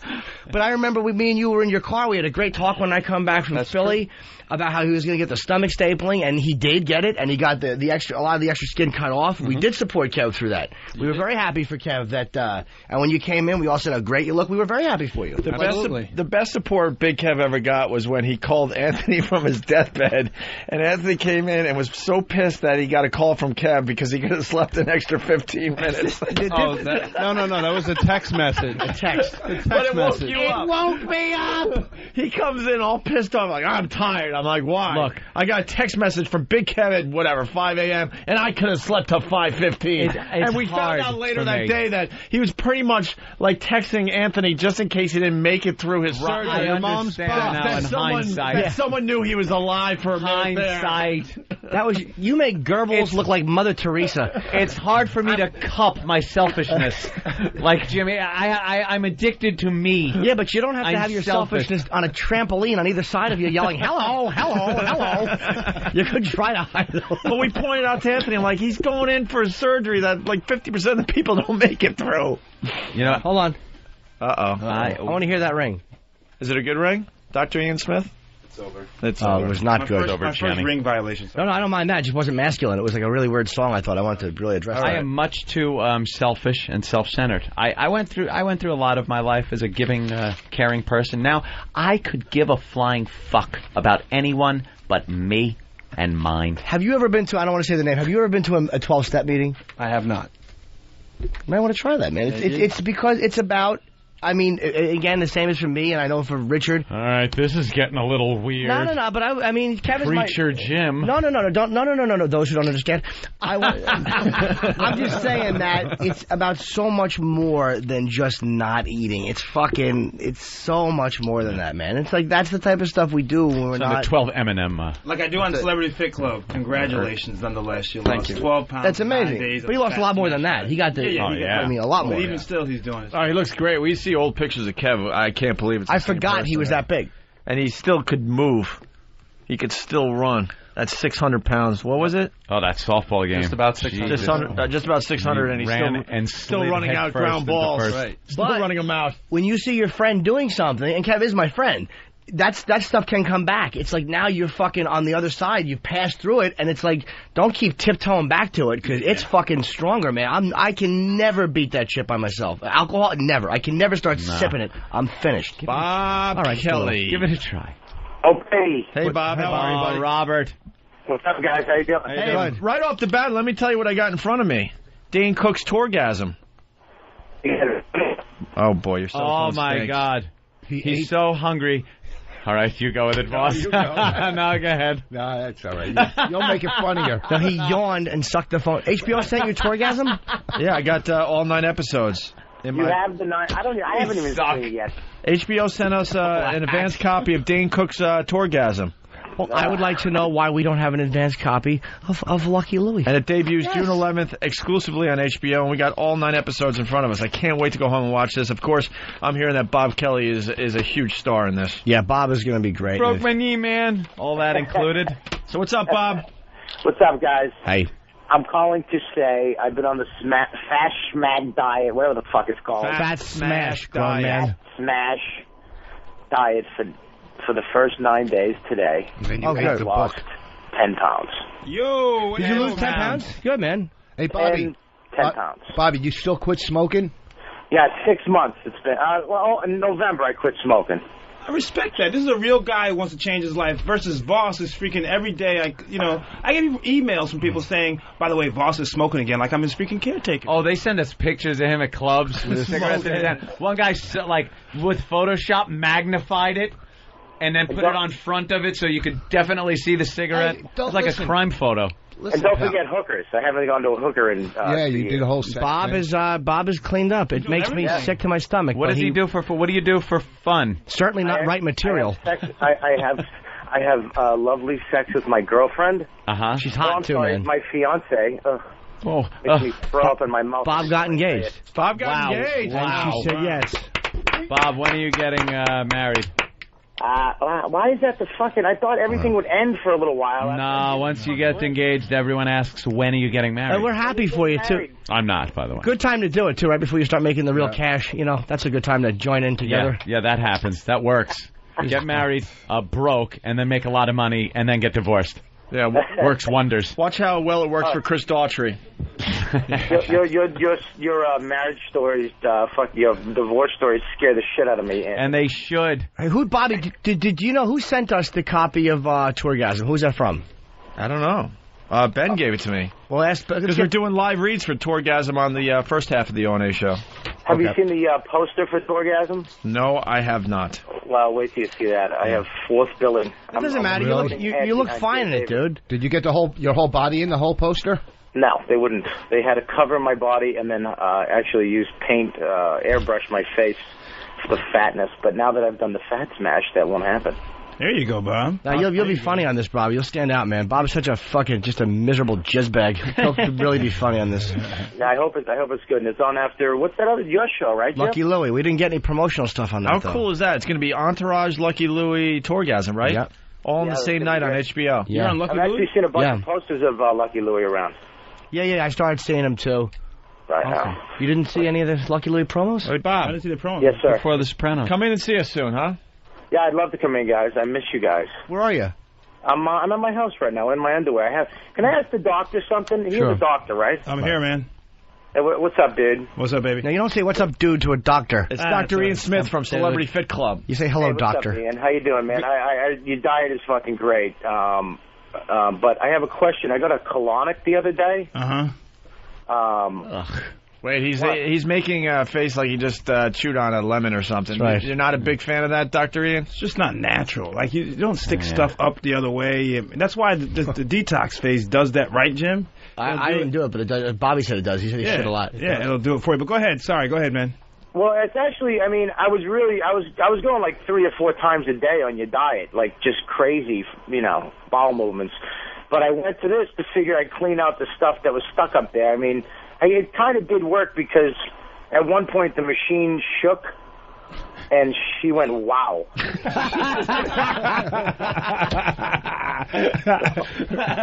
Wow. Very funny. I swear to God, she said wow. And I was like, is that a good wow or a bad wow? A license plate and the Kinder Boy attire. Yeah, I have the Bob Kelly swum up from southern waters. How could you tell? No, but if you do, if you do it once a year, but you got people who are addicted to colonics. They do it like once a month. No, I think just once a year. Do they work or what? Do you feel better? No. Well, you take the toxins out, Bob? Did you feel better? But now there's something wrong with my I'm not going to the bathroom the way I was. It's like I feel like there's nothing. Yeah, there's something wrong with my stomach. I've had a stomach ache all night. Oh, great. That's one of the problems. You know, when you stretch the intestines out like that with stuff, I mean, that's why I tell you, be careful doing this stuff. You got to go to the right place. You got to make sure they know how to do it, not putting too much stuff in. Yeah, they blow it up with the air, don't they? And it was water. At somebody's apartment. Stop it! Stop it! No, you didn't. I love these guys. Norton is telling the story the other day how he's got private yoga instructor coming over. A hot 24-year-old. She came in midnight the other night, and she's legit. Bobby, you didn't really go to somebody's apartment. Yeah, well, it wasn't like an office. It was an apartment that was turned into. Was it a Russian guy holding your hips? You fucking zilch. Go to Natural Alternatives on 72nd Street. They're a fucking. That's who I went to, and it's like an office. It's like a real office. This is the stories you hear about with cosmetic surgery and OBGYN. It's people that don't have medical license. They run out of their apartments. A lot of poor Hispanic families go there and wind up dying or being disfigured, and now you go there. What the hell? Well, what was the machine that shook? Her washing machine? Was it like piped through some kind of jury rig? You don't look for a fucking discount when you're cleaning out your intestines with liquid. Well, yeah. I actually could see the neighbors looking out the window. You could see the other neighbors watching TV. They weren't watching TV. It was a video feed of the whale with fluid being shot into his asshole. What is this movie? It's about this creature with the blowhole having water shot into it. You fucking idiot. I hope it was dirty dishwater. Go to a professional. She went wow, and the machine shook because a fucking teacup that was shot into you was fucking rocketed right back out, you fucking idiot. What's wrong with you? Natural Alternatives, Bobby, on 72nd Street. There you go. Yeah, I didn't know. I thought it would be a legit place. And I mean, she was like really hot too, which fucked me up so bad. Here's a word of advice. If you're going for medical treatment and they say ring the buzzer, it's apartment 5E. It's not a legitimate place. You get to pick the girl who actually does your colonic. Wait, the girl going to your colonic. Well, there's a sexual angle to that. Hold on. Wait, there's girls that are there and you get to go, I want her to do it? That was a joke. Okay. No, well, who could tell what the fucking way this story's going? Wait, she was hot? It's not a joke. His fiancee's in the background. Wait. You have a girl giving colonics in 2B. She's a whore. You have an OGBYN or whatever the initials are. I couldn't remember them. Hey, Bobby. Get your own fat comedian.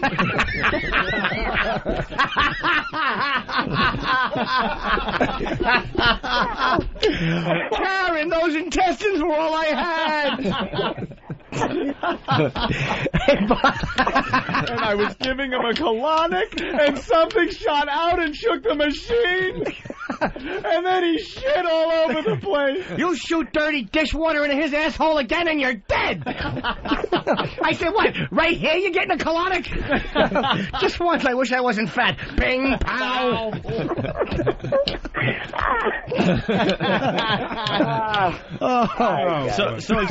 So you were saying the sexual angle there, Jimmy? Yeah, there can be. I don't know. Where did you see the ad, Bob? Well, there is when they got the enemas. And was she hot? The chick, was she hot? That was fun. I wanted like an old lady, like an old broad. What was she wearing? Because my asshole was fucking disgusting. It's fucking. It looks like somebody punched an eye socket and the eye fell out. How do you know what it looks like? Norton knows how bad my asshole is. All kinds of shit in his asshole. He's trying to get it fresh. Well, I'm trying to clean out your asshole. You're getting fucking fresh. Go on, get your colonic kit. He's the first one in 5 years to really get a colonic at this place. Yeah, you know what? Voss might be right. We'll just go with it. That was a statement, not a joke. He made a statement. I'm ready to car crash him. Bobby, what was she wearing? Tell them. Truthfully. She was wearing an evening gown. No, seriously. No, she was not. She was wearing, designer jeans. She was a hot broad. Jeans, but did she have a doctor's smock on? No, she had no doctor. She had this is what's weird, too. She had just a regular T-shirt on, hot, designer jeans, and she had no gloves. What? All right, look. How long did this happen? Did she offer to jerk you off? No. All right, I want her number. Yeah, right. You got cheated. I'm going to straighten this mess out. Yeah, he's going to figure it out. Jimmy's going to go in. Jimmy will get to the bottom of it. Jimmy's going to go in undercover. How long? What's really going on over there? Dirty fucking... Please go to the same place he did. No, I don't trust a dirty tube. No, just sign up for it. Go through the motions like you can. These men thought they were going for colonics. What it is sex. There was actually the whole thing was underneath the sink. All right, fuck you. Now, wait a minute. The whole unit that gives this was under a sink. And when you opened it, was there a wooden sink you'd find in a studio apartment? And when you opened it, was there a guy pedaling a bike to power it? The guy with the tube in his mouth. And you see the funnel goes out to the pool. Kids are looking like, why is there stuff? Why is feta cheese being shot by the drain, mother? No wonder you're having problems shitting. They shot glue into your intestines and convinced you were healed, stupid. I don't know where you went. Dude, when I went to Natural Alternatives, you went to this lady. She sits you down in an office. You have a consultation with her. It's like an 8-step treatment. The first one they give you, she guides you through. You could see a tube going down. The next couple you come in for, you're actually on this weird table with this little thin one shot into you. It's like warm water being shot in. You're hearing a recording of what parasites you can get from certain foods, and then there's medicines you can buy out. It really does. And my shit after that was solid and fantastic. It did something, and it really cleans you out. Literally just fucking yapping to me the whole time. I mean, and I couldn't look at her because my sack was hanging out. Was it sexy talk or no? No, it was just yapping to me, just regular talk, and it was like, I had all this pressure in my gut, I had this thing in my ass. We have audio, actually. She taped it also.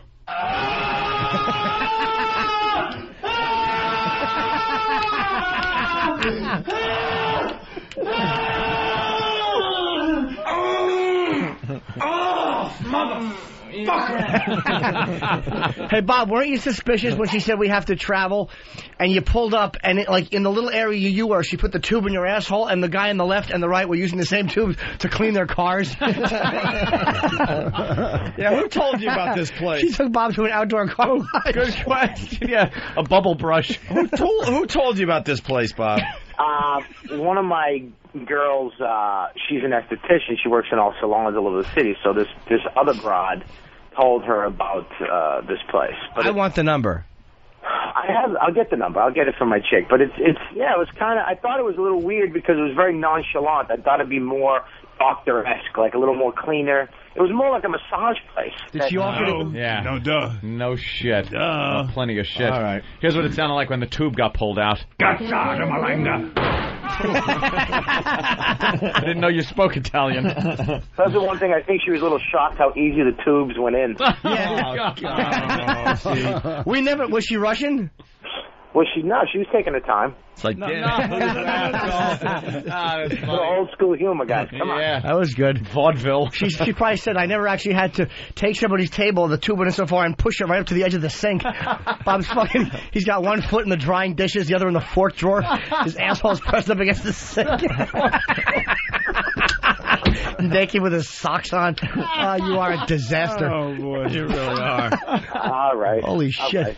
All right, Bob. 2 for 1 colonics. That's good. So doctor, don't do any more colonics. No, it's not there. If you want to go there for something else, that's a whole different conversation we could have. But don't go there for colonics. Go to Natural Alternatives. I recommend them. Todd Lind actually recommended them to me, and I think that it's like a real health. It's like a holistic place. Once a year. All right, Bob. We look forward to you on Tourgasm there. All right, thanks, Bob. I'll talk to you guys later. All right, Bob. Take See care. you, sweetie. Dane Cook's Tourgasm coming to HBO on June 11th. Yeah, I think they do 7 episodes, and they shot like 2 follow-up episodes or something, like 9 total. Yeah, Bob, I got 9 in front of me. Bob never disappoints when he calls. He never disappoints. He could just be calling saying, hey, I lost 10 pounds.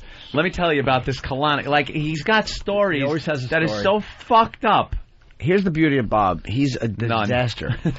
But Bob's a disaster, and he's honest about it, and he's a fucking mess. Yeah. And that's why Bob is great. Disaster? Just as a human being. Here's what Bob is. He's shit with shoes. But he's always got some funny, weird angle about shit, and it's just, he's a funny dude, man. I try to soften it, and Jimmy just rolls. Of course. Let's go to Kevin. Well, anyone that would walk in that door and if you're getting a colonic and you're petting the cat before you walk into the kitchen, get the fuck out of the building, stupid. Let's go I had to have a tumor removed. They told me to lay down in the linen closet because they were working on somebody else. Let's go to Kevin in Connecticut. Kevin. Morning, everybody. Good morning, Kevin. Hi, Pal Talkers. My question is for Dr. Ian Smith, and it's a serious question, being an alcoholic. Today's my 10th day. I lost 11 pounds. Thank you very much. Congratulations. In phase 2, you say you can have Diet Coke or Diet Pepsi. I don't drink Diet Pepsi. Can I, store those up and have, 4 or 5 beers on the weekend? You just said that you're an alcoholic. Yeah, what are you talking about? I don't understand. I am an alcoholic, and I want to have some beers. Are you not in recovery? He's just a drunk. No, I'm talking about an active alcoholic. Oh, I see. Not in phase 2, my friend. In phase 3, you can have some alcohol. Okay. But not phase 2, though. All right, that's 3 weeks. I can deal with that. Why don't you just stop? Huh? Why don't you just stop drinking? He likes his beer. I'm Irish, Jimmy. I can't. He sounds fine. Listen to him talk. Yeah, there's some people that can handle their beer. He just says he's an alcoholic. He wants to save up his Diet Cokes to have a fucking a 6-pack on the weekend. He's not a normal drinker. Hey, knowing you are is what, the first step or whatever they fucking say? Admission, but you there's also say. acceptance. You have to accept. You have to accept it 100%. Well, he's at step 1. No, he's not. Give him some credit. He's looking at the steps going, I don't want to walk on them. Big deal. He admitted it. That was just information. Brad in Cleveveland. Brad. Guy takes it in the ass. Hey. By that I mean Bob. I got a question. They have to get extra tube. It's a fucking green garden hose. I have to run outside and turn this on. Where was his sprinkler? There were little kids jumping across the stream while he's having his asshole cleaned out. You dope. He really is a dope. Holy shit. I didn't know what to do. She took me out by the pool and she laid me in a lawn chair. Yeah, hooked right up to the pool filter. Yeah, and the next thing you know, all the water's in his stomach. Someone breaks their neck diving into an empty pool. Brad in Cleveland, go ahead. Hey, I got a couple questions for Dr. Smith. You say that you can eat as much veggies as you want. Does that include, eating the beans? Yeah, definitely. But one bean you can't eat, baked beans, and that's for the sake of your loved one. No, seriously, all the beans except for baked beans, all right? Right. Because there are too many artificial sugars and preservatives and additives in the can and all that nonsense. Yeah, I noticed, the kidney beans had sugar in the can, so I started soaking my own. You also say, you can have as much popcorn as you want, but what about hot-aired popcorn with no... Whoa. I never said you could have as much popcorn as you want. No, I didn't know. Yeah, dick. Yeah, liar. I love all the people on the diet just trying to figure out ways to cheat. You said beer and Tostitos are okay in phase 1, but only in the morning. Right. No, I said, corn is a vegetable, right? Oh, boy. And you can eat as much corn as you want, so why wouldn't you be able to eat hot air? You know what? You're getting into a Dan Quayle, Jessica Simpson kind of thing. Listen. Can I tell you something? My dad, as a known fact, had really, really bad heart problems, and we were begging him to eat properly after he had a quadruple bypass surgery. He continued to eat buffalo chicken wings, and I would call him out on it, and he goes, look, it's chicken. There you go. It's chicken. Chicken wings are the worst thing you could possibly eat on this planet. Trans fats, hydrogenated They say oils. one chicken wing has the same amount of fat as a whole pizza. Absolutely. Are you kidding me? One chicken wing. The way dude, chicken skin is one of the worst things you could eat. 100%. I eat grilled chicken. With the skin? No, the second don't grill it. Chicken skin is one of the worst things you could eat, and people are confused by that because it's chicken. I have wings once in a while. Colin, that's why Colin fucking bloated up. If you've seen Colin, if you don't know who Colin Quinn is, watch the end of Raging Bull and picture fatter. Brad, you can't do the popcorn. That's like right, that. fatso. No, don't do it like that. You can do some. It has to be air popped popcorn. You get about 3 handfuls in phase 2 or 3. But you know what? Sign up for the challenge we got going. Oh, yeah, I'm up. The Opie and Anthony challenge is going to be a 6-week challenge. A lot of prizes. Go to the website, fatsmashdiet.com. All right, let's say hi to Stephanie in Queens. Let's get some more important things going today. Stephanie. Hey, what's up, guys? What's up, Stephanie? I want to play What's in My Pants. We're talking. All right. Now we're talking. Oh, we got a picture of her? Pass it down, God damn it! Why don't I get? What's the order? Dude, because you sit way over there. He's supposed to run, give it to me first, and then pass Or it. pass to Opie, who can pass directly to Anthony. My God, Travis. Are you in your car right now? Yeah. I'm not driving, though. Oh, she's cute. I've seen other pictures of her. She's a cute girl. Of course you have. Of course. I chatted with her online once, I think. Have you sent naked pictures to Jimmy? No. What? Have you sent naked pictures to Jimmy? No. No. Would you? With clothes on. No naked pics. I want to see. All right, how old are you? 21. All right, Yeah. And how tall are you? 5'5"? 5'5"? And how Yeah. much you weigh? 125. It's official. There's one woman in Akron, Ohio that Jimmy hasn't talked to on the internet. That's it. Everyone else on the planet, he has had a chat. At least, hello, I'm Jimmy. I happen to be a friendly boy. Friendly? Everybody we've talked to that is online in any capacity that we get a picture from, Jimmy goes, oh, yeah, her. Oh, yeah, I've talked to her. I've chatted with that but one. Was I respectful? I was nice. Yeah. Oh, that was convincing. yeah, right, yeah. Oh, that was convincing. Lost a tooth trying to get that out of you. All right, why don't we do a little Guess What's in My Pants? Theme song. Not yet. Oh, Jesus. Wow. You made him stop for no reason. Dope. Of course it's yet.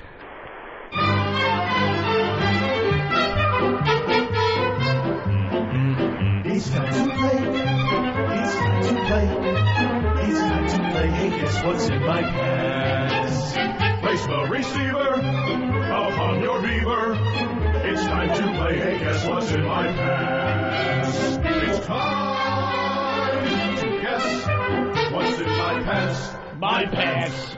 Hey, when we get the book of bits, we can go old school one day and play the old theme. Right? Ah, yeah, I That'd think kind of so. be cool to hear, a little nostalgia. How'd the old one go? It was pretty similar. It's time to play. Oh. It was pretty much the same thing. Hey, where is the book obits? Are they They were handing supposed those to over? get the Bible obits. They should Well, be Ben handing said that over today. tomorrow. Oh, today? Yeah, Parental has it. When we get that book obits, we're gonna add hundreds of hours of O&A material to this channel. Do we have the book yet? Where's the book? Oh, E-Rock's running in here. Boy, Supposed to be getting it today. speed of Superman. What? Haven't gotten it yet. Gotten what? We haven't gotten it yet. Okay. Where's did Don Wicklund call in? No. Why? Why would he? He was emailing back and forth, so he was hearing the show. It's called Coward. It's called confrontation. Yeah. Why would he? I wasn't going to confront him. I just wanted to ask. Let's get into this. Stephanie, we are going to play Guess What's in My Pants. What you have to do, are you naked? No. You got a skirt on? I have shorts on. Shorts on? Can we use fruits and vegetables in honor of Dr. Ian Smith being in studio today? As far as what it looks like? Yeah. All right, let's think up something. Okay. I think We'll can try to come figure it out. Okay. something Thank now. you. Now, Stephanie, how are you going to be able to rub the phone on your snatch if I'm putting it down. what? I'm holding my shorts down. You're holding your shorts down. You're going to really hold them down far because you got to kind of get underneath a little so we can really tell what's going on. Shorts to ankles. Put your shorts to your ankles. Yeah, there you go. Just pull them down. Sit there with your legs splayed. Good girl. All right, what you're going to do is rub the phone. We'll describe how, and then when you're done, we will try to figure out what type of hairstyle you're sporting down there. Remember not to reveal this until we ask you what is in your pants, Stephanie. And what can they be? Let's see. We usually say a full triangle full of hair. Yeah, help us out, Dr. That's big. Smith. That could be wheatgrass.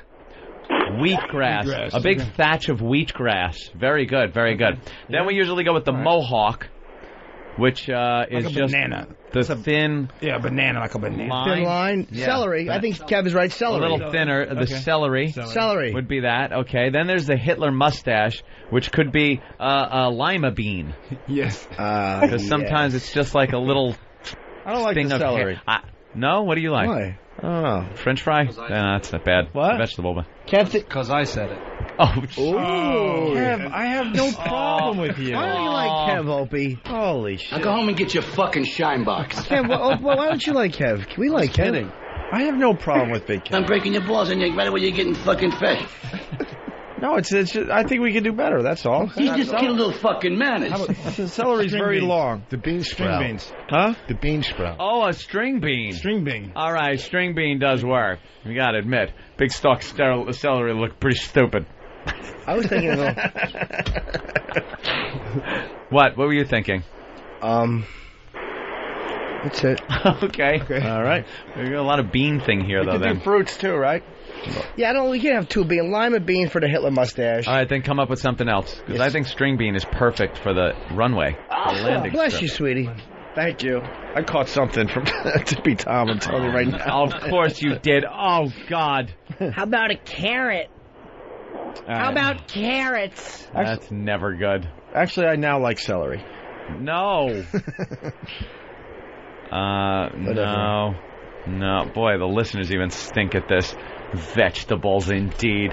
What a stupid idea. How about bamboo shoots? A bamboo shoot. All right, let's rhubarb. Well, let's see if we get some good ones for the other stuff. Yeah. What else we got? We got the Well, we got the wheatgrass. Right. Which was String brilliant. bean. Right. And then we need something for the Hitler mustache. lima bean. Lima beans. But this bean. That's fine. It's okay. Yeah? Yeah, why not? You want a grape? Okay, instead of a lima bean, make it a grape. A grape will be the Hitler mustache. Okay. Now, what do you do for a wood floor? How about just the jambonnet carrot? No?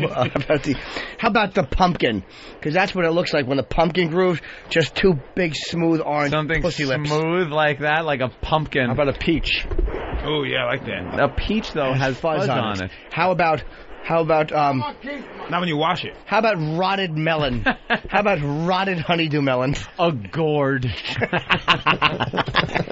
That's right. How about a plum? How A about plum. That's plum. good. It's got a little, like, indentation. Yeah. It's very smooth. Little plum. No, Jimmy's not. I'm not bad with plum. That's not bad. Or the plum. That's what Boss would say. The plum. A plum. All right, whatever. This Got a bee in it. But he fucking takes out the bee when you need it, like he has to call the plumber. Oh wait, that is right. It is right. All right, you're right. This ain't working. It stinks. Just let's get into the game. All right, Stephanie, could you take the phone and rub it up and down? Okay.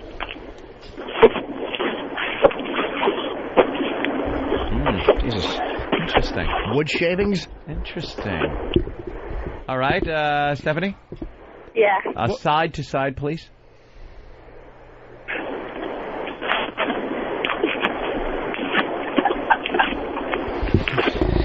What kind of phone is she using? Waffle. You better oil your pussy. I'm on a cell phone. How about circular? Know that. No shit. Circular motion. What, Ben? Oh, Ben. Ben's got something. In the middle of really? It's in my pants. Really? Problem? And what happened then? Oh, boy. Oh, wow. What is this Interesting. concerning? I don't know. All right, let's go. Who knows what Ben's ever talking about? Are we going to get him on the phone, Ben? Eric Logan will come on the air with us. Yes, Of course he will. Of course he will. He always does. I got to score an 8-ball. All right, go in halves. Go ahead. All right, now we need in a circular motion all around the area. Who farted? Jimmy. No.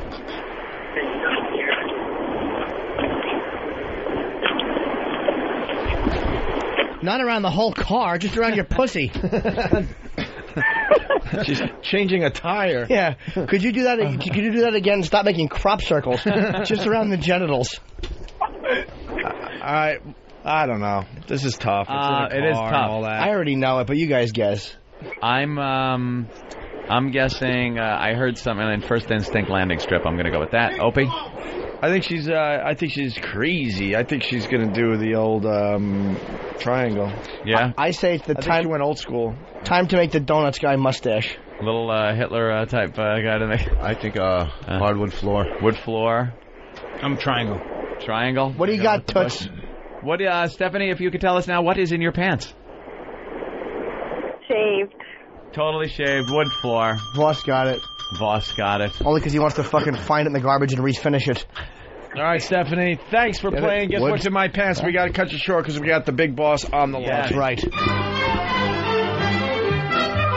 It's time to play. It's time to play. It's time to play. Guess what's in my pants? Time to Beaver. To play. Our boss, who we love, is on the phone. Joel Hollander. Oh, God. Oh, that hurts him. That was a good one. That hurts. Eric Logan, how are you? Hi, Eric. I'm fine. Hi, Jimmy. I haven't spoken with you in a while. I know. You don't return my calls. Well, you never call me. That's not true. You don't call me, Tony. Why didn't you call me? Oh, no, it's all right. I'll call you tomorrow. All the time. I invite you to breakfast in Vermont, and you don't go. Breakfast in Vermont, Johnny Cakes. Sure, we'll just get on the Gulfstream jet and fly to Vermont. Yeah, I know. Eric, what's going on with this whole thing? You know the whole story, right? Jimmy, I know the entire story. Okay. And listen, I'll call you and I'll talk to you about it right on the air because I have nothing to hide. No, I know that. We know that. Don wouldn't call us. We wanted Wicklund to call because he was the one Steve spoke to. Here's the thing. Believe me, here's the issue. If I had to make a call like that, I'm making it because I've got a very, very good reason.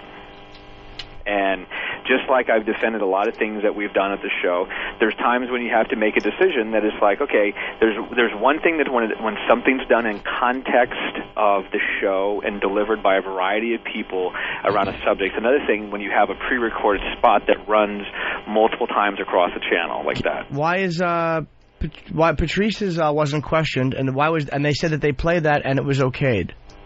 It was okayed, and by the way, I'm putting it back in.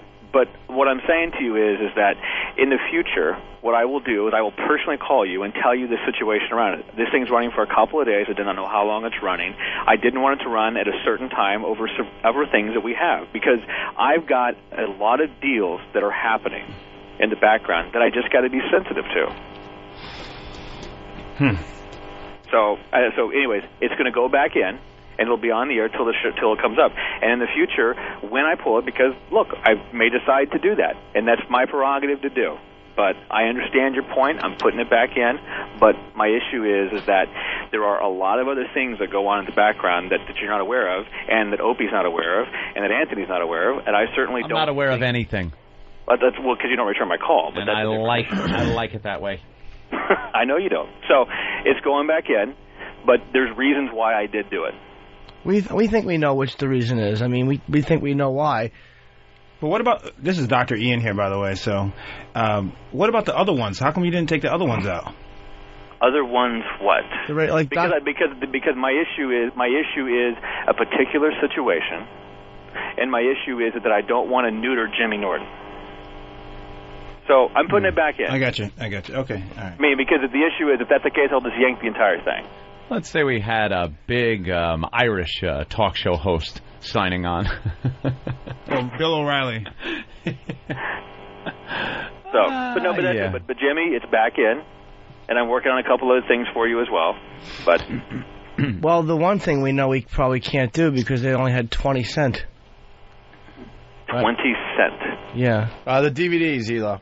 I don't know if you heard the story today yet. No, I know what's going on with the DVDs. The DVDs, all we have is 20 because HBO will not release more than the 20 that we have. Because they'll release it. So that's fine, but now we can't have a signing at Tower Records. Yeah, why would I? That would be for 20. That's embarrassing. I would never do that. No, you're going to give away the boxes. They'll sign it, and the DVDs will be there. Oh, listen, I'm working trying to get more. So no, I mean, if HBO has a certain way they do things, are we going to get Lucky Louie sent to us? Because Tourgasm was sent to us. Yes. You've got the Lucky Louie's in the building right now. I can send it up to you tonight. Okay. Lucky Louie is right here. We've got a copy of it right now. Just the pilot, right? I think it's the pilot. Okay. I don't know if we're allowed to play clips from it yet or what their rules are on that. No, just play it. You're the star of the show, so just play it. I'm not the star. I mean, I have one scene in the pilot. But, I mean, I don't want to play it if they don't want us to play it yet, like any of the scene. They're just, HBO is very particular. I mean, you know this. They're very particular about it. We've got 20. We're going to get more. We've got 2 weeks. Just because we don't have them in the house today doesn't mean that we're not going to get them by then. Yeah, but we would have to promote it, and my only question is this: just to make sure that the right people at HBO are contacted. This way, we're not like, you know what I mean? It's like because I figure they might have talked to a sales guy at HBO and said, "Yeah, we can do that," who didn't have the authority to do it. I understand. Listen, I'm on it. We're going to get it handled. Okay. Wow, it's the serious Elo today. Yeah, I like that guy. I didn't know the guy. Elo's good though, man. It's Elo's good, but the serious Elo is a downer. Elo doesn't got a lot to smile about these days. Elo's had a tough week.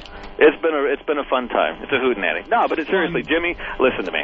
I would never do this to you if I didn't feel like it was the right thing for the company, and I know you completely disagree with it. I heard it on the air. I knew it when I did it, and I was going to call you. I just physically ran out of daylight yesterday, and I didn't, and I'm going to put it back in, but I just need you to understand that if I made a call like that, I'd never censor anything that you've ever done. No, I know that. I know that. I would have been more comfortable if the whole thing was pulled. Yeah. I understand. Yeah, that's our issue. It's like we think all or nothing. I understand. And you know what? And in the future, that's what I'll do. But here's the thing. The future? Do you mean like when we're on Jupiter? On Jupiter? That's how I like hearing about the future. Well, let's name another planet that's not quite so offensive. How about Pluto? Getting smacked around a little bit, you know. Funny. Trust me, this smacking around, I'd love to have every day of my life right now. Elo? Yes, buddy. We're going to end with something good, and I'm not hanging up on you, because I don't want you to beat me to the punch, because this is real. It's in the New York Post today. Yep. It's a chart of the Young Turks to watch in media today. Yep. Have you seen this yet? Yeah, it's with me and Ashton Kutcher or whatever it is. Ashton Kutcher made the list. Anderson Cooper from CNN, of course. Brian Graydon, president of MTV Network's music group. Stephen McPherson, president of ABC Entertainment. Lauren Zalaznik, president of Bravo Network. Jermaine Dupri, Urban Music Virgin Records. Peter Rice, president of Fox Searchlight Pictures. Kevin Martin from the FCC and FCC chairman. And, of course, our own Eric Logan, executive vice president of programming, XM Satellite Radio. Elo made the list. Elo of Young Turks to watch in media today. You watch them.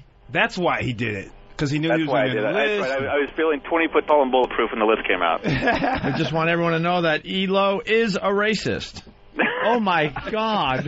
He actually pulled those because he felt they weren't strong enough slurs. That's right. And he was going to have a meeting with us behind the scenes to get it a little edgier. These sound a little too good-natured. I'd like them harsher. Actually, when your name's listed next to Kevin Martin at the FCC, it does scare you a little bit. Yeah, that is a little much. We're going to tell Jesse on you. We're going to tell Jesse. And we won't turn the page and read the story that's on the very next page. Yeah, who needs to turn the paper?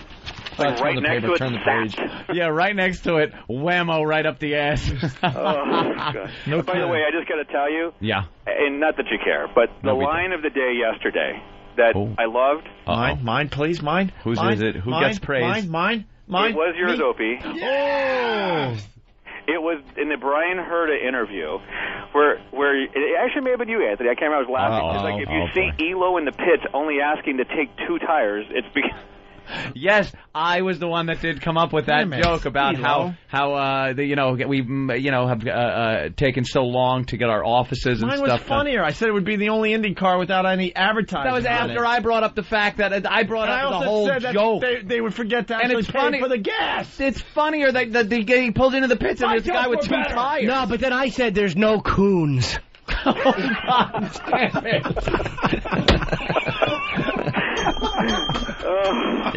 Well, it was Anthony. Jimmy, do me a favor. On your next one that you do, can you just make sure you would just do what the South Park movie did and just cover every single ethnicity in the world? Ragheads. But Eric, I did. It'll be a 2-hour Jimmy, thing. Your promo, you need everybody. You out in your promo.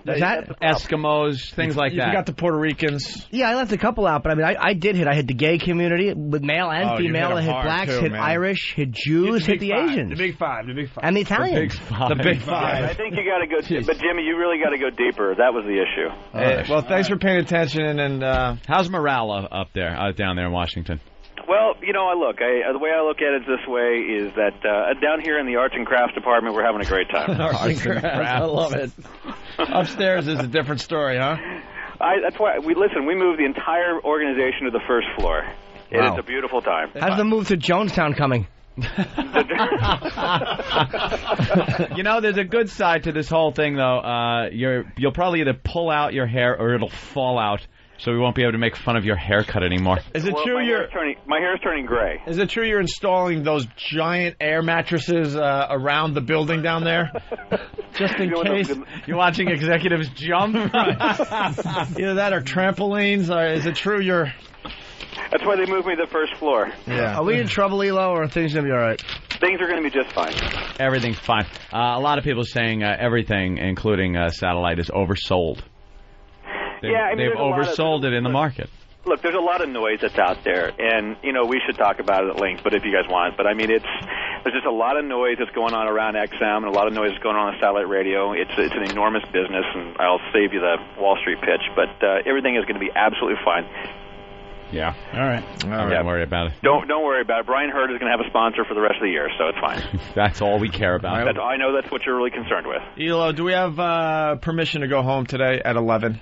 Yes, you do. And I went to call you yesterday because I want to make sure that every day that goes 11:01, every 60 seconds, Jimmy just says bonus time. Can you tell all these people that after 11 we're officially working for free? Yeah, absolutely. I'm telling you again right now. Kevin Howard, who just emailed me right now, just had another little interesting sidebar. And I'll tell you, Kevin Howard, the same thing. That at 11 o'clock, it's out of the goodness of little Jimmy, Opie, and Anthony's heart, so they stay on the radio. And today we don't feel it.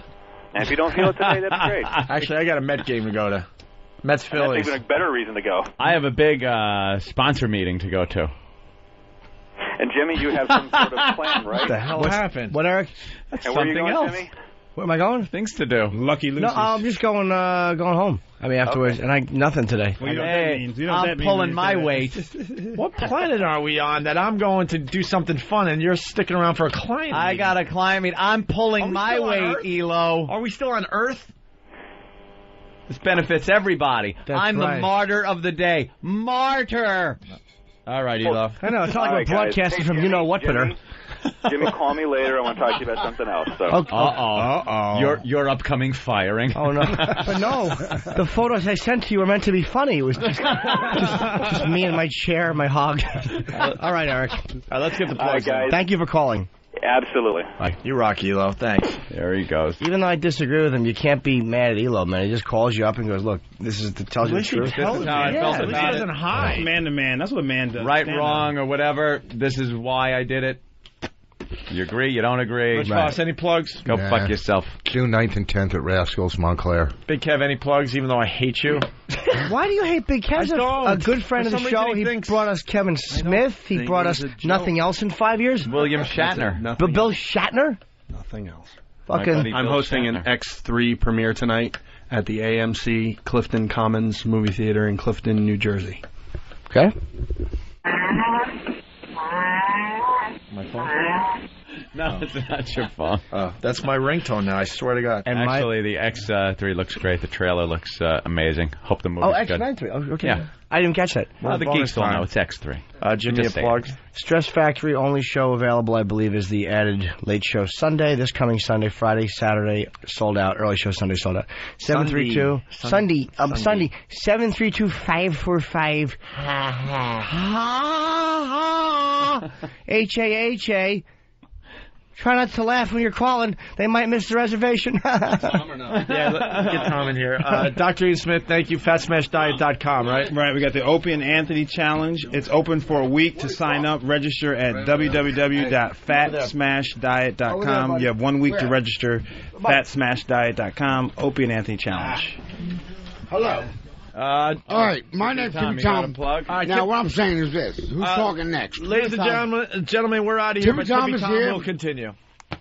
I'm back in town. Tippy Tom Show. Keep it going with the Tippy Tom Show. Tippy Tom Show is on the air. Now, what I'm saying is this. I love you all, and thank you for inviting me over here and being so nice to me. Now, what I'm saying is this, is that if you ever have any donations, please donate to this company right here. These guys are good to me. They let me sit here and be me. I'm so happy about that. And so, you know, but I think I'm going to get kicked out pretty soon. But but other than that, it's a radio show, and I'm very intimidated right now. Do some singing. Oh, you want? Oh, God. Tippy Tom, listen. It's just your show, so sit down and do a show. Just talk about whatever you want to talk about. All right, you're on. Okay, here was gonna go with Tippy Tom show. Now, what I'm saying is this: is that see, what am I saying now? All right, here's what I'm saying. I'm saying that the Tippy Tom show is going to go on right now. Now, what I'm going to say is this, is that I'm so happy to be over here at this station, and everybody nice to me, and I feel special. And yes, and I'm very happy. And so what I'm saying is that they helped me out very much dearly and let me hang out and be me, and thank you for that. Okay, now I'll get over that. Now, you want to hear a song? Yeah. Okay. Golden Lungs. Golden Buns and Lungs is going to get busy. All right. What do you want to hear? It's New York, New York. The Candyman can. Who can make the sun shine? Wait, everybody leaving? I'm trying to sing a song here. You can hear better out there. Keep going, Tom. Who can make the sun shine? Cover it with dew. Chocolate too. The Candyman can. The Candyman can. I can't do as good as that guy to do it, but you know. All right. I got another song. I got what? Oh! What's going on here? Hey, Tom, you want to take some phone calls real quick? Oh my God! I'm a headphone dude. All right, here we go. Luke. What's going on with the headphones? People are going to try to talk to you over the phone now, so pay attention, all right? Here comes Luke from Los Angeles. Go ahead, Luke. Talking to me. I need a name. Luke. You don't sound like my mom. Hey, ask Tom your question, and maybe he'll actually respond. I need to know who's talking to me. Hey, Tom, this is Luke in L.A. Hey, I'm wondering what your ideas are for the rising tensions with the nuclear problem in Iran, with nuclear weapons. Oh, well, I know what to do about that. The nuclear weapons in Iran? Well, no. We'll call upon higher forces, and we'll go over there and take all their bombs away so they don't have none. It's real simple. The United States of America is the most powerful country on earth, and we can take what we want, and that's the way it is. I'm born here, raised here, in a military family, and that's the way it is. Russia ain't got no... They're falling apart. United States ain't falling apart at all. We're so big, so powerful, and I was raised in a military family. I'm sorry. The USA is number one. All right. We take what we want, and as the way it goes. We rule the world, and that's it. The Roman Empire did. This is the extension of the Roman Empire. We are the most powerful nation on this planet. And, yeah. All right, let's get another question. Eric from New Jersey, what's your question for Tom? I want to talk about the price gouging of the oil industries. You know I got bad ear. No, what are you talking about? He wants to know about what you think about the price gouging going on in the oil industry right now. How would you fix the price gouging? No, oil prices are coming down, by the way, because where the fuck do you live? Oil from other countries. No, I keep a tab on that. It's $3 a gallon, you homeless faggot bum. You call me a faggot and a bum? I'll tell you this right now. The prices of oil is coming down because they have to. Or we're not going to buy nothing. How are we going to run these cars and hit our homes? Come on, how much oil we need? You're out of your mind. We can get oil all over the world. We buy oil from Russia. We buy oil from everybody. I read up on oil because oil is like gold in many ways. No. The United States is not going to go dry. Don't worry about it. All right. Thanks, we Tom. got more oil in this country. You know how we get oil? Dead dinosaurs, tar pits, and all that shit. I know oil. And I'll tell you right now, gasoline is pissing me off. The price went up. I used to pay 50 cents a gallon. Now it's $1.50 a gallon. And I'm a little annoyed. I think some places charge $2 for a gallon of gas. And I'm tired of that. All right, here's it comes now. Yeah. Oh, sorry. Now, how Didn't am I know going to run my Ford Pinto with all take a little bit of unleaded gas? I pay $2 for a gallon of gas. What? I get here from New York, New Jersey. That's it. Now I got to buy another gallon. Bullshit.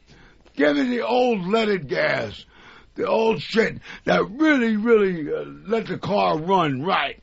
And that way there, I can step on the gas pedal and I can go 80 miles an hour and get back down to Seaside Heights and Thomas River where I was born and get back to New York where I want to go.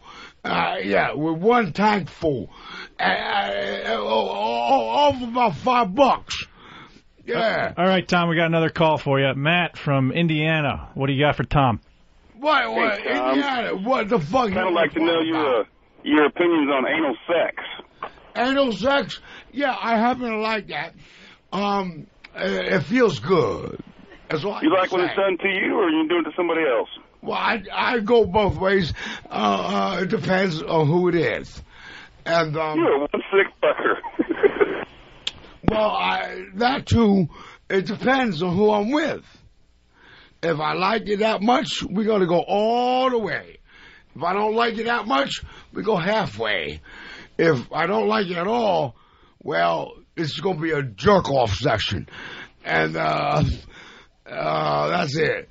But yeah. I'm very liberal, and that is true.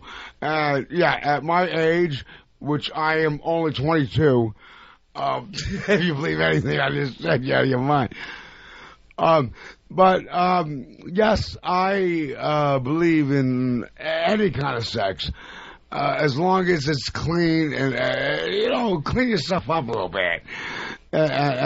Use a condom, okay? I'm gonna be, yes. I'm for safe sex, yes. I'm pro safe sex. Yes, I am. All right, let's take another call. Are you listening Yeah. to Tippy Tom Radio? You're doing great, Tom. All right, Matt from Texas. right. You got a question for Tom. Go ahead. All right. Hey, Tippy Tom, well, thanks for letting us know you're going to use a condom, but what do you feel about cloning? What would happen if someone would clone you? Well, I'm all for cloning if it looks like me. If it looks like you, no. But I can clone shit every day. No. You can clone a frog, but you can't clone me because I'm too different. It takes a lot of cloning. If you want to make another Tippy Tom, well, you're in trouble. The thing is this, is that Tippy Tom is the best on earth. And to clone me, I want some scratch out of this. You ain't gonna clone me without money. You better pay me a couple of bucks. There. Now, what I'm saying,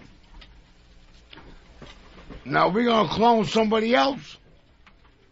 All right, thanks, Tom. Taking any requests here? Whoa. Oh, I'm sorry, you had more? Lay another question on me. All Go right, ahead. Jeff, you had something to say to Tippy Tom. Yeah, Tippy Tom, I've heard you sing this on the show before. I was wanting to see if you could do Riders on the Storm.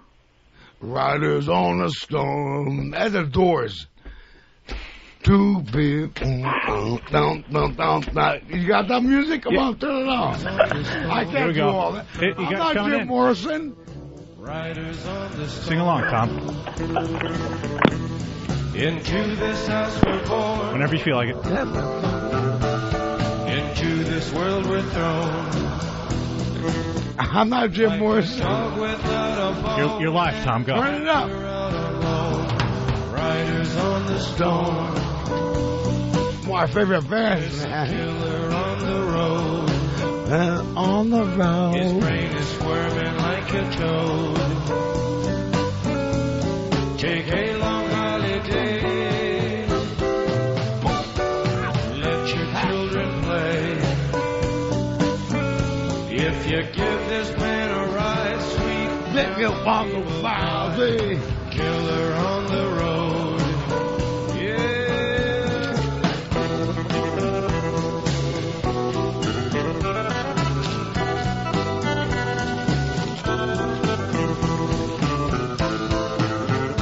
Turn it up.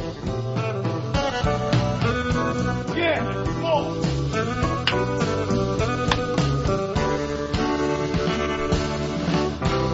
And Mike.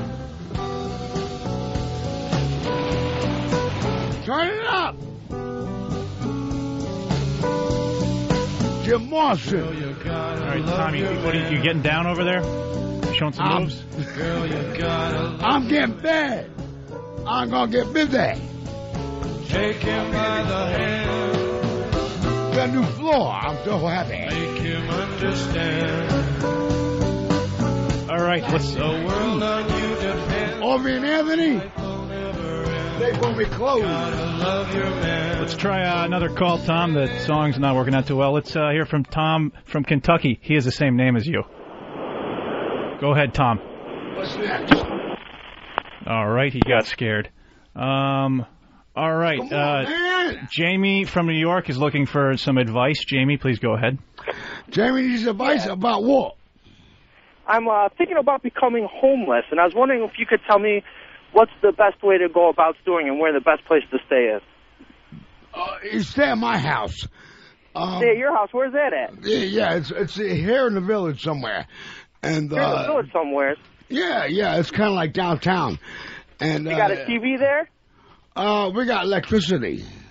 Well, you got electricity, so I got to bring my own TV if I want to watch the Yankees? Yeah, and bring your own radio. Bring my own radio, too? Well, I got a radio, but you can't listen to my radio because I'm fucking fussy.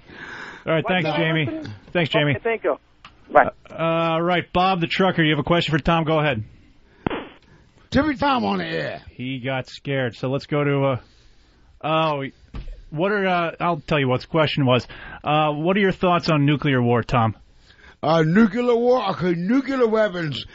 The neutronium and all that plutonium or whatever they have in their bombs. I'm against it. I think it's wrong. Just like the power plants in Jersey, where I'm born, it's all nuclear power. Okay? Yeah, they steam the thing down. No, I'm against it. I think it's wrong. I don't like it. Period. And gasoline. Do you think we'll survive a nuclear war? I don't think so at all. No. Okay. There it is. All right, let's get another question from Fabio. Go ahead, Fabio. Question for Tom. What? Tommy, I'd like to know, what do you think about that euthanasia? Euthanasia is people that kill themselves. No, I don't believe in that. Don't kill yourself. Somebody else will kill you. Don't worry about it. You'll die on your own. You don't have to kill yourself no more. Euthanasia is like kill yourself. Bullshit. I ain't gonna kill myself. I want somebody else to kill me.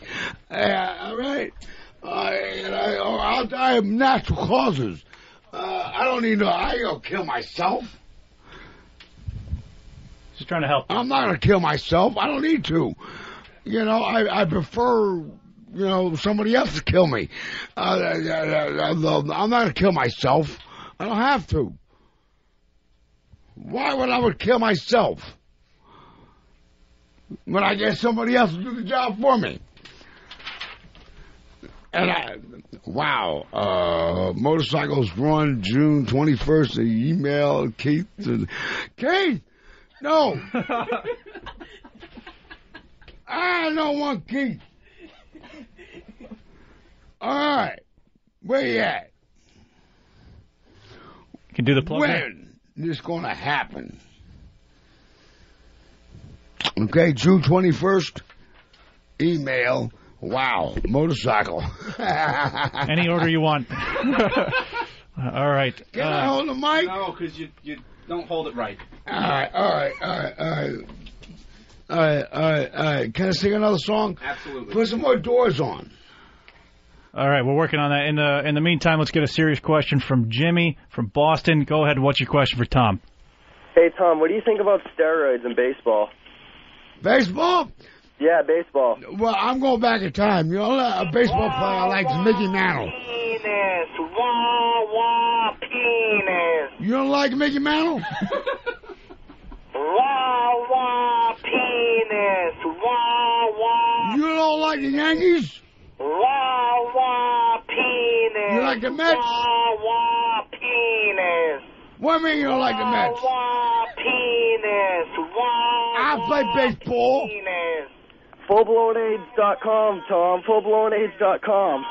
All right, thanks, Jimmy. Yeah, I eat bologna. All right. The fuck? You got to get some bologna. You heard it here first. All right, we got another question for you, Tom. Sonny Forelli.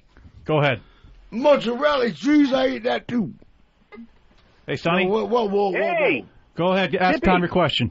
Yeah, hey Tippy Tom, how you doing there? I got a question. I got this Dell computer and I got the desktop and I got a laptop. I got to know how to network those. Can you help me out there, buddy? Yeah, you plug them both in together, and then you plug it into the wall, and then you put a battery in between the cord and blow them up. All right, and that way there you have no problem with your boxes. And Oh, that way beautiful, there- man, because I blow them up, all right?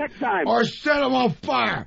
Throw a little gasoline on top of them and light them up and get rid of them. You don't need them anyway. Cost too much money. All right, thanks, Sonny. Thank you.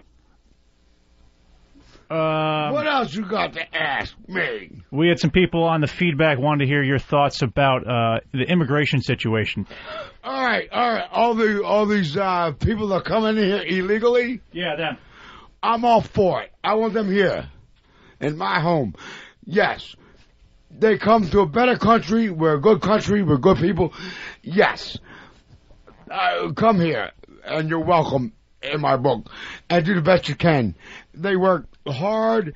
They work the lowest jobs we got, and they do the best they can to build a better life. Yes, I don't care if they come here illegally or not. No, you're welcome. I came here illegally 100 years ago. So what the fuck am I to say that you can't come here? No. You get here. That's the way it is. All right. Seeing as you have a background in singing yourself, John, you have a question for Tom? John, California, go ahead. Hey, Tommy. Yeah. What do you think about Taylor Hicks winning American Idol last night? Or would you rather see a chick or... Are you talking about Adolf Hitler? Adolf... Who you talking Taylor about? Taylor Hicks.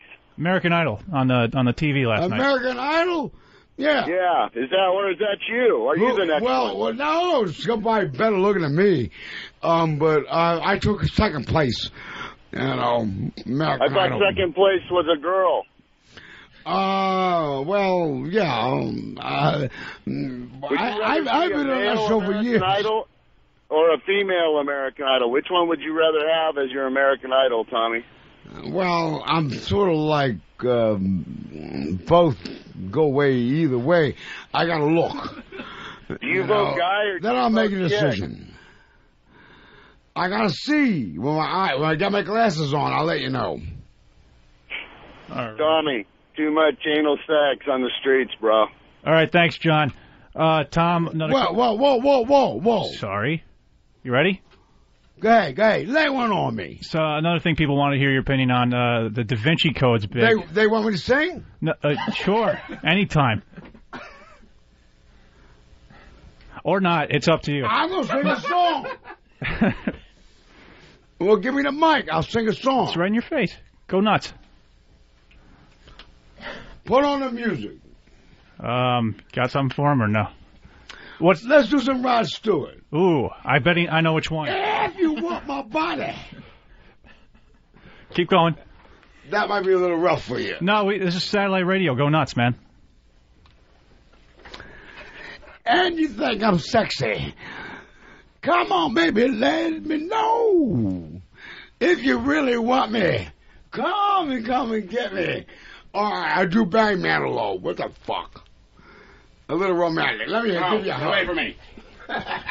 Okay. All right, Tom. Can we ask you about one more issue before we take me out of here? Yeah, maybe. What do you think about the Da Vinci Code? There's a lot of controversy with the Catholic Church. Italian guy? That's the one. All right. Well, I really don't know too much about it, but some things I do not understand, and maybe it's none of my business. Some things I do not get involved with. Do you believe in God? Well, God according to who? According to the Bible. Let's start with. Which Bible? King James. Why that God?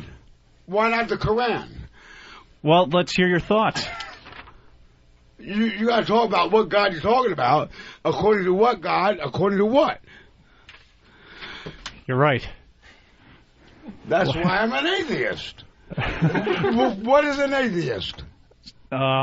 Wait, you're asking me questions now? It's someone who doesn't believe in God. What's it? Somebody that doesn't know. Okay, agnostic. I'll go that way. Oh, okay. Could go either way. God exists. Seems to be a theme. I don't know where he's at. Okay? All right. So, who am I supposed to believe in? Whoever you want, Tom. I believe in me. Oh. All right, I believe in my mom and my dad. I believe in my children. And I believe in people like you. Okay? I believe in people that help me. And also I help. And that's what I believe in. I don't believe in nothing else but that. I got one life to live. I got about 40 years left if I make it. And that's it. And you guys maybe got the same amount of time as I got. Let's hope not. It. And we're gone. Where you going to go? I don't know. All right. Now, Tom, if you have any final thoughts, we're going to wrap up. Anything you want to say? Now is your opportunity. All right. I'll say one last thing and I'll get out of here. Look, my name is Tippy Tom. My name is Tommy Schultz. And I love you. And be well. Bye!